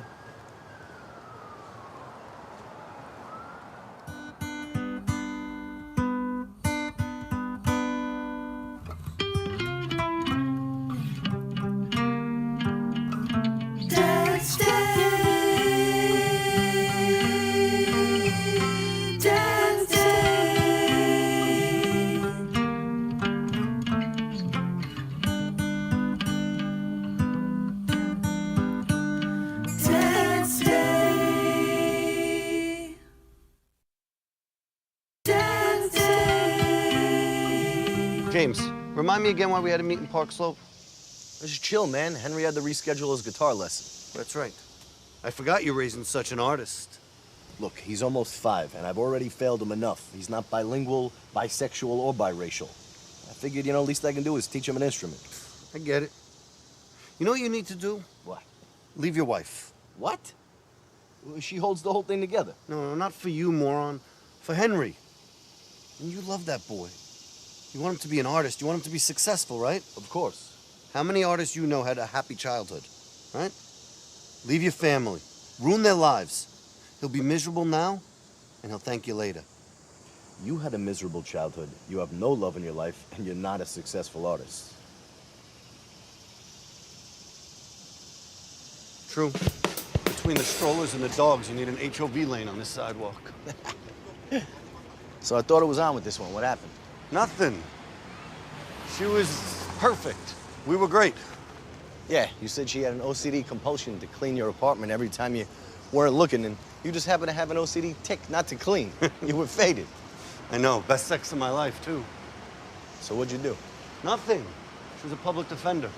You realize those are the good guys, right? Oh, out of the way, guy. Welcome to New York. Welcome to New York. No, the sex was too good. We'd be up all night, all morning. She'd be late to court. People started going to jail. I'm a humanitarian.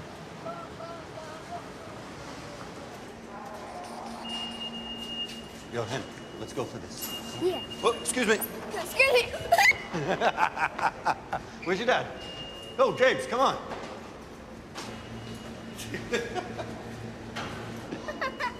Oh, man. Oh, man, he's stuck there. He's stuck there. What's the rush? What are we racing for? We're not racing. We're walking like New Yorkers. We should be driving like real New Yorkers. Dude, taking the train is part of the adventure.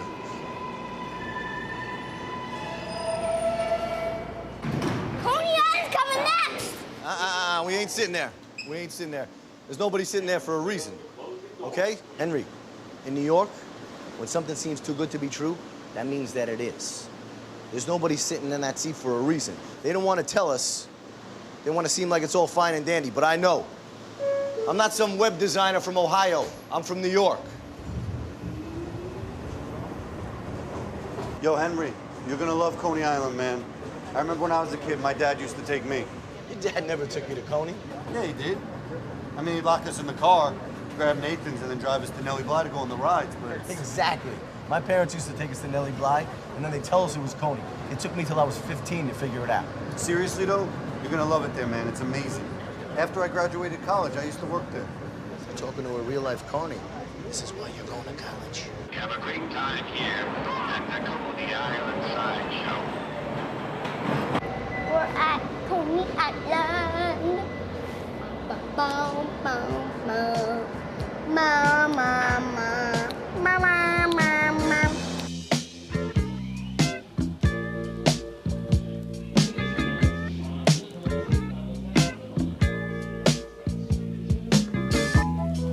Look, Henry, that ain't a game. It's a toy store, just like Toys R Us.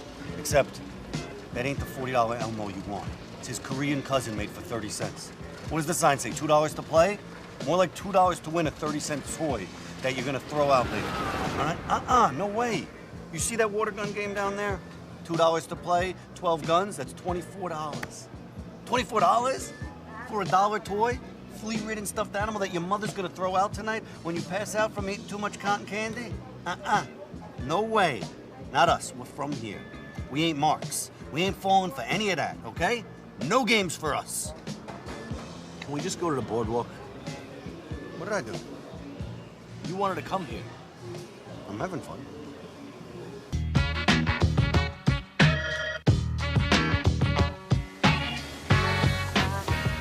Yeah, this place was real when I used to work here, man.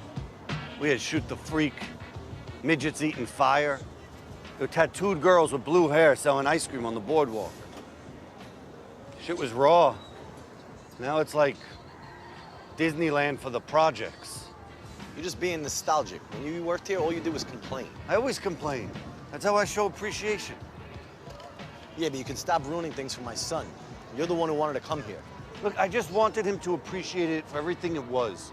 You know what I mean? Everything I love and hate about New York rolled into one overpriced, oversweetened, guaranteed to get you sick after a ride on the Cyclone funnel cake. You know, you get lost in your own metaphors. I do. Shit. Henry. You got your cell? Yeah. All right, let's split up. You couldn't have got far.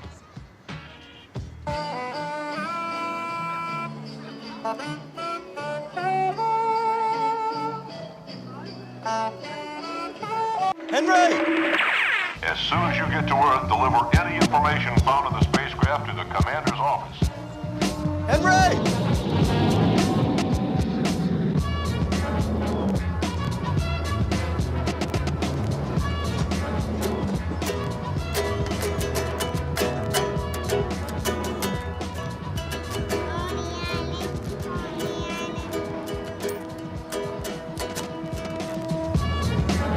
Woody, have you seen this kid, man? No.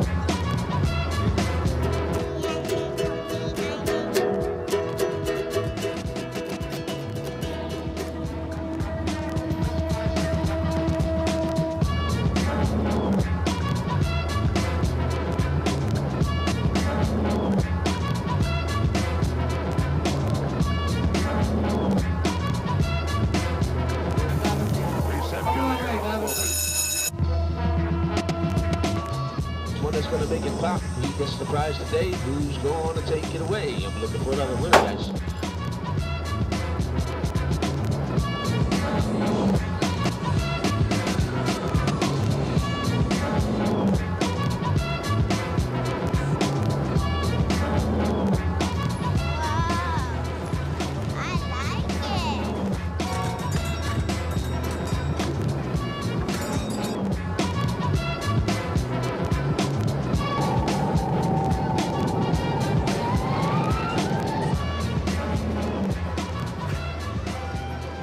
Jameson? Do you have a shot of Jameson? How much is that?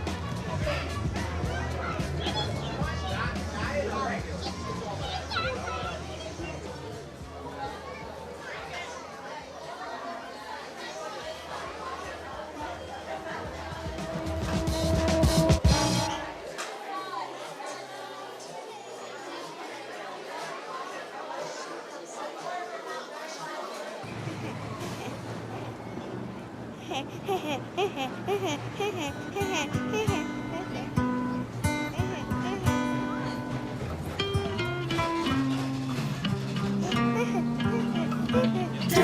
Day. Dance Day.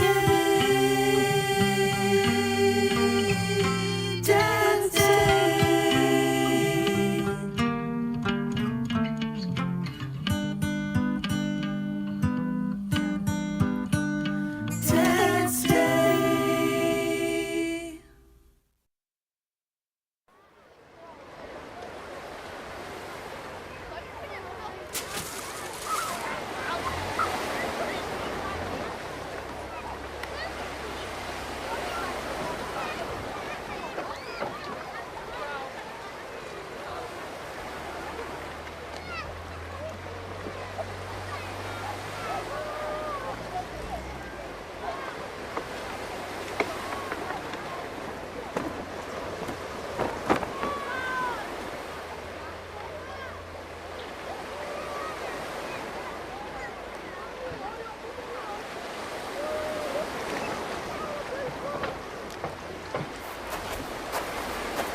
For a blink moment in time, people are aware of what they're feeling every day.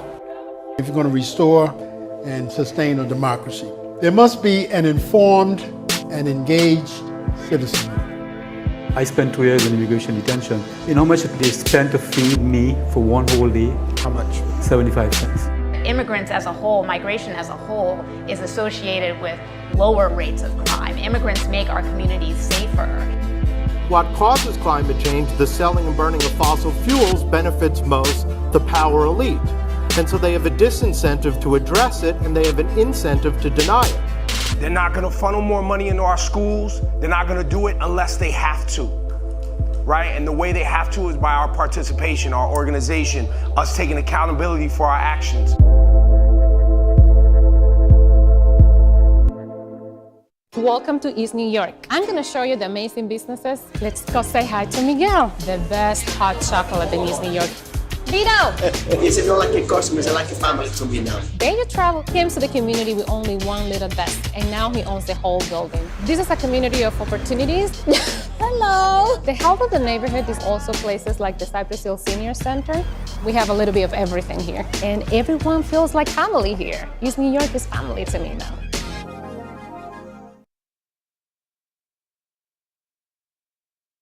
As per U.S. law, any child bought or sold into the sex trade is a victim of human trafficking. Why is the first time I'm hearing about this? On the same websites where you sell a couch, there are sections to buy people. Really?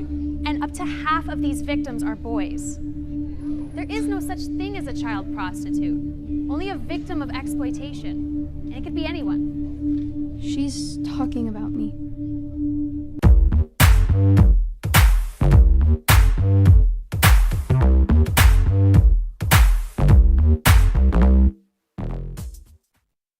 May I? Please. I'm going to go ahead and guess that you've all seen one of these before. What the hell is that? That's a computer. And what I'd like to know now is, how many of you have ever had the distinct displeasure of being subjected to the business of a travel agency? Tell me about it. Well, Mr. Bauer, where did you go on your last vacation? Vail. Okay, and how did you go about booking your travel, if I may inquire? My wife did. Okay, does your wife book all your travel? Well, either her or my secretary. Oh. Thank you, Mr. Bauer. And what about you, Mr. White? Where did you go on your last vacation? My secretary handles my travel also. Right. Okay, well, if it's okay with you, I'd like to paint a picture of what this experience might look like for your wife or secretary or whoever. She may have a favorite airline. She may dial that 800 number and be put on hold for 2 hours. Or she may decide she likes to suss out the market, see what her options are, and do a price compare. I don't need to do a price compare. No offense intended, Mr. Falk. I'm sure you don't, but many Americans do, which is precisely why this idea of mine is such a boondoggle. Isn't that right, John? Yeah, boondoggle. Yes. So as I was saying, your wife or secretary will head down to the travel agency where she won't fare much better. Good morning, Richard. Glenda, you're looking lovely as always. Would you like some coffee? I know where it is.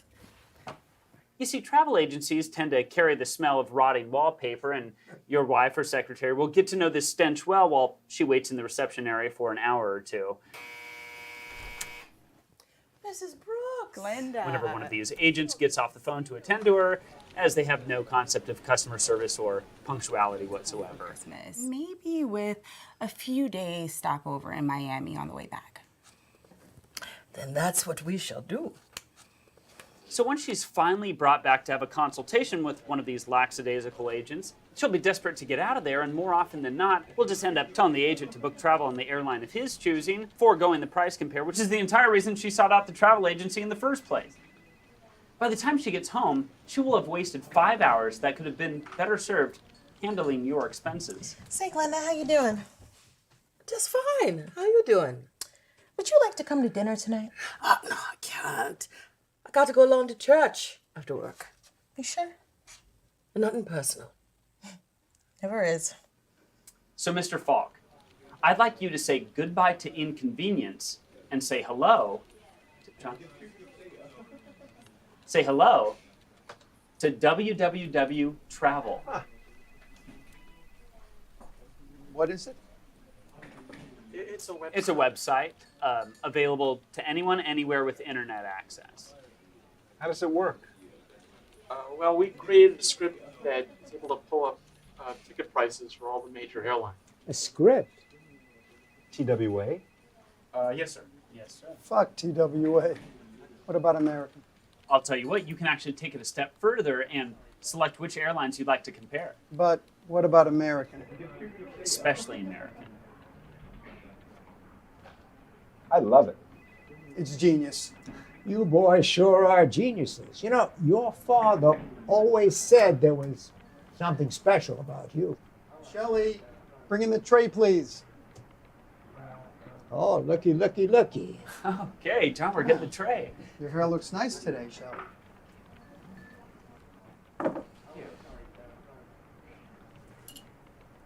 Here's to travel. To travel. A vote for Asante. Oh, there's nothing in your glass. Oh, no.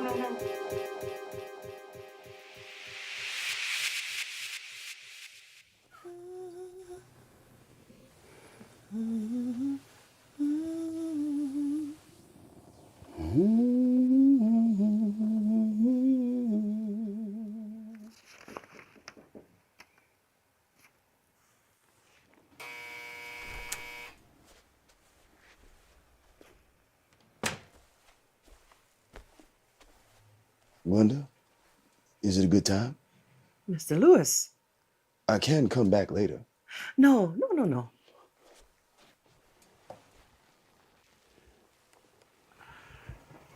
One more initial. All right.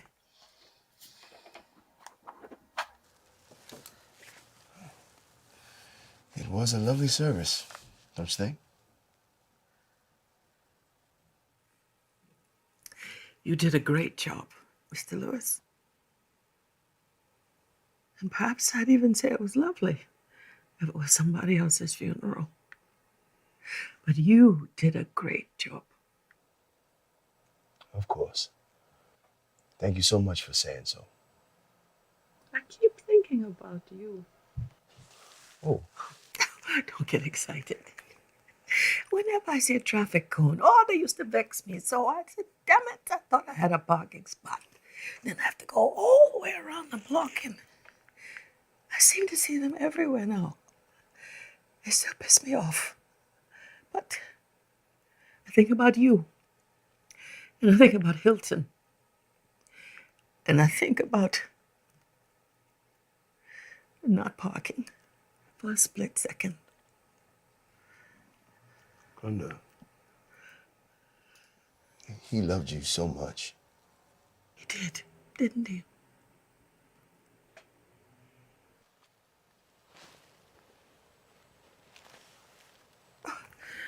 I'm good. It's good.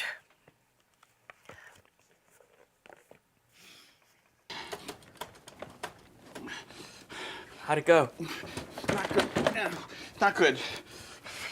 What do you mean not good? There was an incident. What kind of incident? One of the investors and Scotch. It's in the computer. What are you talking about? Did you get it out? I blew on it. Wasn't working. Pass me the plug. Yeah. Okay. Turn it on. It's not turning on. Oh, man. It's okay.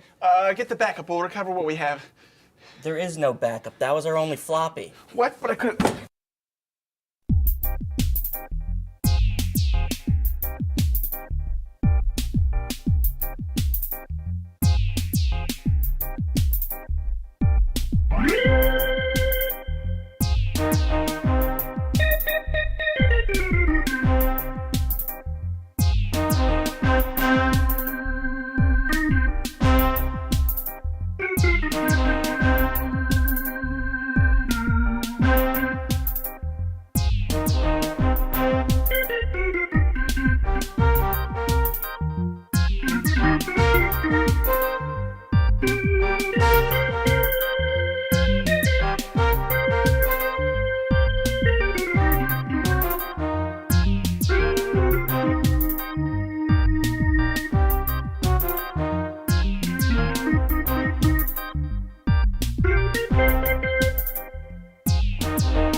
Happy birthday, baby.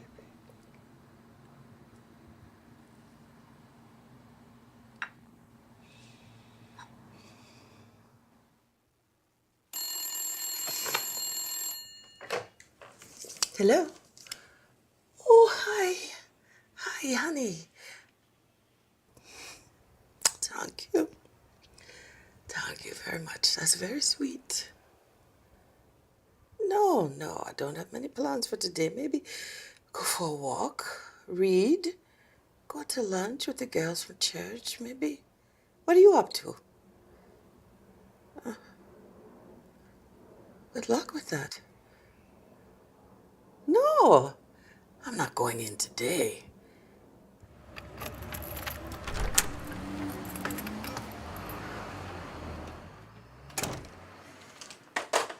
Sherry, darling, how am I supposed to get any work done if I can't get to my desk?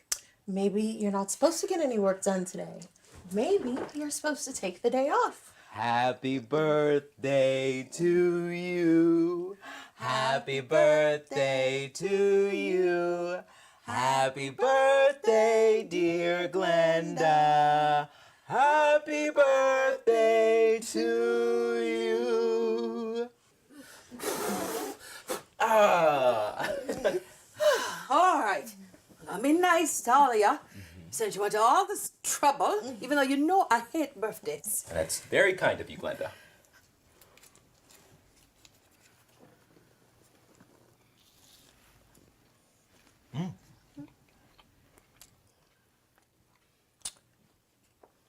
Say, Glenda, you're a Libra, right?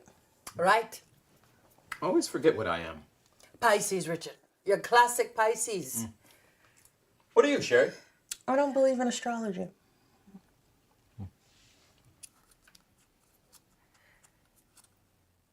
Well, I'm going back to work. Especially after this delicious breakfast. Glenda, you ain't working today. Shoo. Shoo where? Somewhere, not here. All right. Can I at least do the dishes? No!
Old Flatfoot, back again.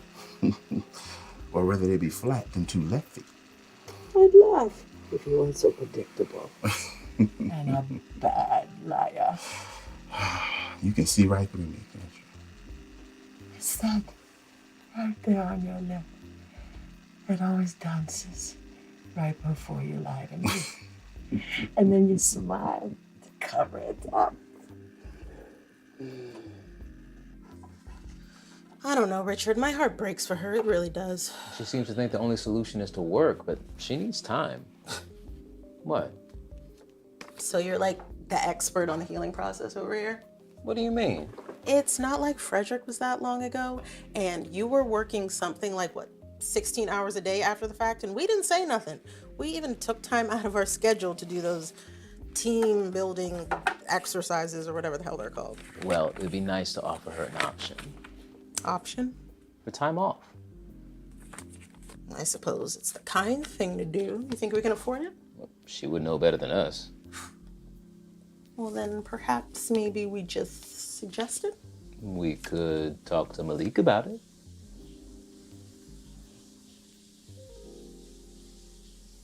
Say, Richard, do you hear the faucet running?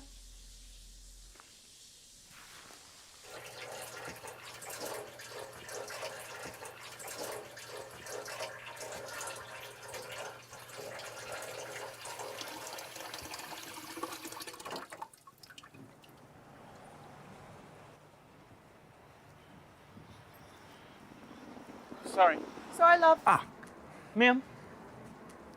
Sorry, do you work here? You lost? No, I don't think so. This is the Bedford-Stuyvesant Travel Bureau, Yes. and you work here. Why ask?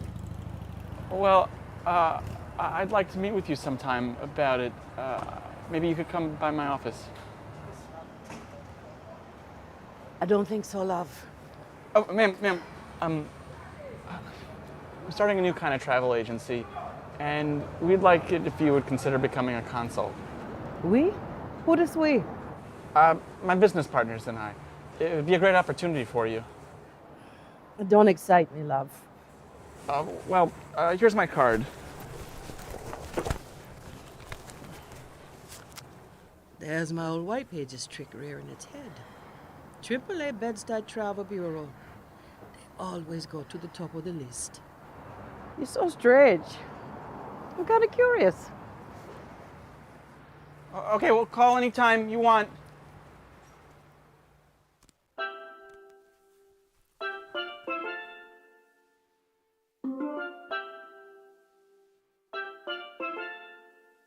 Looks nice, doesn't it? The 1950s, before black folks existed. Aruba, Jamaica too. Lands of the white people, all up in their resorts. They was buying what they was sold. Maybe occasionally you'd see some melanin shuttling drinks to the pool.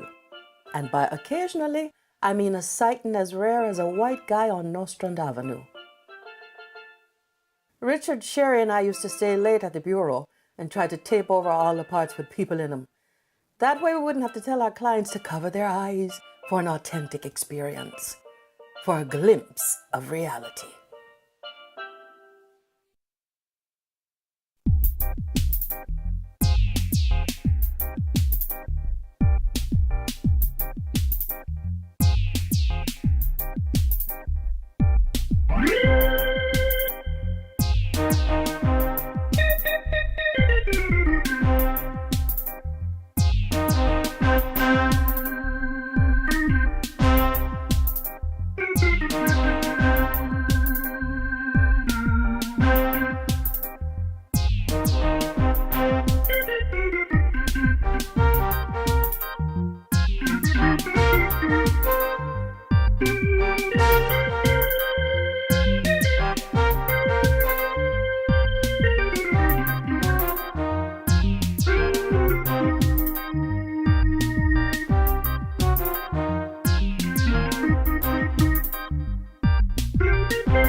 Thanks so much for coming, Glenda. I really appreciate it. Oh, this is it. I see. Well, first things first. You're gonna need some furniture in here to make a waiting room. Invite your clients in, make them comfortable. Well, actually, this is just Mark's dad's office. You must be Glenda. Yes. Mark, lovely to meet you. As John was saying, we're just waiting to get a little bit more business before we can begin investing in a proper waiting area. It looks like you're investing enough. So, what y'all want from me? I'm not here to consult on interior design. Right, well, we were hoping that you could run us through how to book a trip on an airline. And why would I do that?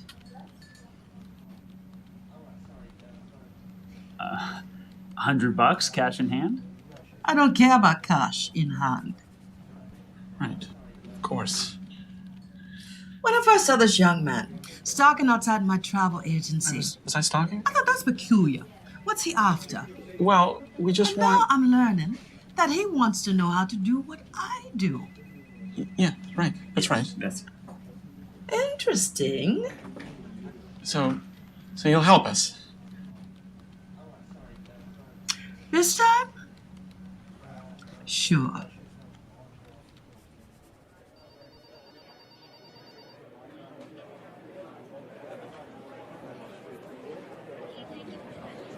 Suppose I neglected to mention we work the phones at the bureau. Well, can't be too hard. Now let's see.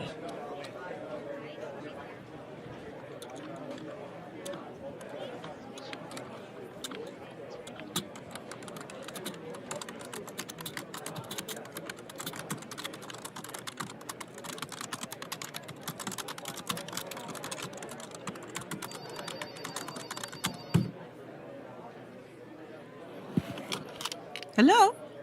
I'm done.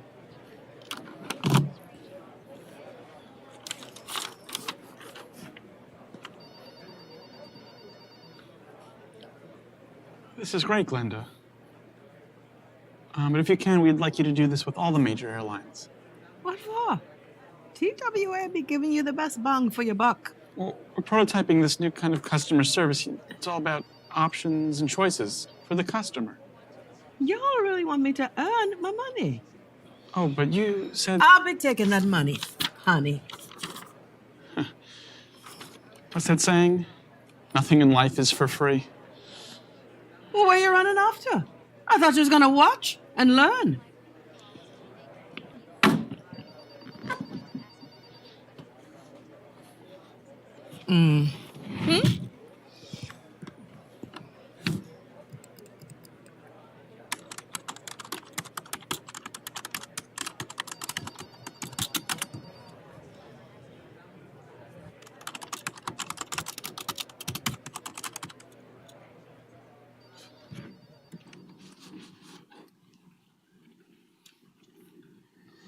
Where did he find that woman anyway?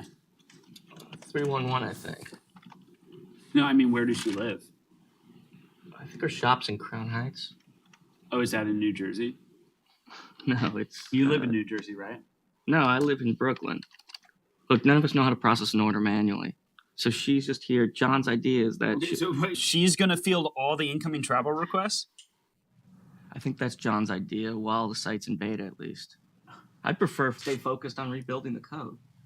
I'm sorry, does she have tentacles, this woman? Because, you know, we're advertising vacations in minutes here. You know, it's our tagline. It's halfway to becoming trademarked by me. You know, how many calls can she be on at once? Yeah, we'd probably have to scale back. Okay. Stop. What? Just stop. What I'm doing? Yeah, exactly what you're doing. Okay. Look, I need your undivided attention here. We're doing this all wrong. You know, we can't fix a problem with a half-assed solution. We need to stop asking the customers what they want. We should be telling them. I don't know what that means. Yeah, you got to tell the people what they want. Yeah. Okay, what do they want? What they want is cheap exotic flights to somewhere they've never been before. Somewhere like Jamaica. They do? I'll tell you what we're going to do. We call up Air Jamaica. We buy out a block of tickets for a discounted rate, peddle those tickets to our customers, still at a discount, only slightly less discounted than what we paid for, and we make the profit. Don't our clients want to go somewhere like Colorado or Florida? I mean, based off what John said at the meeting, it sounds like there wasn't a large appetite for Jamaica. Thanks for your input, but no. If we sell it right, there's a huge appetite. There's always an appetite. What we have to do right now is get John to get that woman on the phone with Air Jamaica. I don't know. That's not what we pitched the investors. And also, that's not what John and I built. Yeah, who cares what we pitch the investors? They don't.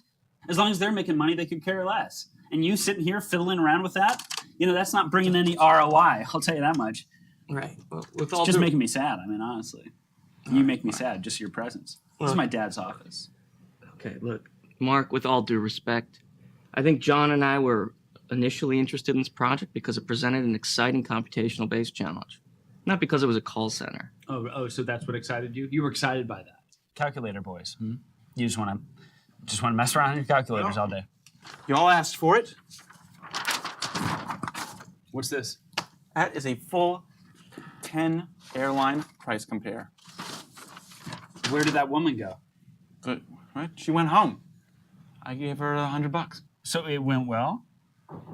Well, as in we now know how long it takes to do a manual price compare and how completely useless the website is without an API. Jesus, in English, John. Okay, an API. We need an API because that will aggregate all of the data we need for all of the major airlines. In English, we're fucked. No, we're not. We're not fucked. We're not finished or anything else. Plan Air Jamaica is in full effect.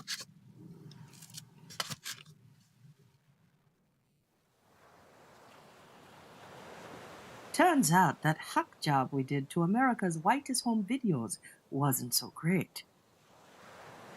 So I got to thinking, I can make my own reels, filled with everything and everyone I loved. Hilton was always there, of course. And Gloria, too. The three of us. Oh, this was supposed to be a promo. Jamaica. White sandy beaches, clear crystal waters. Come for a sail, stay for the rich history and culture. Jamaica, feel the sand between your toes. I got it. We'll make a commercial.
Hey, what are you thinking? I was just thinking I'm gonna head out. Okay. I was also thinking that this isn't what it was cracked up to be. Well, it never is. But you have to admit, on paper, it's a pretty sexy opportunity. Sexy? Well, yeah, getting paid to do something that you'd normally be doing at home. In your bedroom, at night, alone. You ever hear that thing about not wanting to make your hobbies your career? No, I don't think I heard that one. Maybe I just made it up. I don't know. I think I should be a chef or something. Cook. Something else. You coming? No, I'm gonna stay here. It's Saturday. You don't get overtime. I'm aware of that. Thank you.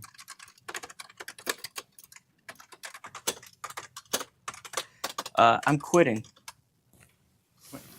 Yeah. What? Yeah, I just decided I'm gonna quit. Just like that? Yeah, this whole a woman buys bulk tickets to Jamaica. Yeah, it's not what I signed up for. That's temporary. We were so close to finishing. We are. We are so close to finishing this thing.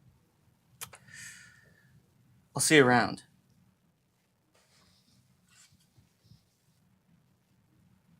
See you Monday. He'll be back. He'll be back.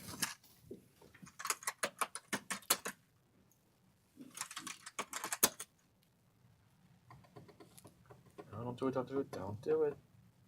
Don't. No, don't. Fuck it.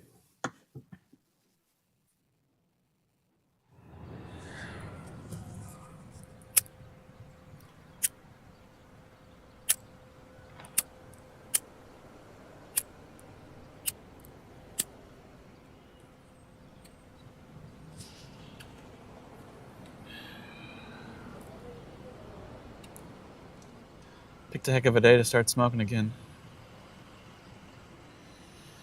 Should I quit my job? Probably. Maybe. No, I don't know. Does anyone even really like their job? No. No, John, don't go down that route. Don't do it. Don't do it. That Glenda lady seems to. Wonder what their office is like. Maybe they do team building exercises. I hate tomatoes. I have a dog named Tomato. Tomatoes are a fruit. You hate tomatoes. That's the lie. Wrong. I don't have a dog.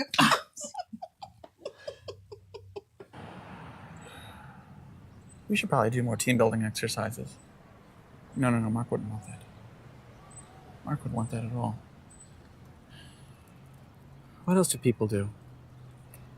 Summer Fridays?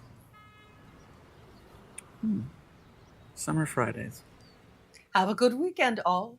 I've got to catch my ride to the Hamptons. I'm looking to get out of work when I should be working. Obviously, I can't do that now. Got too much on my plate. Also, I like what I'm doing. Just like Glenda likes what she's doing. Maybe she'd like to help out Plein Air Jamaica. She loves doing that stuff. This would let me code more. Yeah, that sounds like a plan. And Matt'll come back. Yeah, I like the way that sounds. That'd be good. Am I gonna sleep out here? I wonder where Glenda sleeps. Does she have a girlfriend? Is that weird that I think that? It's just the vibe that I got. She doesn't seem to respect men. She doesn't seem to have any respect for me. And I'm a man. Well, kind of. No, I am. Am I really gonna sleep out here? Is that good for me? It's probably good that I have a flat surface.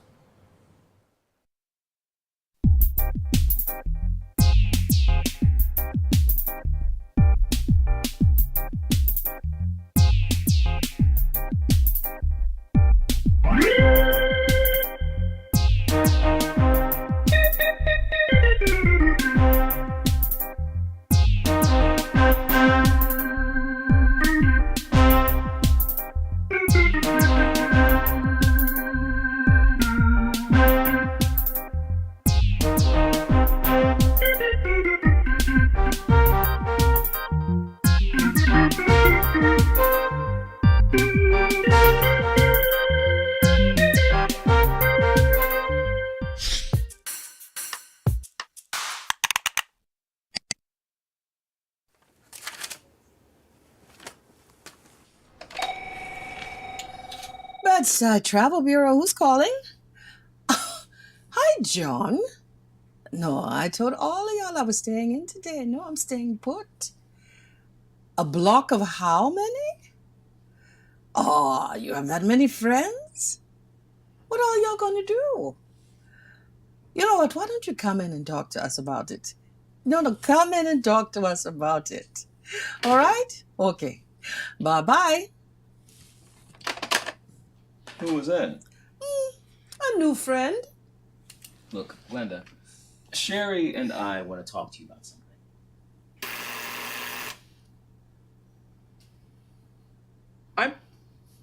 I'm gonna put some more coffee on.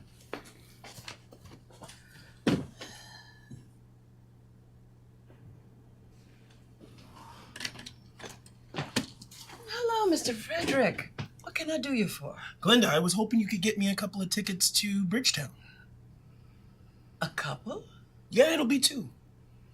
I tell you, Frederick, I always did say you had some kind of brass balls. What do you mean by that?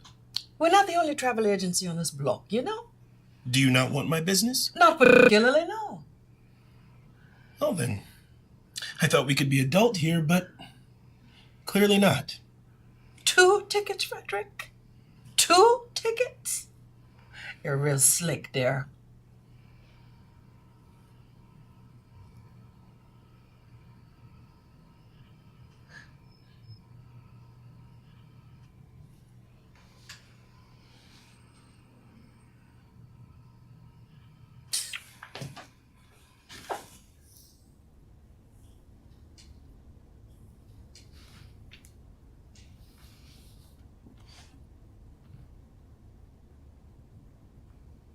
You could have gotten him the tickets. I would have been all right. Oh, really? Mister, I have to make a pot of coffee right this instant. What was it you two wanted to talk to me about? Lord. Did you get off at the wrong stop, or...? Yes, well, I'm here to see Glenda. This is John. He's my protege. He is Glenda to my Malik. He is a travel agent in training. Yes, well, I actually was hoping that Glenda could show me how to buy tickets in bulk. To Kingston, isn't it? Yes. Well, not for me. You got a church group or something? Not yet. Do you know of one? Glenda, would you mind helping me with something in the back for a minute? Now? I got it. And I'll help John.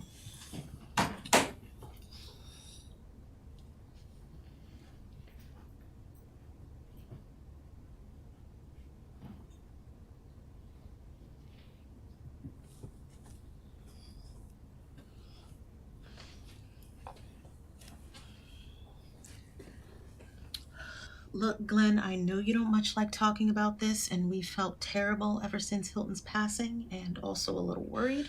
We have to talk about this now. I just think that you are throwing yourself into work instead of allowing yourself proper time to grieve. Everyone should be allowed to cope in their own way. Richard and I think that it would be best for you to take some time off. Time off? So you're kicking out the boss now? No, never. It would be paid time off. I don't get paid to sit at home on my ass. I'm no charity case. It's not like that. Oh, what's it like then? Malik approved it. Malik left me in charge. Did he not? There was no asterisk when he gave me the keys to the bureau. We just want what's best for you. I am doing what's best for me. I'm at work, doing what I love. Glenda, please, just give it some time. Well, maybe some time away from the office would be good. People are willing to pay me for my consulting expertise. Is that right? Mm-hmm.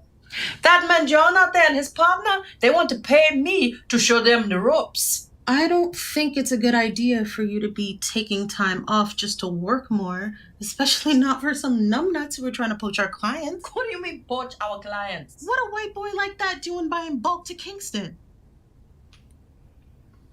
So how did you meet Glenda then? Here? I ain't seen you around here before.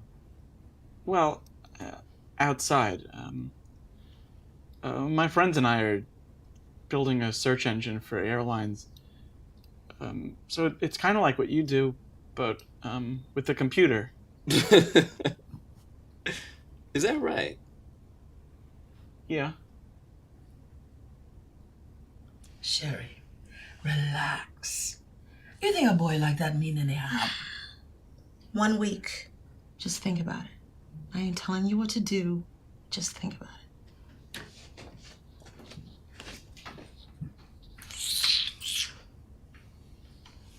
Sound like she was telling me what to do, yeah?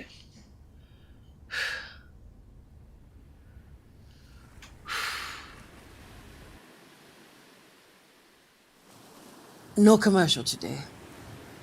No selling. Just relaxing. Trying to enjoy my vacation. Which is a lot less enjoyable when it's not your choice. Like a lot of things in life, I suppose. Took that paid week of leave. Left with John. Showed him how to order up to 50 vouchers with Amancia, my contact at Air Jamaica. Made my commission and said, hey, mind if I get one? He said, no problem. Sherry was right. I did need a little break. Joan and them had some big plan to push the tickets on their clients and make back the difference as their investment. Some business plan. It'll never work. But Joan's a sweet guy. He means well. I think it's important to support people who share your passion. That's how I got where I am. And Harborview. Sand beneath my toes and... I think it would be nice if some guys stopped by and chatted me up. Oh, a welcome distraction that would be. Instead, I sit here with my thoughts. Thoughts of Hilton. Thoughts of how I'm actually alone.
Excuse me, are you hiring?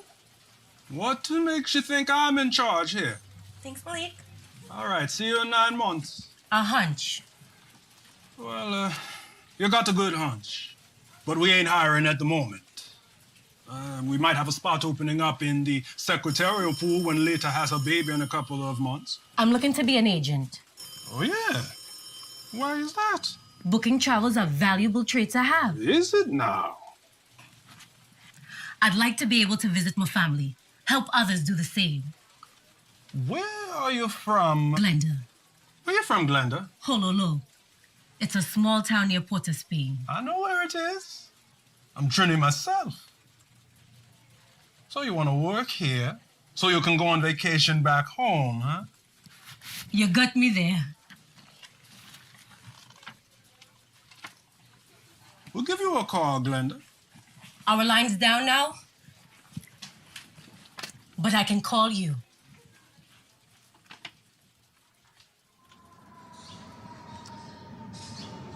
Come on, all aboard.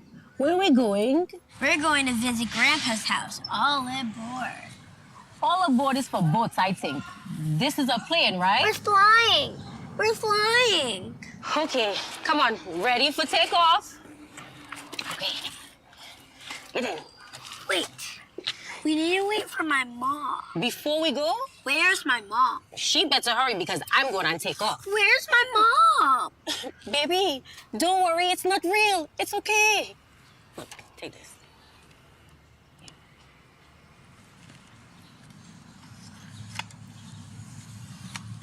Cool.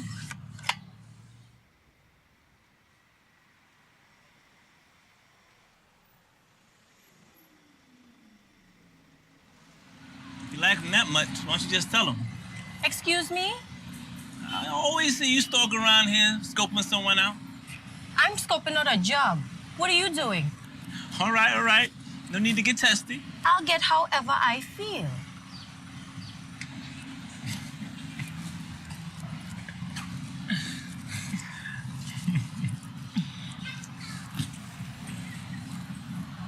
I'm Hilton. Mm-hmm. And you are? Name's Glenda. It's a pleasure.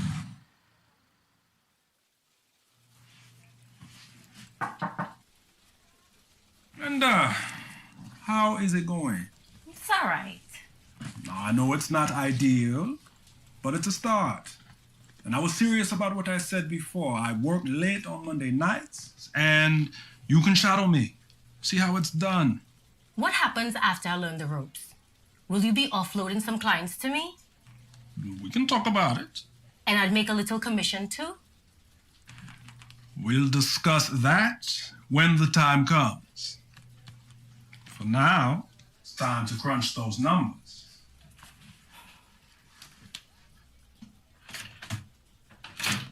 Thanks, Mr. Malik.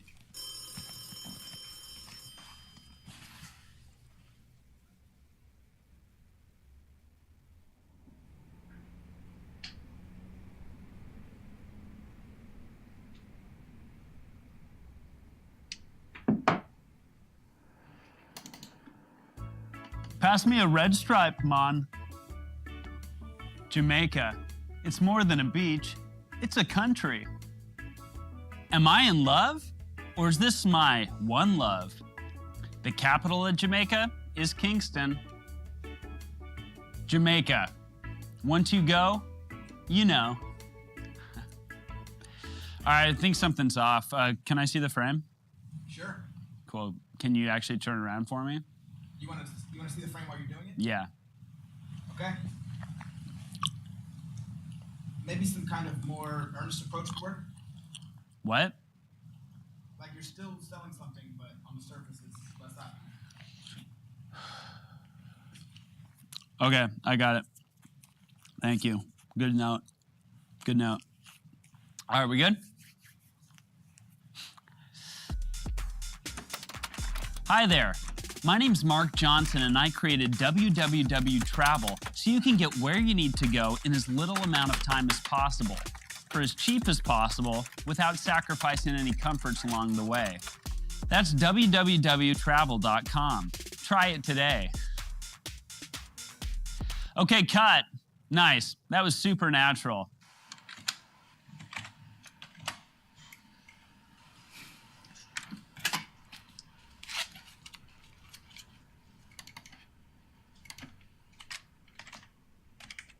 Whatever happened to Mrs. Brooks? She was one of our best clients. Maybe I should give her a call. Arlene will be back. No reason to beg Richard. She may have found someone else for now, but she'll be back. We run a family business. Our clients are family. I suppose. I'm gonna make a cup of coffee. You want one? No. All right then. Hi there. My name's Mark Johnson, and I created www Travel so you can get where you need to go in as little amount of time as possible, for as cheap as possible, without sacrificing any comfort. $100? It would be a great opportunity for you. My friends and I are building a search engine for travel. airlines. It's kind of like what you do, but with the computer. I love it. What do you mean poach our clients? What we have to do right now is get John to get that woman on the phone with Air Jamaica. It'll never work. That's www.travel.com. What are you guys watching? Try it today.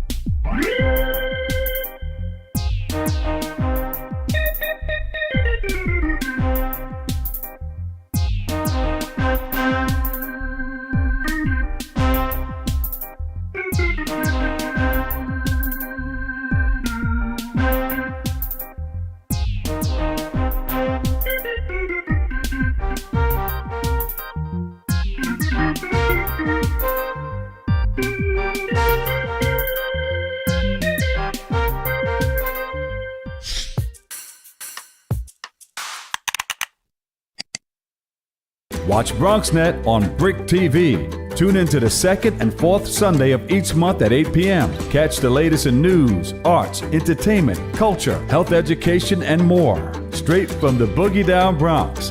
BronxNet on BRIC TV, the second and fourth Sunday of each month at 8 p.m. right here on BRIC TV.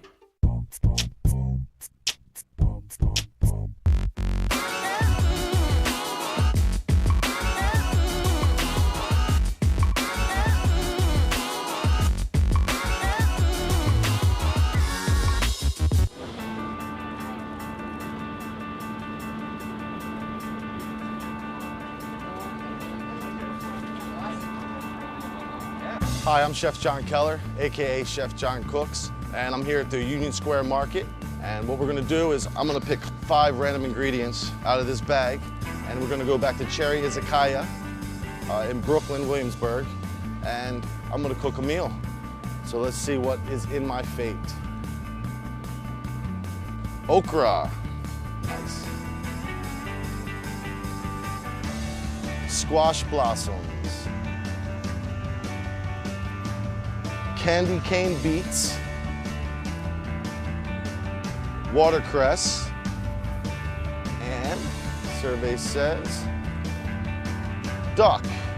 All right, let's go make a great meal and head out to BK.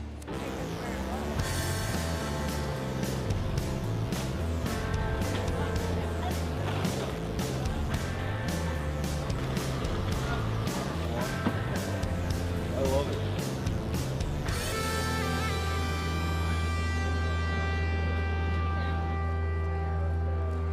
We just got back from the Union Square Market where I had my 5 mystery ingredients. We're at Cherry Izakaya in Williamsburg, Brooklyn, on North 8th between Bedford and Barry. One of my favorite things is exactly what we're doing today. Going to a farmer's market, I have no idea what I'm gonna cook. We come back and we figure it out. So what I have here is a nice mallard duck. Here's a breastbone right here. So what I'm gonna do, I'm gonna take my knife and I'm gonna follow right along this breastbone. And you'll almost actually feel the knife against the bone. Then I just keep my knife flat, pressed against the bone, and I'm just gonna shave this down. That's what we're looking for. A nice clean breast. I'm gonna cook these a little bit later. I wanna get our roasted beets in the oven first. We have our beets, olive oil, salt, pepper. We're gonna seal them up in foil, and we're gonna pop them into a 400-degree oven. I'd say about 40 to 45 minutes, depending on how large your beets are, but I'll show you the simple test with a paring knife later on. This other beet here, I'm just gonna cut the end off, and I'm gonna peel them. And what I'm gonna do is, it's real simple, it's just like a quick pickle, and I'm gonna pickle it with, this is called anise hyssop. Cooking is something that's, I've always loved, I guess, even since when I was a kid. I started my career at Nobu back in the late 90s, like 1998.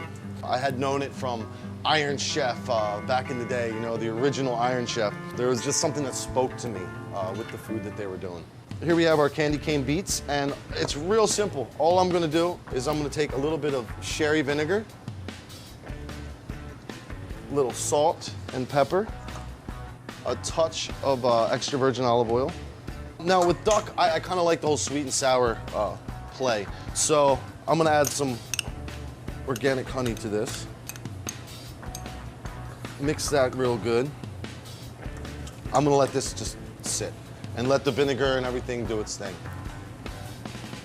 It's just gonna be a really quick marinade to help penetrate the meat a bit.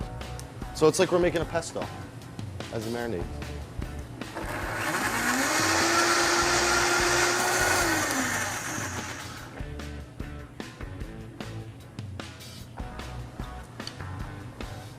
I don't want to get it on the skin because the skin will burn. So I figured out my second component of the dish.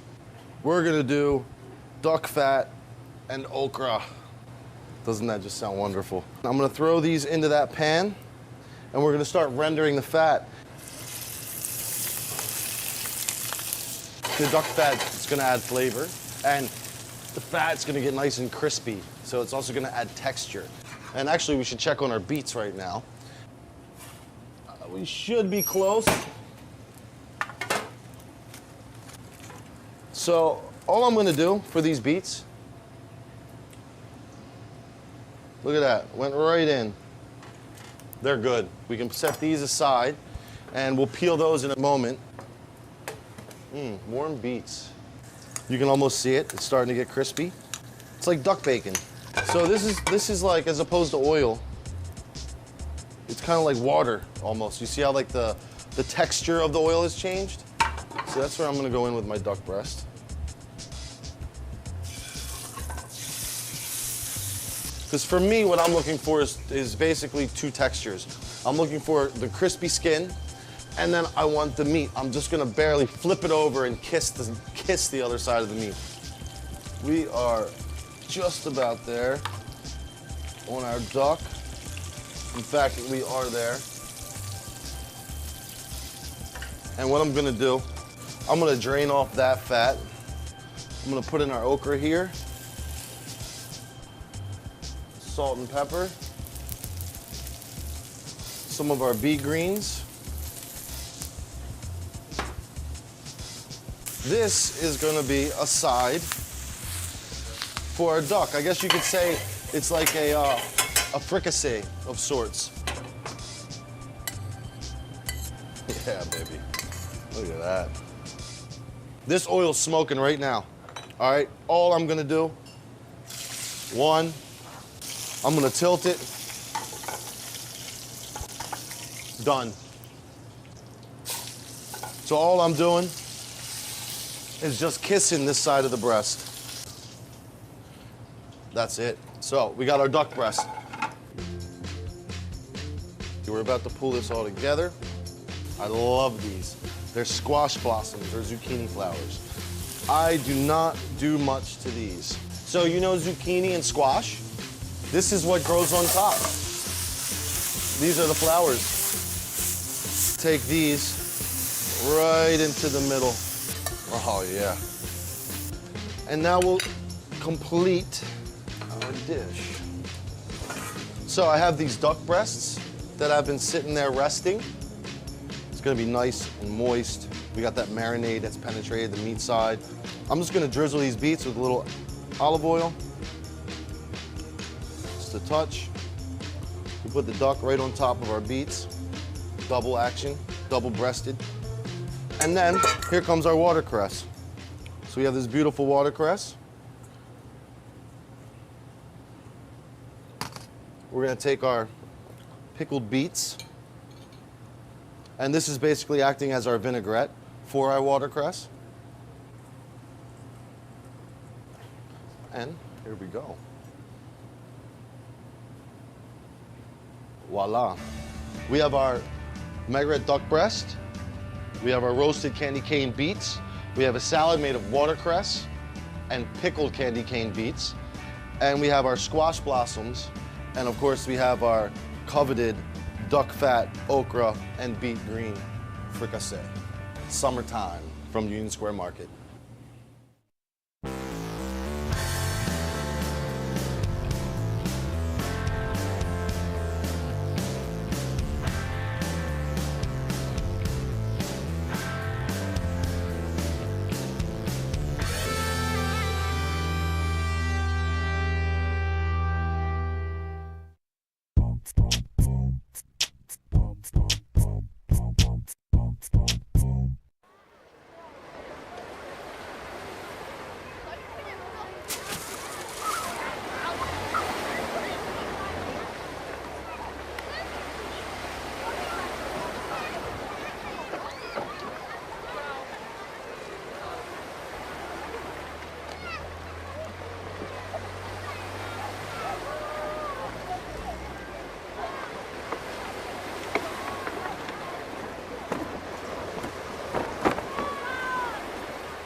are now rocking to the sounds of OJ in the Yams.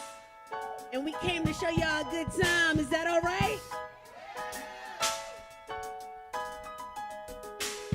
Look, I just came up on them blessings. Blessings are layered like Tetris. I told the homies, just give me a couple more swishes till I set the record. That was an NBA reference. I'm failing out like I'm Parrish. Paradise dreams to the top with my team, just like Robert, my De Niro will never perish. To the saints, I'm a reverend. To the hood, I'm a legend. To your mama, I'm the hottest thing around since Teddy Pendergrass went to heaven. I'm the illest in the East, that's a fact. All my hitters about to eat, do the math. Pardon my swag, man, I'm back and I'm better. God damn it, I put my whole hood on the map. They ain't ready for me, I'm the new addition. I came up on the rack, bank account a little thicker. I got all my haters laying up in Kings County with an IV in the shoulder. My flow made them a little sicker. Pick your lip up, I'm about to change the game on them. It's a stick up, I'm about to go Hussein on them. You can say whatever cause I'm winning, as long as everybody know that I'm the greatest when I'm finished. I just came up on them blessings. Blessings are layered like Tetris. I told the homies, just give me a couple more swishes till I set the record. That was an NBA reference. I'm failing out like I'm Parrish. Paradise dreams to the top with my team, just like Robert. My De Niro will never perish. It ain't funny what I'm about to do. I'm teaching them a lesson like we back in school. Go and grab a paper and a pen. I'm about to drop a gem like Mandela back in 92. Fool, fool, I'm fooling them how I'm moving.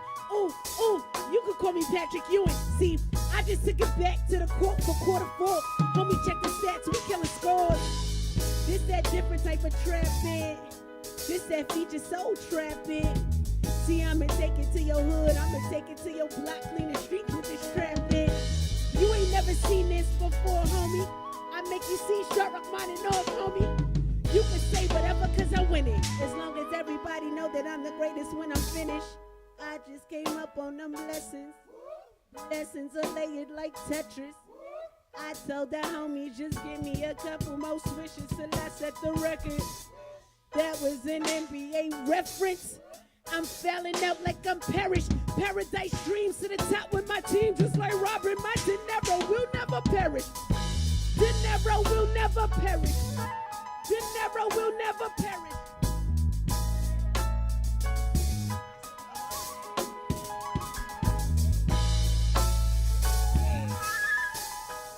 I told y'all we came to turn up tonight. Listen, I'm so blessed. Feels like I'm in heaven. Faith so strong, would think my last name's Evans. Think I found my purpose, tell him I don't need a reverend. I'm that little bit of sunrise while the sun's setting. Said I'm so blessed, feels like I'm in heaven. Faith so strong, would think my last name's Evans. Think I found my purpose, tell him I don't need a reverend. I'm that little bit of sunrise while the sun's setting. I'm legend. Said this is something for my living legends. This is something for my living legends. When I say living, you say legend. Living, living. When I say living, you say legend. Living.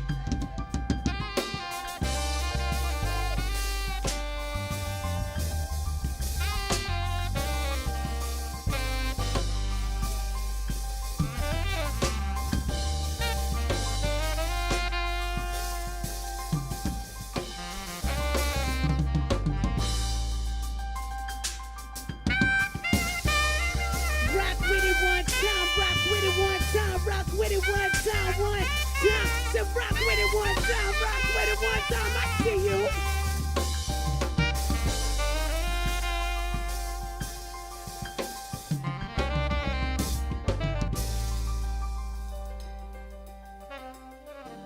Man, it feels so great to be in a room filled with living legends. Woo! Woo! I like the way you, ooh, I like the way you, ooh, I like the.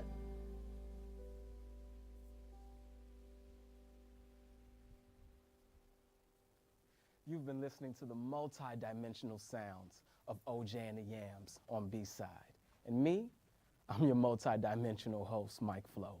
Let's go.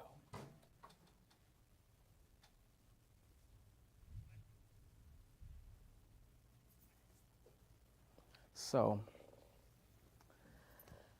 I hear the name and I'm thinking, is OJ a person or is OJ juice that you put in yams? See, the fact that you even had that second option, I like you. Okay. That's a fact. That's a fact. Is that it? Yeah, pretty much. It was very simple. We tried really hard to come up with a name, and then it just came to us over Thanksgiving one day. And my partner, she made some dope yams that Thanksgiving, and we were just like, yo, what did you put in this? And she's like, orange juice. And we were all like, wait, excuse you? I never heard of this. She's like, yo, it's my thing. It's a Southern thing. I don't know. My grandmother does this. I was like, okay, put your foot in it. Please do it again. Yeah. And then my roommate was around us at the time, and he said, yo, that would sound like a dope album cover or album name. Right. And then we were like, yo, that would sound like a really unique band name. How about that? And we all agreed and stuck with it. It was just like marketing. Right, You're not gonna exactly. find- you might not No find one another. has that name. You Google Yeah. OJ and the Yams. Yeah. It's OJ Simpson or orange Eating juice. yams. And yams. Yeah, just yams. You know Straight what? yams. That's cool and that's good too because you have to type out the whole name. Yes. And so that's gonna lessen the likelihood of someone having that name. Exactly. So that's dope. So you guys have been together about a year now? A little over that, yeah. It's almost 2 years now. How did this get going? Like, did you all know each other previously? Different stories. Well, I did a gig in church. Okay. And Shout out to gigs in church. And Okay. I saw Chris Snacks.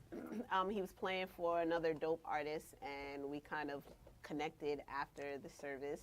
And I'm like, you know what? I'm an MC outside of church. You know, I don't know if you do that, but if you want to get jiggy with me, we can chop it up outside of here. Right. Fast forward, that same week I had a gig at the Shrine in Harlem. Hit him up. He was available. He was like, yo, I'm down. Ever since then, we kind of been rocking together. And then my old drummer, he introduced me to Simone.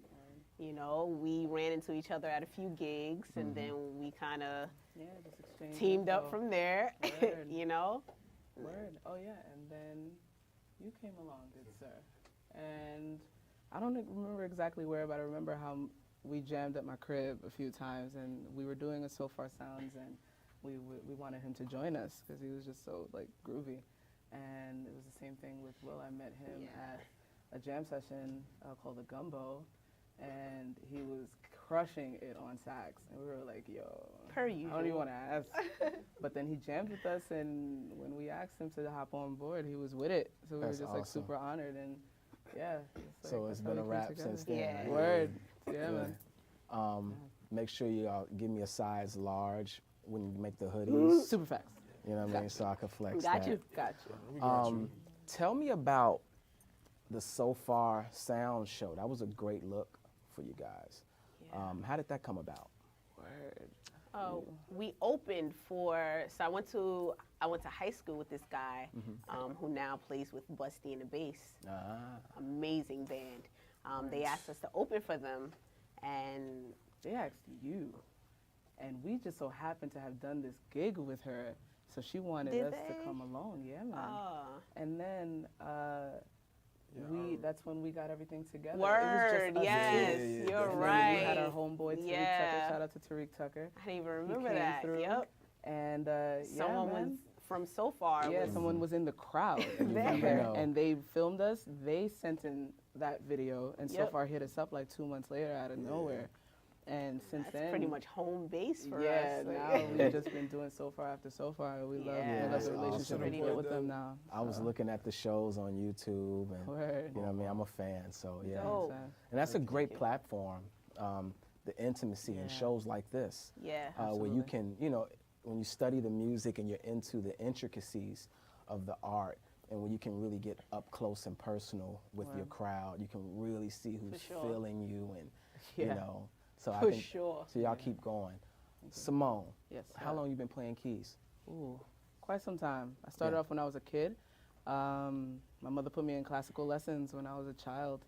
That went all throughout high school. I went to LaGuardia High for music and art, studied a little bit more classical, dropped it for about 8 or 9 years, and then came back to it when I was introduced to this jam session called The Lesson, and I was just floored. I had never seen anything outside of classical music, and then to see these dope musicians infusing like jazz and hip hop and crushing it and improvising it simultaneously, it was just like mind-blowing. So from there, I was like hugely influenced on the sound that I create now, and I started playing again, and it all, like classical just went, it took a sit down, and I used my technique that I learned from there for sure, and just applied that to the sounds that I gathered from listening and going to all these jam sessions with all these heavy artists, and it was lit. So yeah, I've been playing for a minute, just really getting into it now the last like 2 or 3 years though. Who are some of your favorite pianists? Ooh.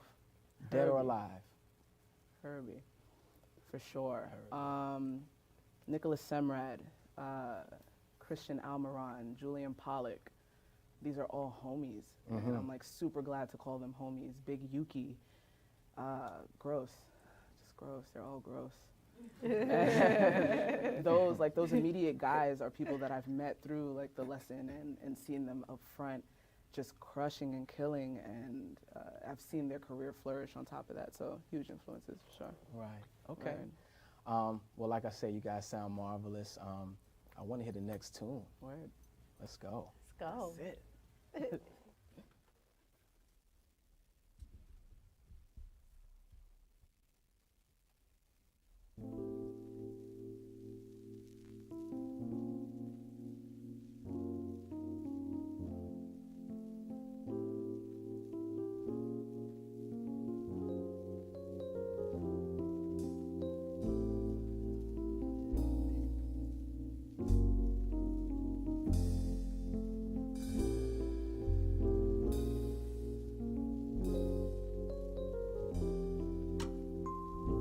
Fell in love with you when I was 5.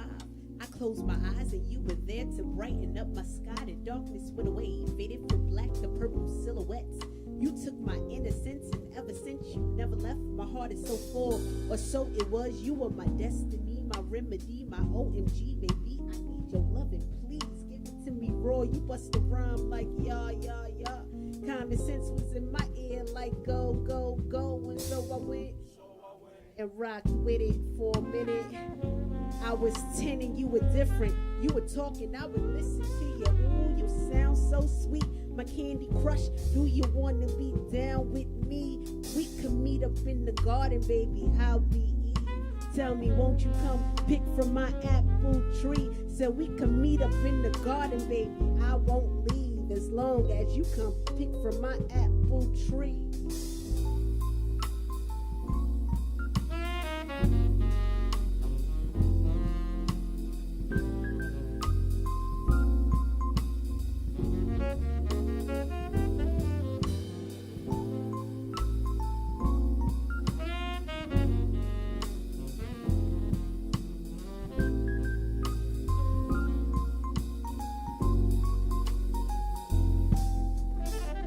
Was still in love with you in 2010. I remember when you said we could be more than friends over the day. A lovely day, it was to no surprise. You had me open like a wide receiver, catching butterflies, running back memories. Memories are so sweet. You were my centerpiece, my damn baby. I'm so complete. Give it to me raw. You touch my body like MC Square. Melodies so hypnotic, no one compared. And so I went and kept rocking for a minute. 27, nothing's different. You talk, I still listen to you. Ooh, you sound so sweet. My candy crush, do you wanna be down with me? We can meet up in the garden, baby. I'll be Eve. Tell me, won't you come pick from my apple tree? We can meet up in the garden, baby. I won't leave as long as you come pick from my apple tree.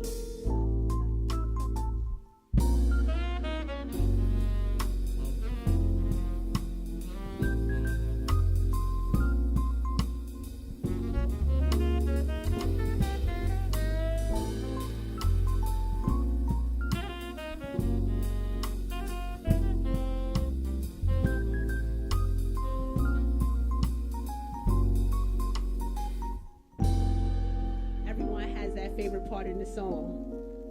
This is that. Y'all ready?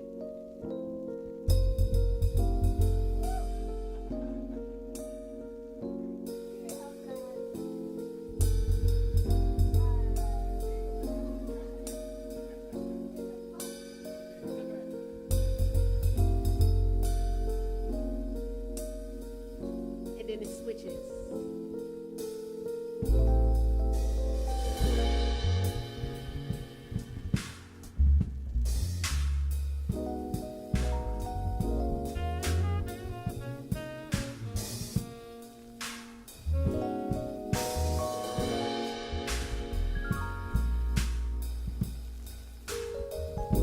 I don't know why you guys do what you do, but for us,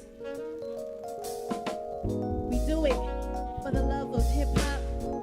It's for the love of hip hop. That's why we do it. Why we lose it in the music for the love of hip hop. It's for the love of hip hop. That's why we do it. Why we lose it in the music for the love of hip hop. It's for the love of hip hop. That's why we do it. Why we lose it in the music for the love of hip hop. It's for the love of hip hop. That's why we do it. Why we lose it in the music for the love of hip hop. It's for the love of hip hop. That's why we do it. Why we lose it in the music for the love of hip hop. It's for the love of hip hop. That's why we do it. Why we lose it in the music for the love of hip hop. I see y'all singing for the love of hip hop. That's why we do it. Why we lose it in the music for the love of hip hop. For the love of hip hop.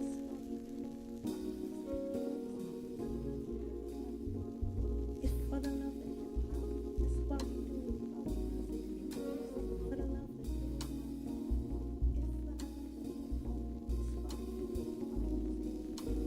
For the love of hip hop. For the love of hip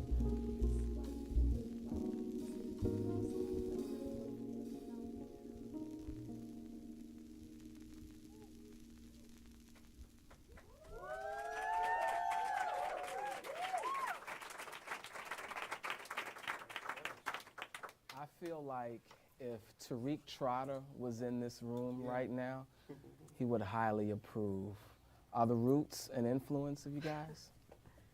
Yeah, well, Questlove is Quest, like, everybody. Questlove. Like I mean, I don't. I'm gonna put it like this. I listen to the Roots, but I only listen to them because of Questlove. I feel you. That's one of my favorite. He's one of my drum heroes because he's like the pocket king. Like pocket is like Yeah. crazy. So yeah, so Quest is like he's one of my influence through the group Roots and whatnot. Right on. How long you been playing, Snacks? Crazy story. My dad taught me. My dad is a drummer, so Right. he's been teaching me. But I was always singing from young. My Okay. sisters are here, so they could, you know. Okay. They Shout could out to vouch them. for you? Yeah, they could vouch. I was really singing. I didn't really start taking drums serious till probably I was like 14, 15. Mhm. So yeah, I've been playing.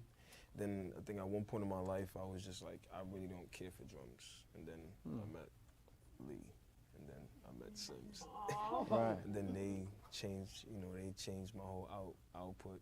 Of like, trying to give up. It's always good to meet people that always encourage you to stay in the race. Right. Don't give up. So Right. I appreciate them because if it wasn't for them, I wouldn't be behind these drums right now. Well, steel sharpens steel. You know what I mean? You get influenced. You feel inspired. You know what I mean? So the talent is just so supreme. Let me talk to the MC right here. Like, before I ask you, and I'm preempting you with this. Like, Okay. So before I ask you who are your favorite MCs, because I know that's difficult to do. So Okay. keep that here. I got that. Okay. But you say you were rhyming in church? Yes. So That's lit. Yeah, because that was a lit church. Okay. It wasn't at my church. My. All right, we're live. Tell me about this. But I am a spoken word artist first, you know. Got it. So when my church started to become more open about things, they Right. started asking me to perform spoken word. But there were other churches who knew that I was an MC as well, so they would call me in and they would have the band play and I would just spit behind the band. Of course, positive music. But I loved it, you know, it was amazing for what it was. But I always told myself that I wanted to reach a larger crowd. Right. You know, I can't only spit to the church crowd. Give me at least 3 of your favorite MC influences, or spoken word. I mean, that's all the same. Missy Elliott. Why? Cause she just popping. She is. Like, she is just it. Like her vision is immaculate. Right. She's amazing, you know. She's a visionary. That's true. Anything she touches is just gold. I know. I wish she would touch me. Right? You already gold. You know what I'm saying? Look at that beard. I know. Okay. You better stop. So Missy one. Give me another. Chance the Rapper. Chance. Yeah, Why? we share the same background. He does with music that I aspire to do, or that I do. You know. And he's a boss. He is a boss. And so is Missy. Yes. Yeah, Bosses. You see that, right? I see you going. Give me one more. Kendrick. Oh, wow. Yeah. Kendrick can say anything. And it's like, oh, wow. What did he just say? It could be the most simple thing, but he'll take it and twist it, and it's like, yo, how did you do that? Right. He could say eggs and grits, and everybody's like, oh my God, did you hear the way he said eggs? He'll be like, eggs. Eggs and grits. And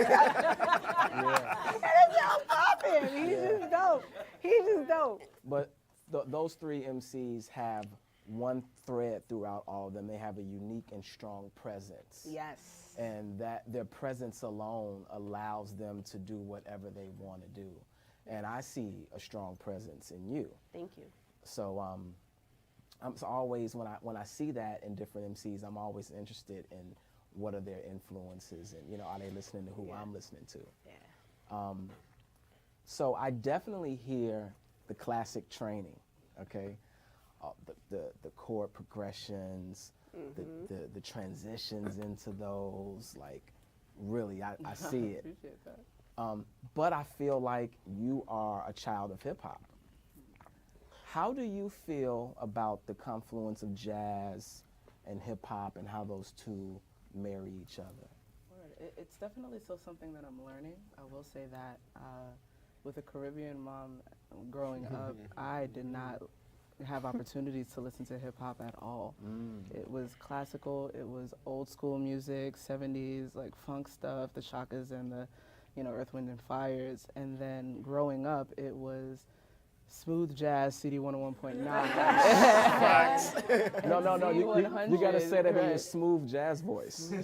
Jazz. CD 101.9. That is hilarious. Right, word. That's But real. that's what it was for me. And Yeah. then, and like Z100, because it was appropriate. Right. So I never knew much, or maybe Kiss FM where they played all the old school stuff. Yeah. But that was all of my influence up until a few years ago, where, like, you know, trying to keep up in high school, you listen to the popular tunes that all the other kids are singing, and that was about as far as it went. But I'm just now as an adult really trying to start seeing the fusion and understanding both hip hop and jazz together and separately. Like I'm not really a child of hip hop, I feel, to an extent. Like I'm growing into that and I'm becoming it and taking influences from those who inspire me technically, creatively, and just sonically.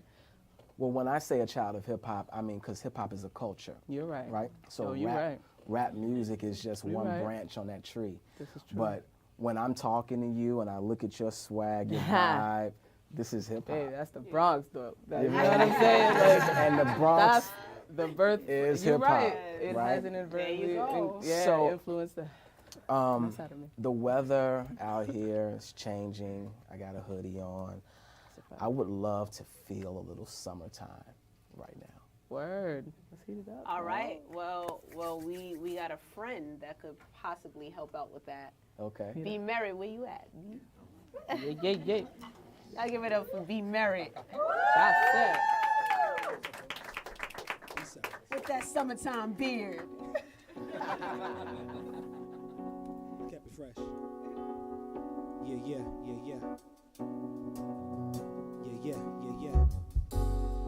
B-sides. Yeah. Let me take y'all on a little trip. You ready? Yeah. When I was a shorty, I couldn't wait till it got hot. I thought it was a license to break day out on the block. I lived in East New York, so Granny wouldn't let me rock. I used to pray she let me stay till after 8 o'clock.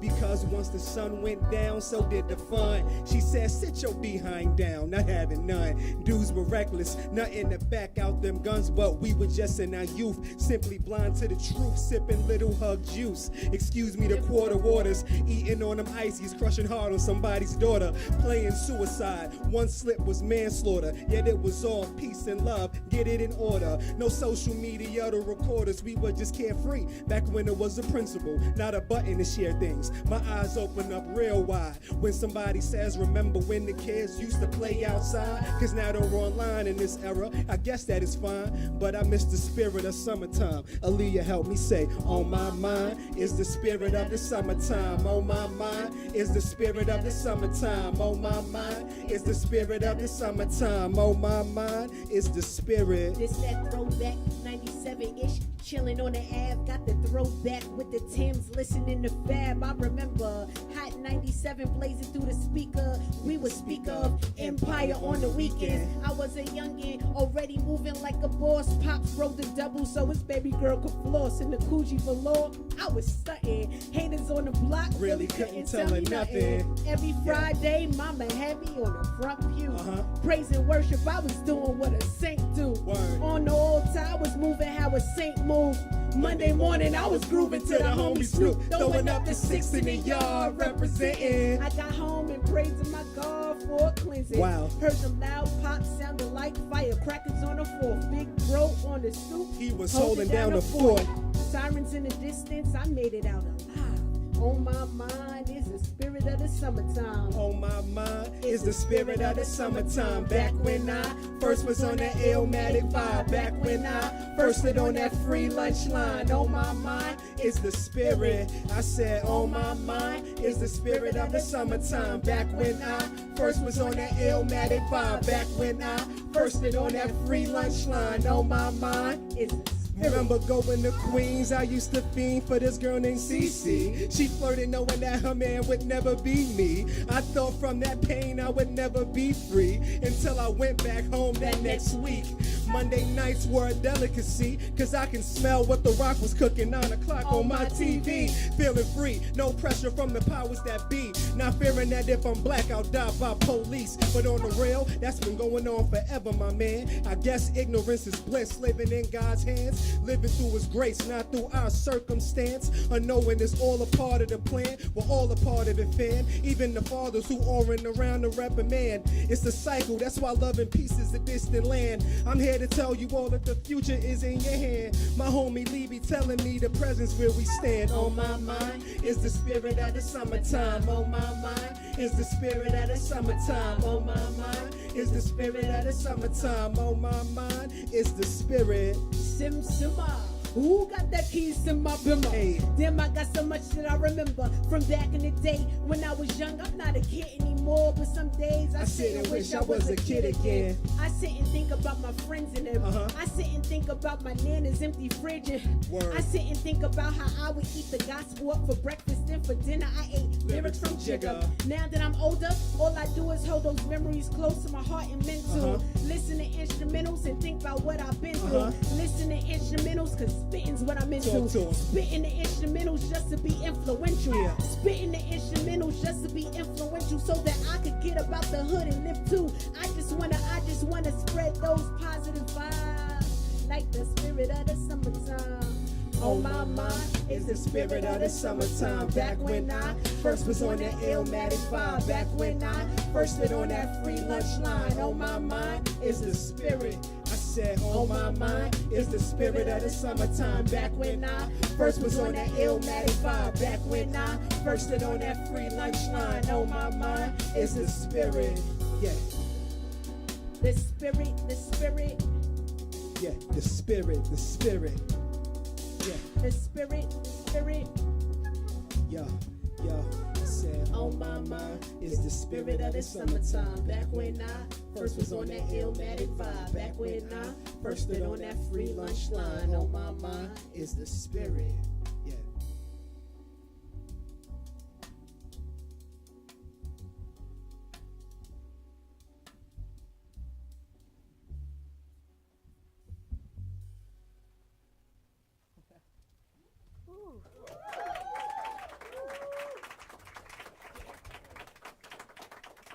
I love that joint. The live version of Kool and the Gang, and the original recording is one of my favorite records. Nice. Great job.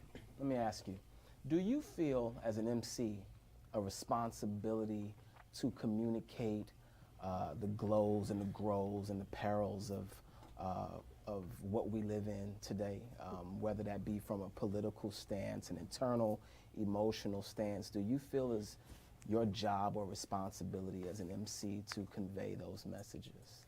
If I didn't, I wouldn't be authentic. I mean, how could you not?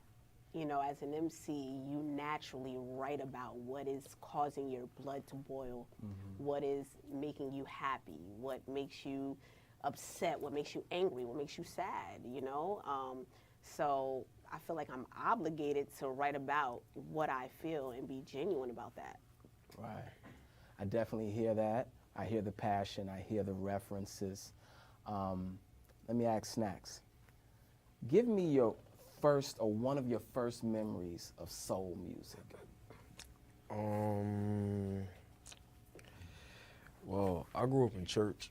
Okay. You know, so like when we say soul, I automatically just think like spiritual. Yeah, so, whatever like, that means for you. So I grew up, my dad always played this gospel group called Commission. Commission, they were like the gospel. They were like the gospel Boys to Men before Boys to Men came out. Yeah. So like everything that they did, matter of fact, that's the group that Fred Hammond came out of before he went solo. Yeah, everything that they did was soulful. You know, they did all their music, they did all their backgrounds. They never really had any musicians on their albums unless they was like outside or something like that. So like everything that Commission did was soulful from them. Yeah, like that's really like my favorite gospel group. Like I can't really, you know, so like anything soulful is like with. I'll spread that around. Yeah. Simone, you want to add in? What's soul music for you? Soul music. Gosh, when I think as far as back as I can, it was all that R&B that was played on like Kiss FM. Talk to me. Before they changed that radio station, man. I'm so mad about that. But yeah, it was music that moved me. So there were a lot of influences there. Even classically trained, I listened to a lot of like Rachmaninoff, and that was very moving to me. It was something that I really used to run back a lot, and yeah. Then we get into like Earth, Wind, and Fire. That funk, that moves me. Like that makes me happy, jolly to even talk about it. So I feel like that's the type of music that really digs in who I am and touches me in that way, to be calling it soul music for sure. Right. Is there anything in the music, quote unquote, industry today that frustrates you, or you wish that it wasn't, or wish that it was? You know, when you say before they changed that station, for instance, you know, what do you see about changes or social norms in music and the world today? Like, how do you? Is there anything that's bothering you? You know, talk to me. Of course. The industry seems to has found a recipe or a formula, and I feel like they're just nailing that and just drilling at it, and you're losing oil at this point. Like that's why I feel is going on with the industry. A lot of things are just getting spilled out everywhere. A lot of the same stuff that's getting spilled out everywhere. Yes. And with that, you lose the authenticity. You lose, I feel like, the creativity. Everything became beeps and boops, and I don't feel like, I guess on my end, there's just as much interest in the music, just more interest in the formula to gain whatever monetary value that you can. And like greed is a very strong thing, so I feel like that's the backing of the industry at this moment, and less about the authenticity of the sound that's being produced. Right. And it taints everything. Like greed is just tainting everything. So I wish that that wasn't so. Yeah. You know? Someone asked me a question similar. That's why I posed it to you. You know, and I said, you know, there's so much stuff that I really like and love right now that I can't even give anything else too much of my attention. I'm so in love with what I love. You know what I mean? Then I feel like, you know, if we spend more time celebrating the things that we love versus barking on things that we're against, you know, I think we'll just take over. You know, that power and that energy will be so bountiful that it'll take over. And that will be the vibe. You know what I mean? Right. How do these songs start off? Like, do they start off with a melody from you, Simone? Do they start off with a beat, a loop, or it depends, honestly. Subject matter? Like, how do these songs start? What's your process like? Like, honestly, the process starts like this. She calls me, I come to her house. We cook, we talk, we probably play video games, Smash Brothers or whatever. You know, I'm smoking a little doobie. I don't know if I'm supposed to say it on TV, but anyway. You know, we just chilling. Then, you know, she'll get on the keyboard and I'm like, all right. So I just come behind her, right? You know, dope drum beat, and then I know it's a hit when she goes, let me get my phone to record this. So when she says, let me get my phone to record this, it's like, all right, cool. Send me that recording, because now I got to work on it. And then when everybody meets up, it's like, it's like one big dinner. Like literally. Yeah, man. It does vary, I will say that. So it's organic like that. Absolutely. Yeah, sometimes like, it'll even start in practice. We'll meet up for practice, and then they're warming up. And they'll like something that Eldad's playing, and then they'll just follow that. Right. And then I just take out my phone and I'm in a corner just writing. Yeah. And I'm like, oh! Yeah. And just then, like that. just like that. Just And then like we that. start building off of that. Word. That is literally how we create. Yeah. We don't have a set formula for how we create. I will say that we're all pretty great at what we do, and it makes it very easy to collaborate together and create together. We don't have to adjust too much unless we're really like fine-tuning things and saying, okay, we want this here, we want this there. But in regards to the creative process, we all allow each other to do what we do and then groove off of that. We don't come up with saying, we don't say, oh, hey, we want to talk about love. We want to talk about this, that, this time. She's in her corner, like she says, phone out, thumbs twiddling. Right. And we're just looping the groove, you know? And then when we record that, we're like, okay, cool. We have this A and B section. Let's maybe add a C section on top of it. And then go back to, and then we'll structure the song. But essentially, like, we're only just grooving off of what we've organically made in the moment, just having like good conversation. And then going back to it, you know? So really just exploring like your purest imagination. Yeah. You are onto something there. Strange. You are onto something. That is my cue. Onto something. Let me hear that. That's good.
Go Dogs.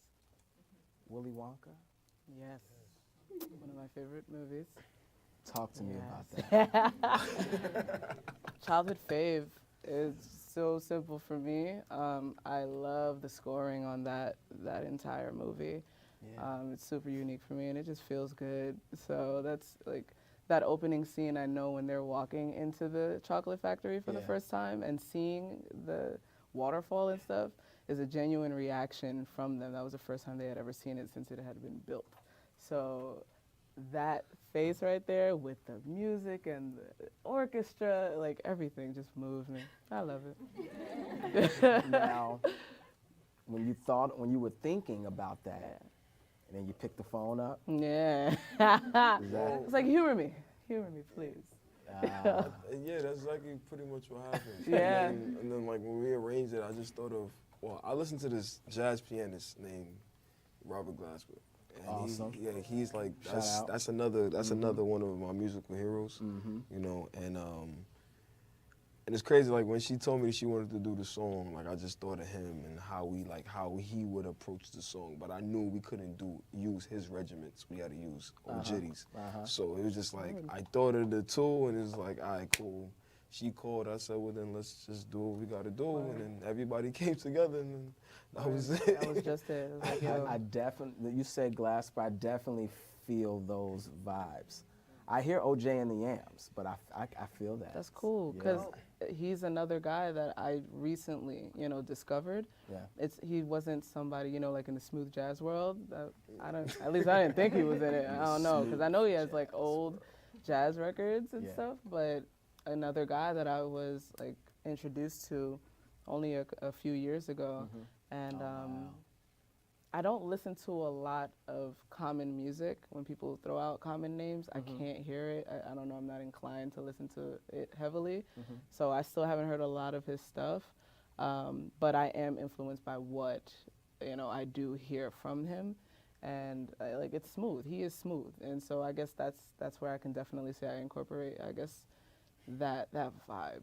Yeah, if Rob was in this room right now, he'd totally approve. I just saw him a couple weeks ago at the Blue Note here with Yasin. Rob Tober. Yeah, dope. Right, yeah, Rob Tober. Rob Tober. Like a bunch of shows in 24 days. Word. Speaking of the likes of Glasper or Herbie Hancock, are there any collaborations that, like, you have any dream collaborations that you would love to like push out? Oh my goodness. Yeah, so many. Tell me. Anderson .Paak is one, because he's a drummer and He's a singer, drummer. and he's dope. Yeah. Like all around. So that's freed up. And K Tronada, like that's another guy I would definitely love to collab with. So and then so many others. But What other MCs would you like to jam with? J. Cole. J. Cole. Why? Because he's just so chill. Like, he's so chill and so real. Like, you can tell he comes from the hood. And his message is so raw. He holds nothing back. Him in concert, I remember the first time I saw him in concert was at Made in America, and he made me cry. Oh, that's I was powerful. just standing there looking at him, and I'm like, oh my goodness. And I started crying. All right, so we're gonna switch lanes. What would your TED Talk be about? Ooh. Today, ladies and gentlemen, no. Wow. I know I switched it up on you. How to remain authentic when trying to make it in an industry that is so watered down. Yeah, that would be my topic. Anybody else? Your TED Talk. Without thinking too hard about it. Well, it was just pretty much like, as a musician, like, always be able to keep humility, even as you, like, get big opportunities. Always remain humble. Right. Because sometimes most times, there's a lot of musicians, they take, the big opportunities, and they'll get big, and they'll get really big, and, real cocky and stuff, and they forget where they come from. Right. I've been through a lot, so it's like every opportunity I get behind these drums, I got no choice but to be humble, because I know it could be snatched away from me in a quick second. So like I will always keep that in mind. Just remain humble, no matter how big the opportunity is. You know, just remain humble, pretty much. Right on. I unite with that too. Self-described as a little jazzy with a dab of paprika, OJ and the Yams gave us that new soul vibe, marinated in a retro yet futuristic flow, fusing from spoken word with super soulful vocals, and I can't wait to hear more of their unique sound. And if you want to hear more unique music on B-Side, that is, you can check out our past shows on our YouTube channel, peep our podcast on our SoundCloud channel, or just come and feel the sonic love up close and personal in our studio audience.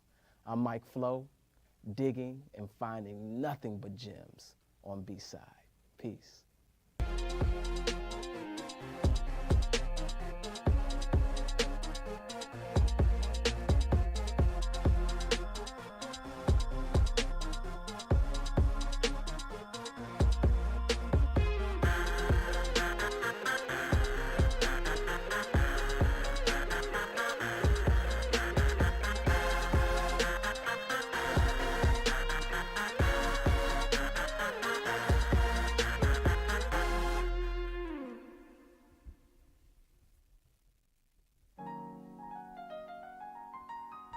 Thank you for rocking with us.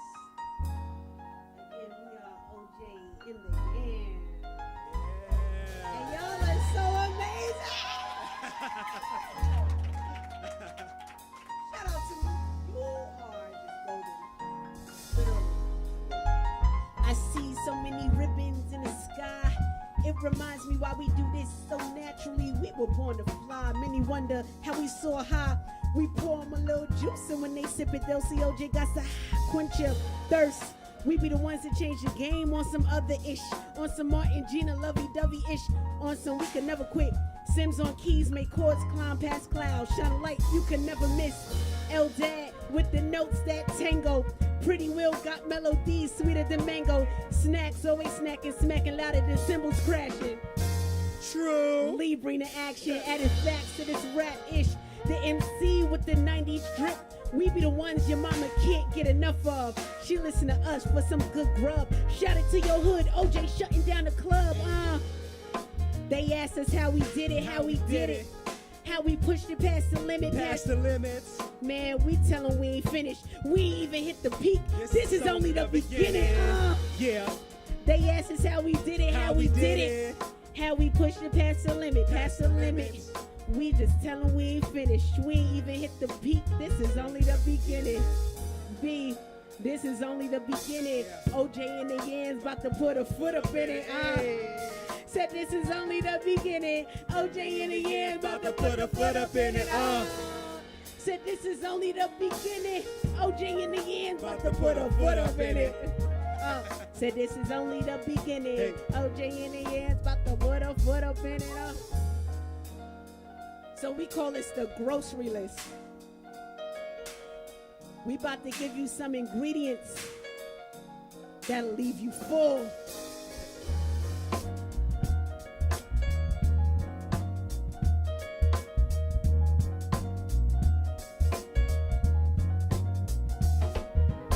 One, two, three, we got just what the people need. 4, 5, 6, this ain't your average grocery list. 7, 8, 9, give you way more than the right supply. 10, hot damn, your favorite recipe is OJ in the Yams. 1, 2, 3, we got just what the people need. 4, 5, 6, this ain't your average grocery list. 7, 8, 9, give you way more than the right supply. 10, hot damn, your favorite recipe is OJ in the Yams.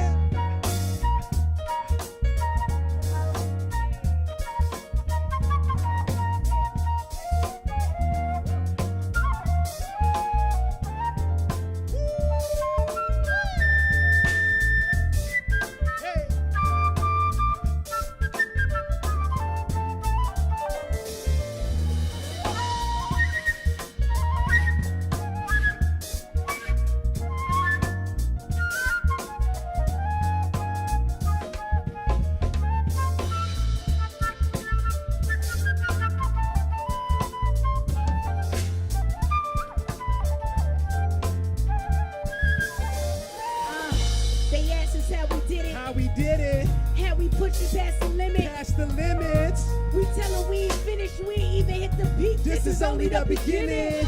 Yeah. They asked us how we did it. How we did it. How we pushing past the limit. Past the limits. We tell them we ain't finished, we ain't even hit the peak. This is only the beginning. It's only the beginning. OJ in the air's about to put a foot up in it. Hey. So this is only the beginning. OJ in the air's about to put a foot up in it. Hey. This is only the beginning. OJ in the air's about to put a. Okay, okay. This is only the beginning.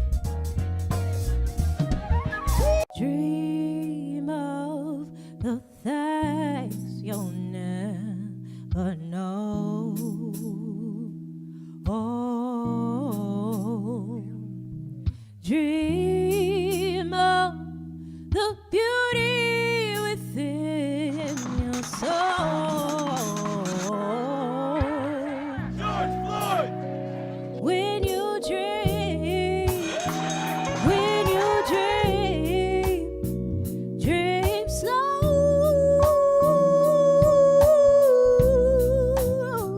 Take the time to let dreams grow.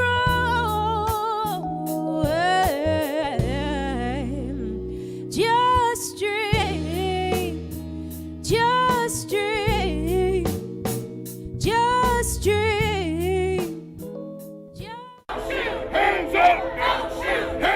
For a blink moment in time, people are aware of what they're feeling every day. If you're going to restore and sustain a democracy, there must be an informed and engaged citizenry. I spent 2 years in immigration detention. You know how much they spent to feed me for one whole day? How much? 75 cents. Immigrants as a whole, migration as a whole, is associated with lower rates of crime. Immigrants make our communities safer. What causes climate change, the selling and burning of fossil fuels, benefits most the power elite. And so they have a disincentive to address it, and they have an incentive to deny it. They're not going to funnel more money into our schools. They're not going to do it unless they have to, right? And the way they have to is by our participation, our organization, us taking accountability for our actions.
A space to be means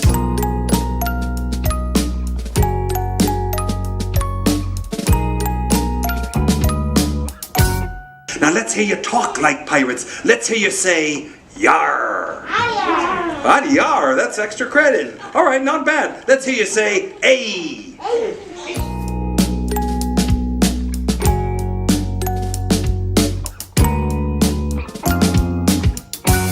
You like after school? Yes. Yes. What about music class? Do you like music class? Yes. Yes.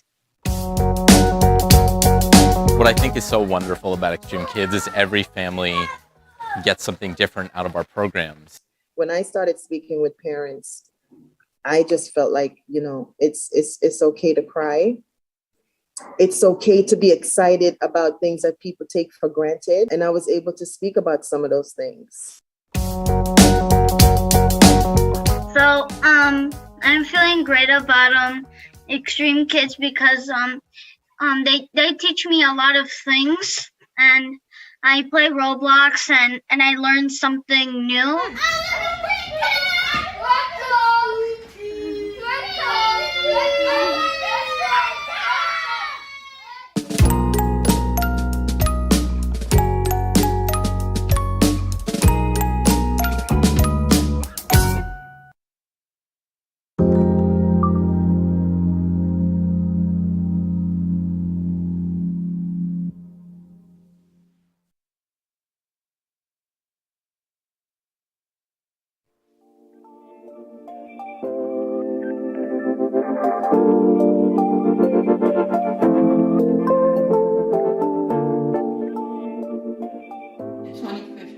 There were over 900 families that entered the shelter system from East New York and Brownsville alone, and that's a shame. The rental units are being priced out. People in East New York can't afford these rental units, and they're going into the shelter system. We are, like I said, in a housing crisis, and we have all these vacant lots in East New York that are not being utilized, that are underutilized. If we look at this lot right behind us here, this is an HPD lot, right? And it's being used for parking. Parking for the police. Why? Why should they have parking in a community that is suffering from homelessness, right? And being displaced at an astronomical rate. People can't even afford to live in the community anymore, and they're being priced out of the entire city. So policing does not equal safety. We know that. We know that. We've seen so many police-involved incidents go left really fast. The 75th Precinct in East New York has a long tradition of abuse, corruption, of malengagement with the civilians and residents of East New York. Why is NYPD taking up public parking? Is being blocked by NYPD. How is my brother supposed to get onto the bus? So we did a database and we found out that there are over 145 NYPD lots throughout the city. Why should the NYPD, that has caused so much harm to our community, continue to take over and use our public land for free parking? We should be having these lands put into COTs so that we can build truly, not low income, but truly affordable homes for our Black and brown people.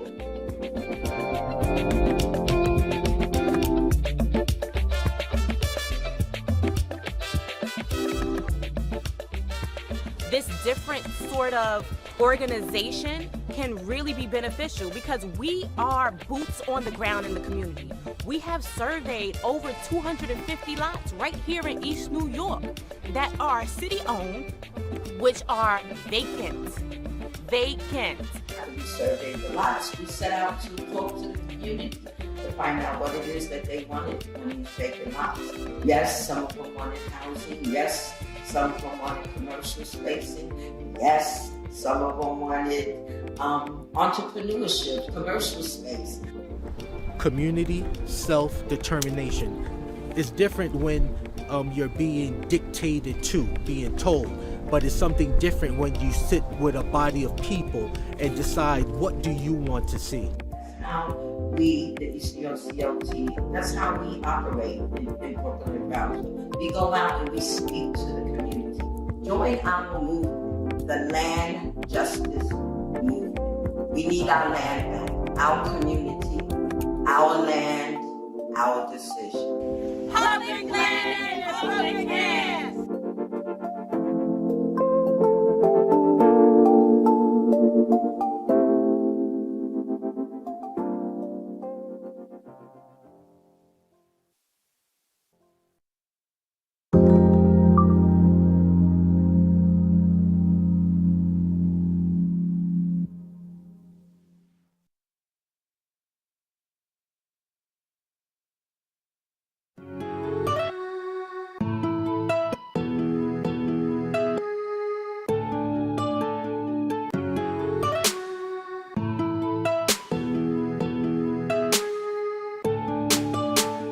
Soul to Souls offers social emotional learning, leadership development through peer-to-peer discussion groups, college and career preparation, and the creation of PSAs or issue-based films. So, Jalen, I heard that you have a crush on someone. Yeah, it's all over Insta. So, what's my name, Jillian? Oh, it's not you, Omar. Oh, I know. It's me. Who said it was a boy? Cashley, don't. Don't what? Tell everyone you have a crush on Diana? Hey, you two need to stop. We call it issue-based filmmaking. What are the issues that are going on? What do we want to change and what do we want to make better? That's what Soul to Souls is about. I walk through life completely alone and think that everyone is talking about how bad I look. First, teaching students how to storytell. So once they discover that, they create what is important to them and they decide as a group of their topic. Looking back though, I see that everyone has their own problems and they're not talking about me, but having their own conversations. After that, we then start to teach the different aspects of filmmaking, producing, utilizing the camera, lighting, and all of that. What I like most about Soul to Souls is filming, because I like to film and I like to play parts. I love to write and I love to act and I like making plans before we even start acting. Our kids are a powerful influence over each other.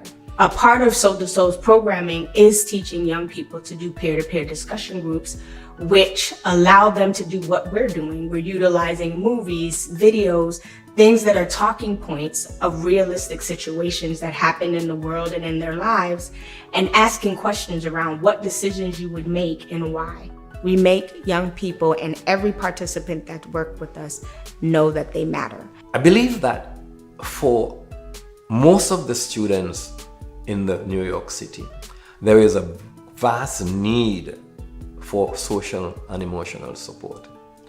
I know that principals are looking at organizations to provide those support, but the support that I received from Soul to Soul, I believe is the ideal support for students and ideal support for the schools. Working with Soul to Souls, I was like, oh, this is phenomenal. This is actually a great program. And we did a lot of critical thinking, writing exercises, looking at films, pretty much identifying with different themes that they were exposed to or not even exposed to for that matter. Because I realized that some of our kids only knew their 5-block radius or didn't see themselves outside of the certain box. So this gave them the opportunity to see themselves in a larger box, to step out of that and go into a deeper world. I've learned to work with different people from different backgrounds, share ideas with them and everything. You get to learn about making connections and through different people while also having a fun time while doing it. I have learned how to work with cameras and also to treat others with respect. If you meet somebody new or different from you, you shouldn't treat them a different way. From Soul to Soul, the students derived what I consider to be lifetime benefits. A lot of them are now out of school and are in profitable jobs and making very valuable contributions to society. I was one of the members back in my high school days. We were learning a lot of skill building, especially around soft skills, which helped in just peer mentoring, being able to solve situations. Having reconnected with Soul to Soul recently, what I love most about it is seeing those skills play in daily life. Soul to Soul taught me so many things like leadership, which I developed and incorporated in my lifestyle. I became an EMT, and it developed my mind in a way where I can teach people to be leaders, to not be followers, to do the right thing. All we need to do is encourage young people, and that to let them know they have the power to not only help themselves, but to help their peers in developing. And that's why paying it forward and having that attitude is something that we stress in Soul to Souls, because it's not just about us, it's about how do we make this world and our community a better place.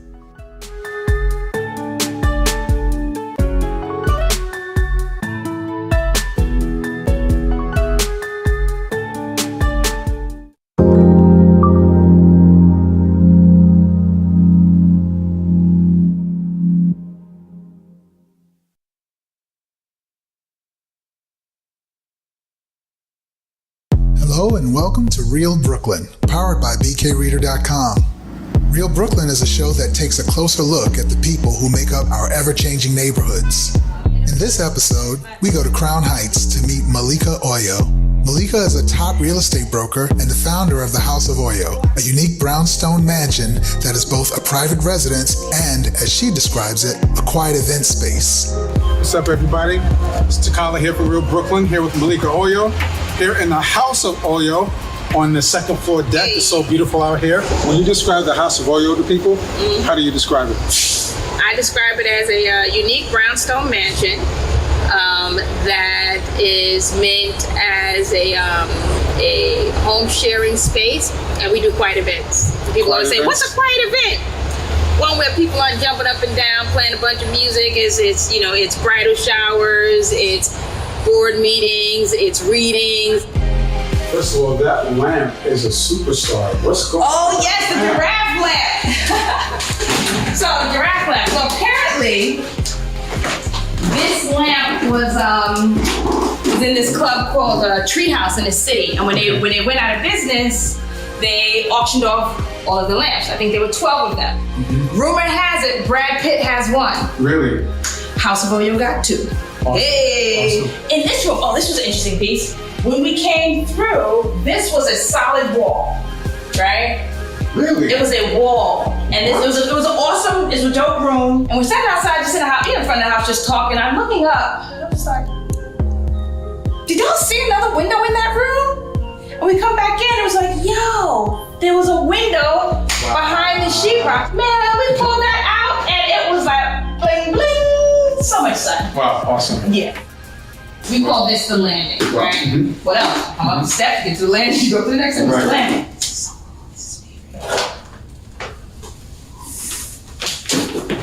Yay! Come on now. Laundry. Right? Bananas. And so this is like the best laundry room ever. Come, let's sit and have a drink, you know? Oh, I just had these real posters from this guy over on, his name is Ronnie. He's like, everybody in Brooklyn uses Ronnie for real upholstery. It's a beautiful bathroom. Yeah. This is a stylish bathroom. This is an IG bathroom. It's like... I like the man's face. This was a bedroom, so I sometimes sit around daydreaming and coming up with ideas. And so I had this idea. So this wall had originally been red, and we were using it for set locations. And then I rented it, and the tenant painted the wall white. Can't have no simple white wall. So I was like, what am I gonna do with this wall? I gotta do something. Do I just put a big piece of art? You know I love art. And I was like, nah, man, the wall is the art. And so if you come in close, you can see all the different tapings. And you gotta get it right. And so what I've done is it's a black and white wall, an ode to, did I tell you I grew up in a zebra house? No, you didn't tell me that. No. Yeah, so I grew up on Bedford and St. Mark's, and my father painted our house black and white. And we were known as, you live in that zebra house? Wow, crazy. elementary school, we talked about I live in a zebra house. And yet, we all loved that zebra house. And so, this is an ode to 1390 is what we call it. That was the address, 1390. It was a beautiful space for a beautiful person. Thank you. And we're happy to be here. So that's us signing up from Real Brooklyn. Takala in the house. Malika Oyo. House of Oyo. Crown Heights. Come check it out.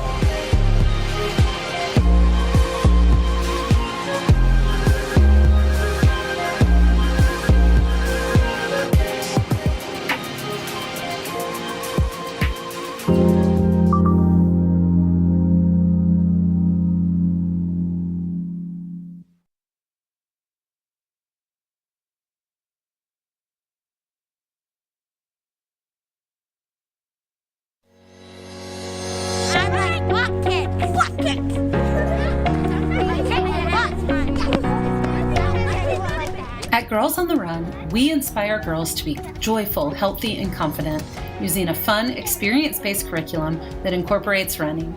Coaches lead small teams through the lessons to build social emotional skills and to move their bodies. Over the course of the 20-session program, girls in 3rd to 8th grade develop skills to help them navigate their worlds and gain an appreciation for health and fitness.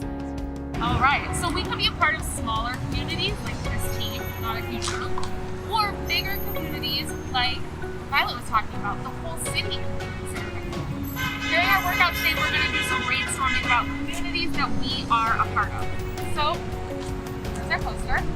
As usual, one of your coaches will be here at our start line, our corner here. As you run your laps, with a run buddy, I want you to talk and think about some of the communities that you're a part of. Ready, steady, go! Social emotional learning is the foundation of our research-based curriculum. Lessons are 75 to 90 minutes and support girls in identifying and processing their emotions. We teach critical life skills like how to manage emotions, help others, make intentional decisions, and resolve conflict. By knowing that they are the leaders of their lives, these are the girls who will change the world. And also, I like Girls on the Run because we get to learn about friendship and we learn about like star power and how to do nice things to other people and help the community.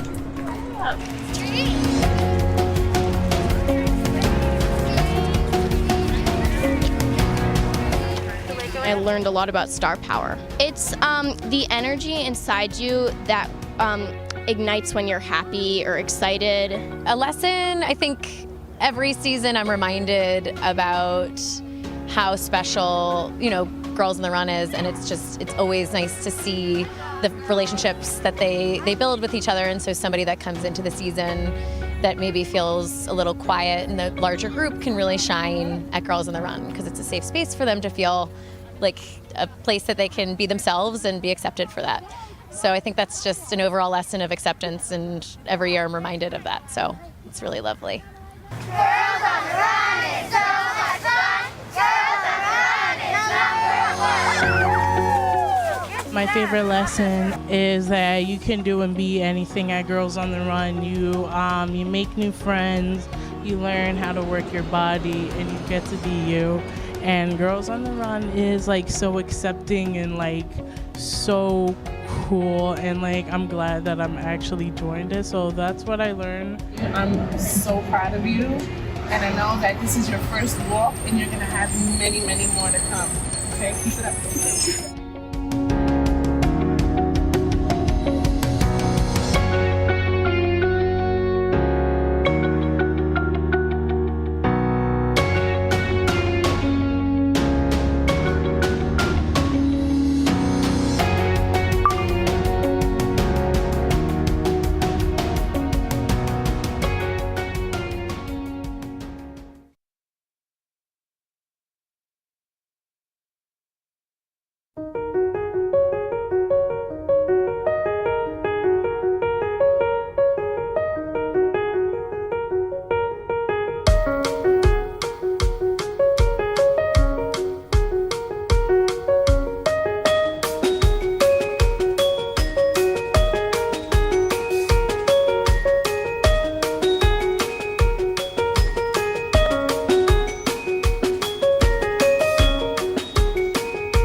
Hotep community, this is Man Up Inc.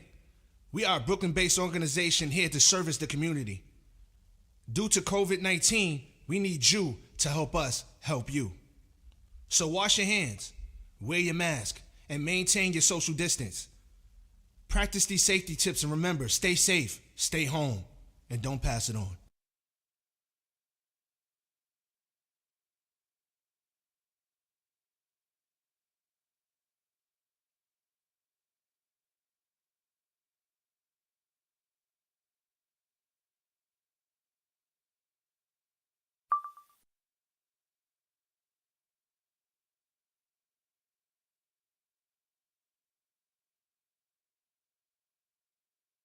Hotep, I'm Brother Naquan from the Media and Arts Department. Hotep, I'm Brother AZ from the Media and Arts Department and the Athletic Department. Hotep. Yo, so this is the inaugural episode of the Man Up Inc.'s Hotep Television Podcast. This is our inaugural episode. We're going to get a lot better. You're going to see backdrops. We're going to have some special guests. We're going to have people calling in and all of that. But we just getting it started. So we just getting it running, right, eh? Yeah. Hotep Television coming at y'all. You know what I'm saying? Getting into the deep topics. Stuff that people need to hear, not necessarily what you want to hear. Yeah, so a little later on, we're going to be talking about, the shooting of Jake Blake and the civil unrest that followed. But we're going to start off talking about the social distance diplomats and the SD work that we've been doing with Man Up since starting like in early April when we've been combating this coronavirus and getting the information out to our people. Hotep, welcome back, yo. You seen that? We just showed y'all the little clip and about the social distancing works on what we've been doing since like since April, actually.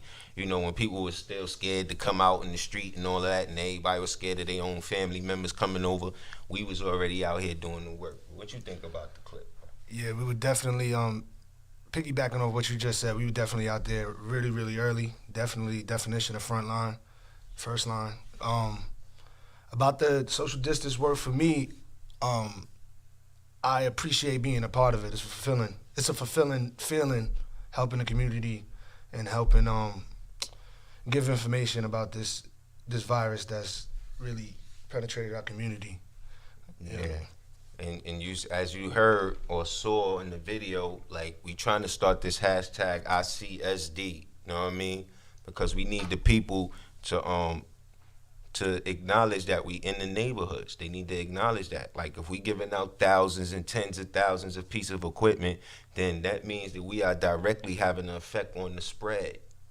So the fact that the numbers is not going up and going crazy right now, we can honestly say that we did something to help perpetrate that scenario. So, but I already know that, we helping a lot of people. We doing a lot of things for the people in the neighborhood, and a lot of people, when we doing the social distancing work, like, you get different reactions from people. So, and the trainings, like the training we just had for the SD work, they was telling us about not taking things personal, because sometimes, like, you trying to give somebody a mask, or you just, trying to stop them while they moving, they automatically think you're trying to solicit them. They think you're trying to sell something to them or whatever. So sometimes they just be automatically rude to you, not even knowing that, I'm trying to give you something for free to help you and help your family. So we get a wide range of responses from F you to God bless you.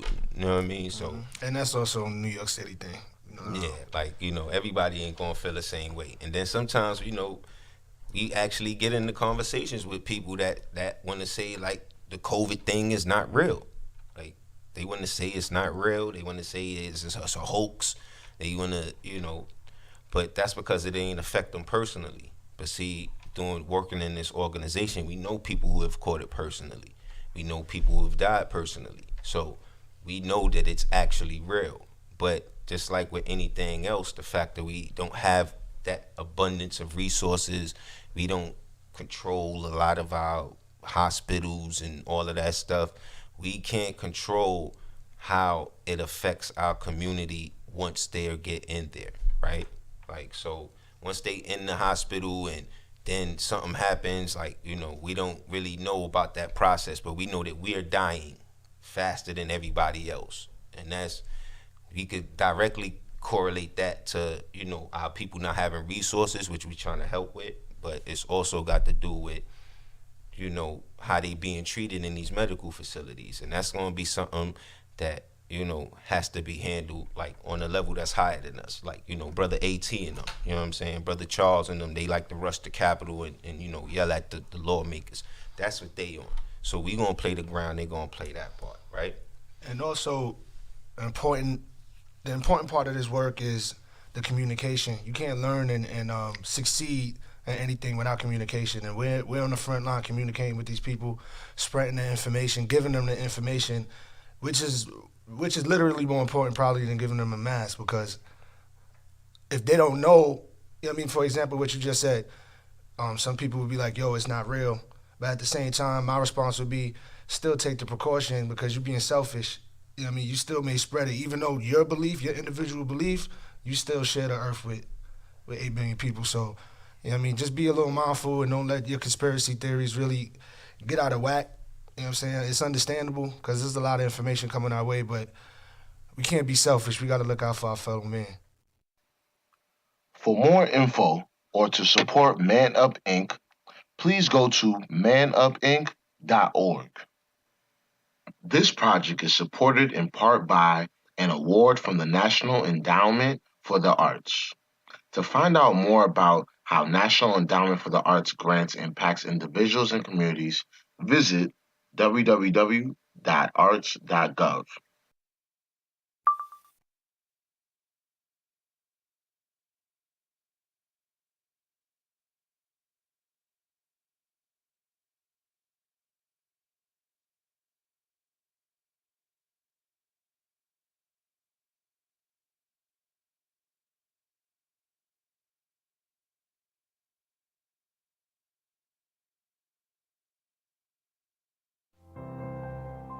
This is the Bronx Baptist Church.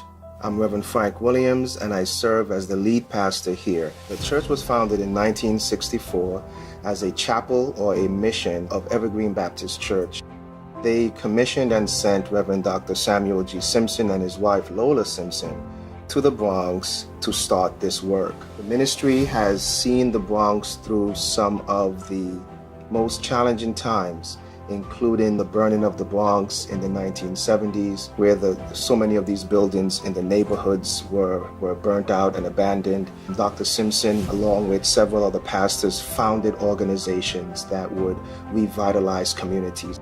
In the area of health in particular, our medical ministry here at the church continues to provide blood sugar screenings, blood pressure screenings. The church has operated a soup kitchen and a food pantry program. This program began sometime in the 1980s, and since then we have been providing food packages for members of the community. And this is done through our women's ministry, but it involves the men, it involves our youth who participate in packaging the products and distributing it to the members of this community.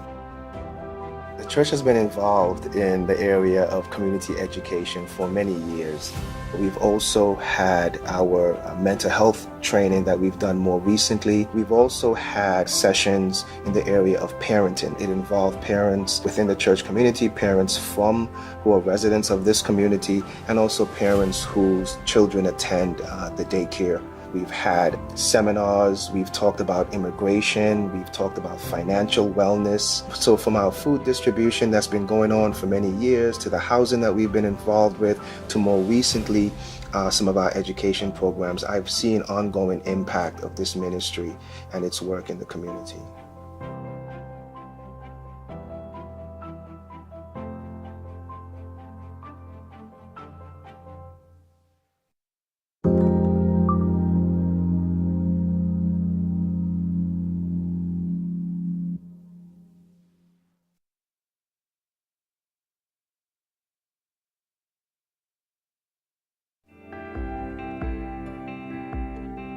The daycare center, which continues to thrive today, and it was founded really for the direct purposes of impacting that upcoming generations to stem trends like high school dropouts or the low reading rates among Black and brown peoples in the community. The work that we do here at Bronx Baptist Daycare and Learning Center is extremely important, not only to the community, but to society as a whole. We believe that it's easier to build a strong person than it is to fix a broken one. We take our job of building children's foundations very seriously, and that includes not only building the foundation of the child, but the foundation of the family as well. My experience at the daycare has been great. The staff is very caring. I feel like they treat my son as if he is their own child. It is a really good environment for a young child. I've seen his development since he's been at the daycare. He's really happy, and if he's happy, then I'm happy. We believe in teaching the whole child, not just academics.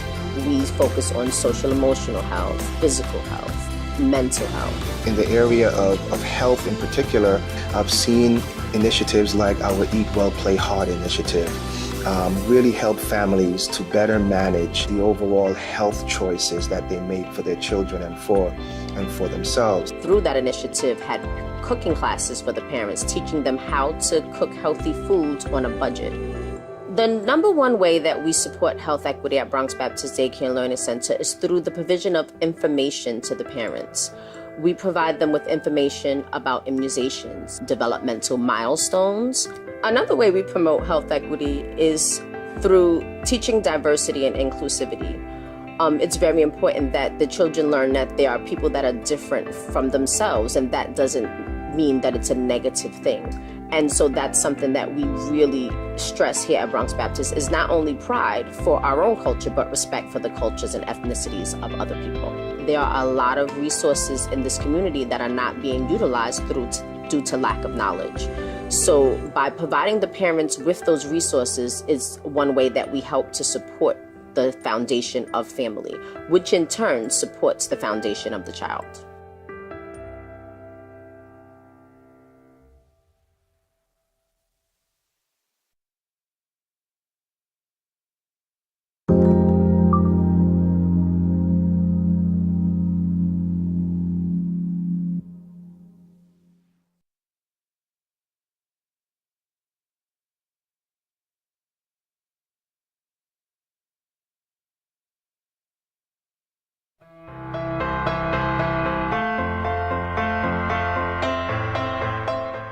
Everyone has a gender identity and a sexual orientation, but these are not the same thing.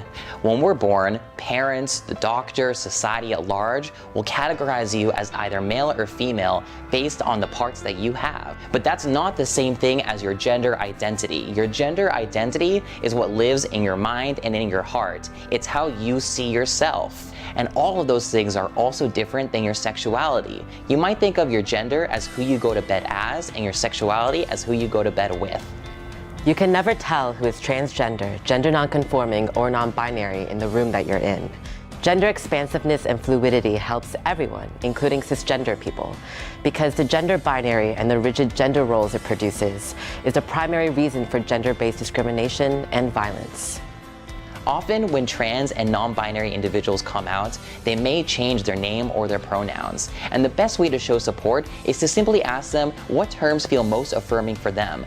In that way, you can show your support and show them that you do care about affirming their new identity and who they are. What's really important in this stage of the process is that we are supported by our friends, family, or even a support group. Because in the year 2020, even though transgender and gender expansive people are very visible, we are not protected and we are not included in the conversation of what we actually need. What does acceptance for trans and non-binary individuals look like? It can take so many different forms. Acceptance is fighting injustice at every turn. Acceptance is fighting housing discrimination, unemployment, poverty, and other issues that trans adults might be facing. Acceptance is supporting trans youth in schools by creating inclusive and welcoming environments. Acceptance is creating community resources that is accessible to all trans and non-binary individuals. Acceptance looks like protecting transgender, gender nonconforming, and non-binary people. One such example is including pronouns in your introductions. If introductions start and pronouns are not being used, a cisgender ally can step in and request that they be used so no assumptions are made. Many trans and non-binary individuals will attempt to come out at some point in their lives, and this takes so much bravery and resiliency. But unfortunately, often they are faced with rejection from their peers, family, coworkers, and other environments. And so the best way that we can show our support for the trans and non-binary community is by allowing them space to be free, to be themselves, to develop their identities, and to build community together. Ultimately, it comes down to the practice of believing people when they say who they are. Transgender and gender nonconforming and gender expansive people, when given acceptance and when they're valued in their communities, can go on to have healthy and fulfilling lives. Acceptance is protection.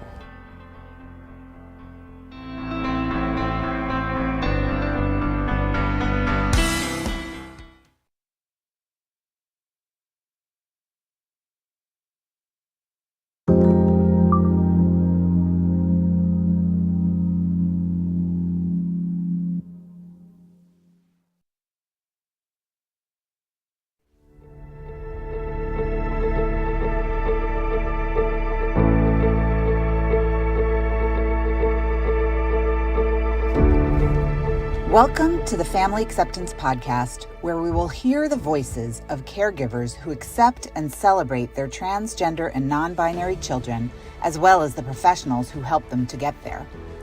My name is Jane Rennert, and my pronouns are she, her, and hers. The Gender and Family Project is a program of the Ackerman Institute for the Family in New York City. The mission of the Gender and Family Project, or GFP for short, is to empower youth and their families with gender-inclusive and affirming direct services, training, and research. GFP began a decade ago as a support group for parents and caregivers of transgender and gender-expansive youth. I was a parent in that first support group. So I'm joined today by Alexis Diaz. Alexis is the Gender and Family Project's Director of Services. Hi, Alexis. Can you please introduce yourself? Hey, Jane. My name is Alexis Diaz. I use they and she pronouns, and I'm the Director of Services for the Gender and Family Project. Back in 2010, when GFP first started, the conversation around trans youth was really just beginning. I can say that as a parent, I understood on some gut level that my child was transgender, but I had no idea what that meant, and it overwhelmed me. I really felt like my world was falling apart. I met Jean Malpas in 2008. Back then, he had started a support group for parents with kids who were transgender or questioning their gender. It changed everything for me. I went to a support group for parents of transgender children and met other people going through the same thing. It really normalized the experience for me and showed me that there could be a path forward. 2 years later, this group grew to become the Gender and Family Project. Today, we are going to hear excerpts from a group for parents of trans kids led by Jean Malpas. The voices you will hear are of 3 GFP parents, with occasional brief comments from Jean. Then, Alexis is going to guide us through what we've heard. We went from a place of isolation where we knew no one that was going through this experience to being in a place where we had full support. So I don't know what I would do if I didn't have that support. We have members of our family that are at different levels of acceptance, and I have been able to come into a safe place to talk about that. Some people have identified with that struggle. Other people maybe not, because some people have awesome family members and nobody's, reluctant, but a lot of people do experience some resistance and some struggles with their family members. And here I can talk about that without the fear of someone judging or feeling awkward about it. I can talk about it openly. I guess we've known her for a year and a half. She told us. So we were here last Friday, and she definitely, I hope she can find some community in the kids here. She really, she came out of the group smiling, and so. Oh, that's good. Yeah. I'm a crier. And, it got a rough road, and I think just being able to be among other people who understand what you've been through or what you're going through it's invaluable. So we are going to be here more. And she was not just smiling on Friday, she was like fierce. This project is supported in part by an award from the National Endowment for the Arts. To find out more about how National Endowment for the Arts grants impact individuals and communities, visit www.arts.gov.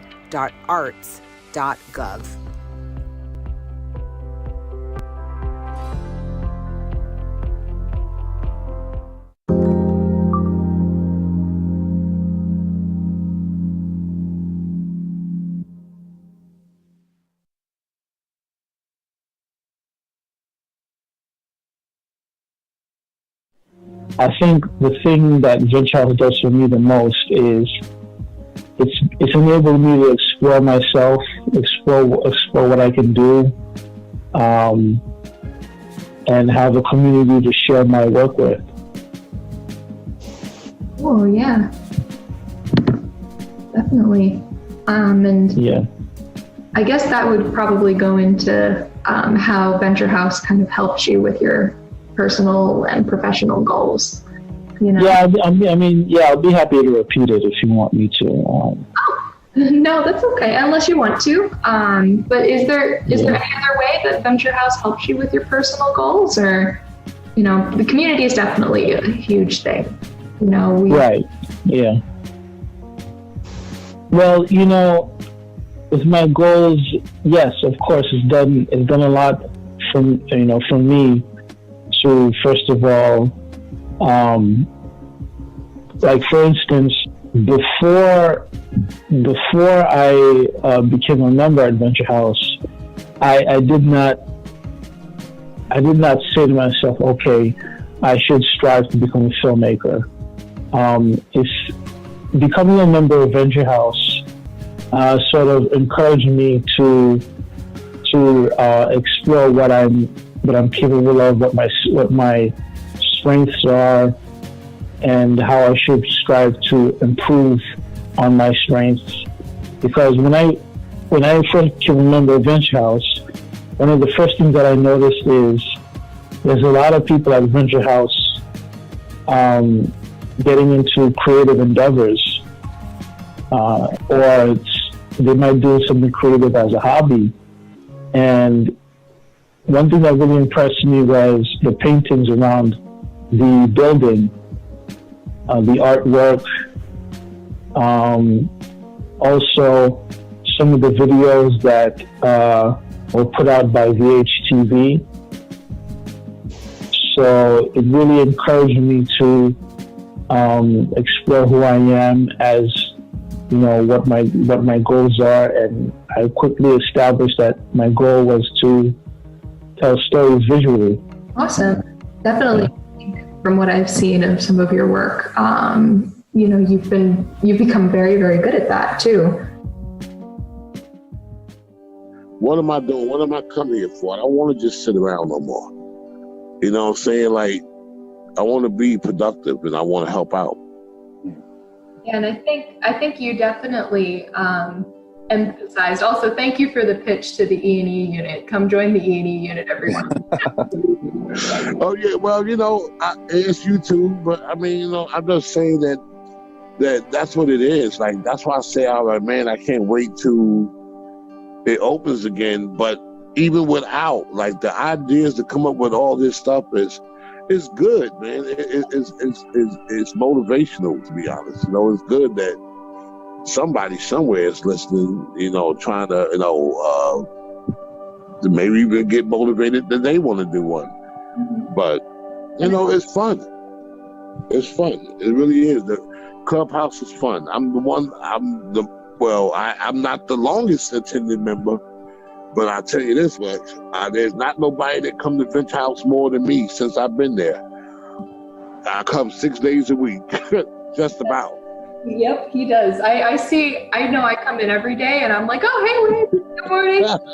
I'm always there. Like, I live 4 blocks away. I could walk home from Venture House if I really wanted to. But, I like to go there. Like, I like to, and now I realize even more, because I did a lot of times sit around, but, I try to get in the huddles and, show that the workers as well as the other members that, you know, we got to support each other. Yeah. You know, so sitting in those meetings, having that positive attitude, wanting to apply yourself more, that's the whole defining moment of this whole podcast, to tell you the truth, if you ask me. Yeah, and I think you really emphasized like a key point, being in the meetings and doing all this stuff. It's, you know, we really can't do it without each other as well. Somewhere in the world, somebody needs to hear it, because they could possibly be going through the same thing themselves, but we don't know because we don't do things like this. And as these things go on, everybody will eventually tell their story pertaining to who they are. So more than learning anything new, you get to understand the person more. And you get a better idea of who they are as a person. So it's not like I'm going to tell you something so historical on this podcast that you might not already know. But it'll help you better understand me moving forward. That's all we aim to do with these podcasts. And I'm glad that you even said that, because that's really the goal. And you're doing a great job of proving that, you know. I never met you before in person, but even these 20 minutes that we've been talking, I learned a lot about you so far. I know some of your inspirations. I know how you feel. I've just learned a lot, and I admire what you've been able to share so far and the growth that you've been able to reflect on. I admire that about you. So, for more information on Venture House, you can go to venturehouse.org or call us at 718-658-7201. This project is supported in part by an award from the National Endowment for the Arts. To find out more about how National Endowment for the Arts grants impact individuals and communities, visit www.arts.gov.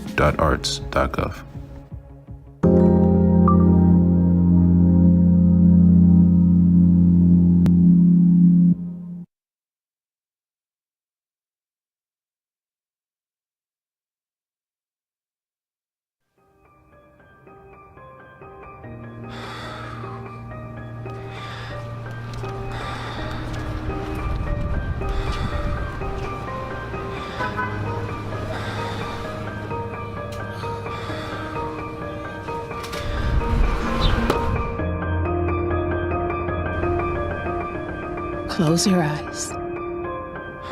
Stand up straight. Relax your shoulders. Relax your belly. Let your body do what it does naturally. Breathe.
Let's do it.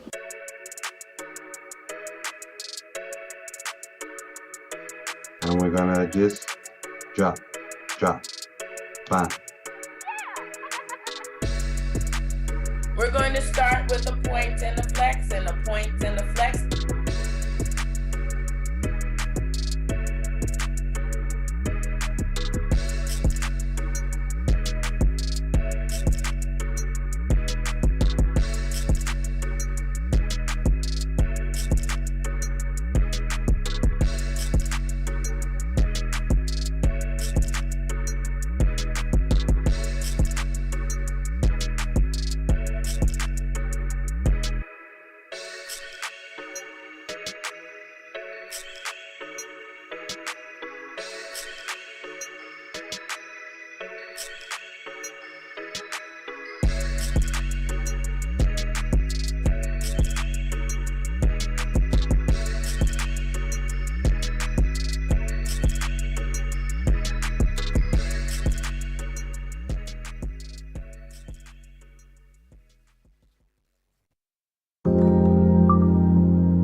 Thank you again for joining us. This is our third month. Please practice social distancing. Please make sure that you are apart from each other. Please be patient. No rushing. Keep your mask on, please. We Up to Care is an initiative that our board chair, Ms. Celia, and myself, with the regular general membership and the president, had put together. We know that there's a need in our community, and we got together. We decided to start this initiative about early May. We've been doing this every Wednesday. We've been feeding approximately 300 to 400 people every Wednesday. And you can see that, there are senior citizens within the community, single moms, single families. It's amazing to be able to provide a hot meal. Everybody should care about what goes on in your community. We have the census going on. We've got elections coming up. We've got a lot of things on that is on the line for our community, Black and brown communities. And it's important for us to be all hands on deck when it comes to those decisions. What happens to our legislation, what happens to our education, what happens to our community, what happens to our programs. Because we have to be able to foster and encourage our youth to be able to be productive citizens and learn from our example. And since May, we have fed completely over 4,500 people in our community from Crown Heights, East Flatbush, mainly senior citizens and those who are inbound, delivering food to them, hot food, resources, and other items that they need, PPE, to be able to secure themselves while staying in at home. And with this COVID relief response, it allows you to still participate, get out of that self-isolation, help most people who are dealing with mental health and wellness issues to be able to uplift themselves and be able to participate as if they were out. That goes a long way as it relates to COVID relief. We try our best to organize with everybody out here. Print out flyers and go to each building and start giving out flyers so you know the anchor having something. So everybody will come and get what they're supposed to get. Some communities might do it, some might not do it. But we making sure the people we have will get. So I always tell people I give for selfish reasons because it makes me feel good. And providing a hot meal is something that no one could really imagine. Some people will have it and some people don't, and you can never tell. It's about love, and that's what we are. This year our theme is about bringing back the love. This is love, right? You have 15 to 20 volunteers that come out their house every Wednesday, taking a risk. We wear facial masks, we wear gloves, but they show their love and their passion, and they care about the seniors in our community. They care about the community itself. So we take our time, and we're very proud of that. It matters to me because it's the way I was raised. It's family. It's a family thing. My mom always said, you have a little share, and it's always be multiple. And I'm very blessed with that.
From New York, this is Democracy Now!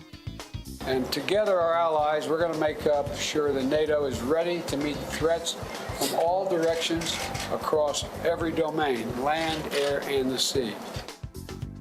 As a major NATO summit wraps up in Madrid, Spain,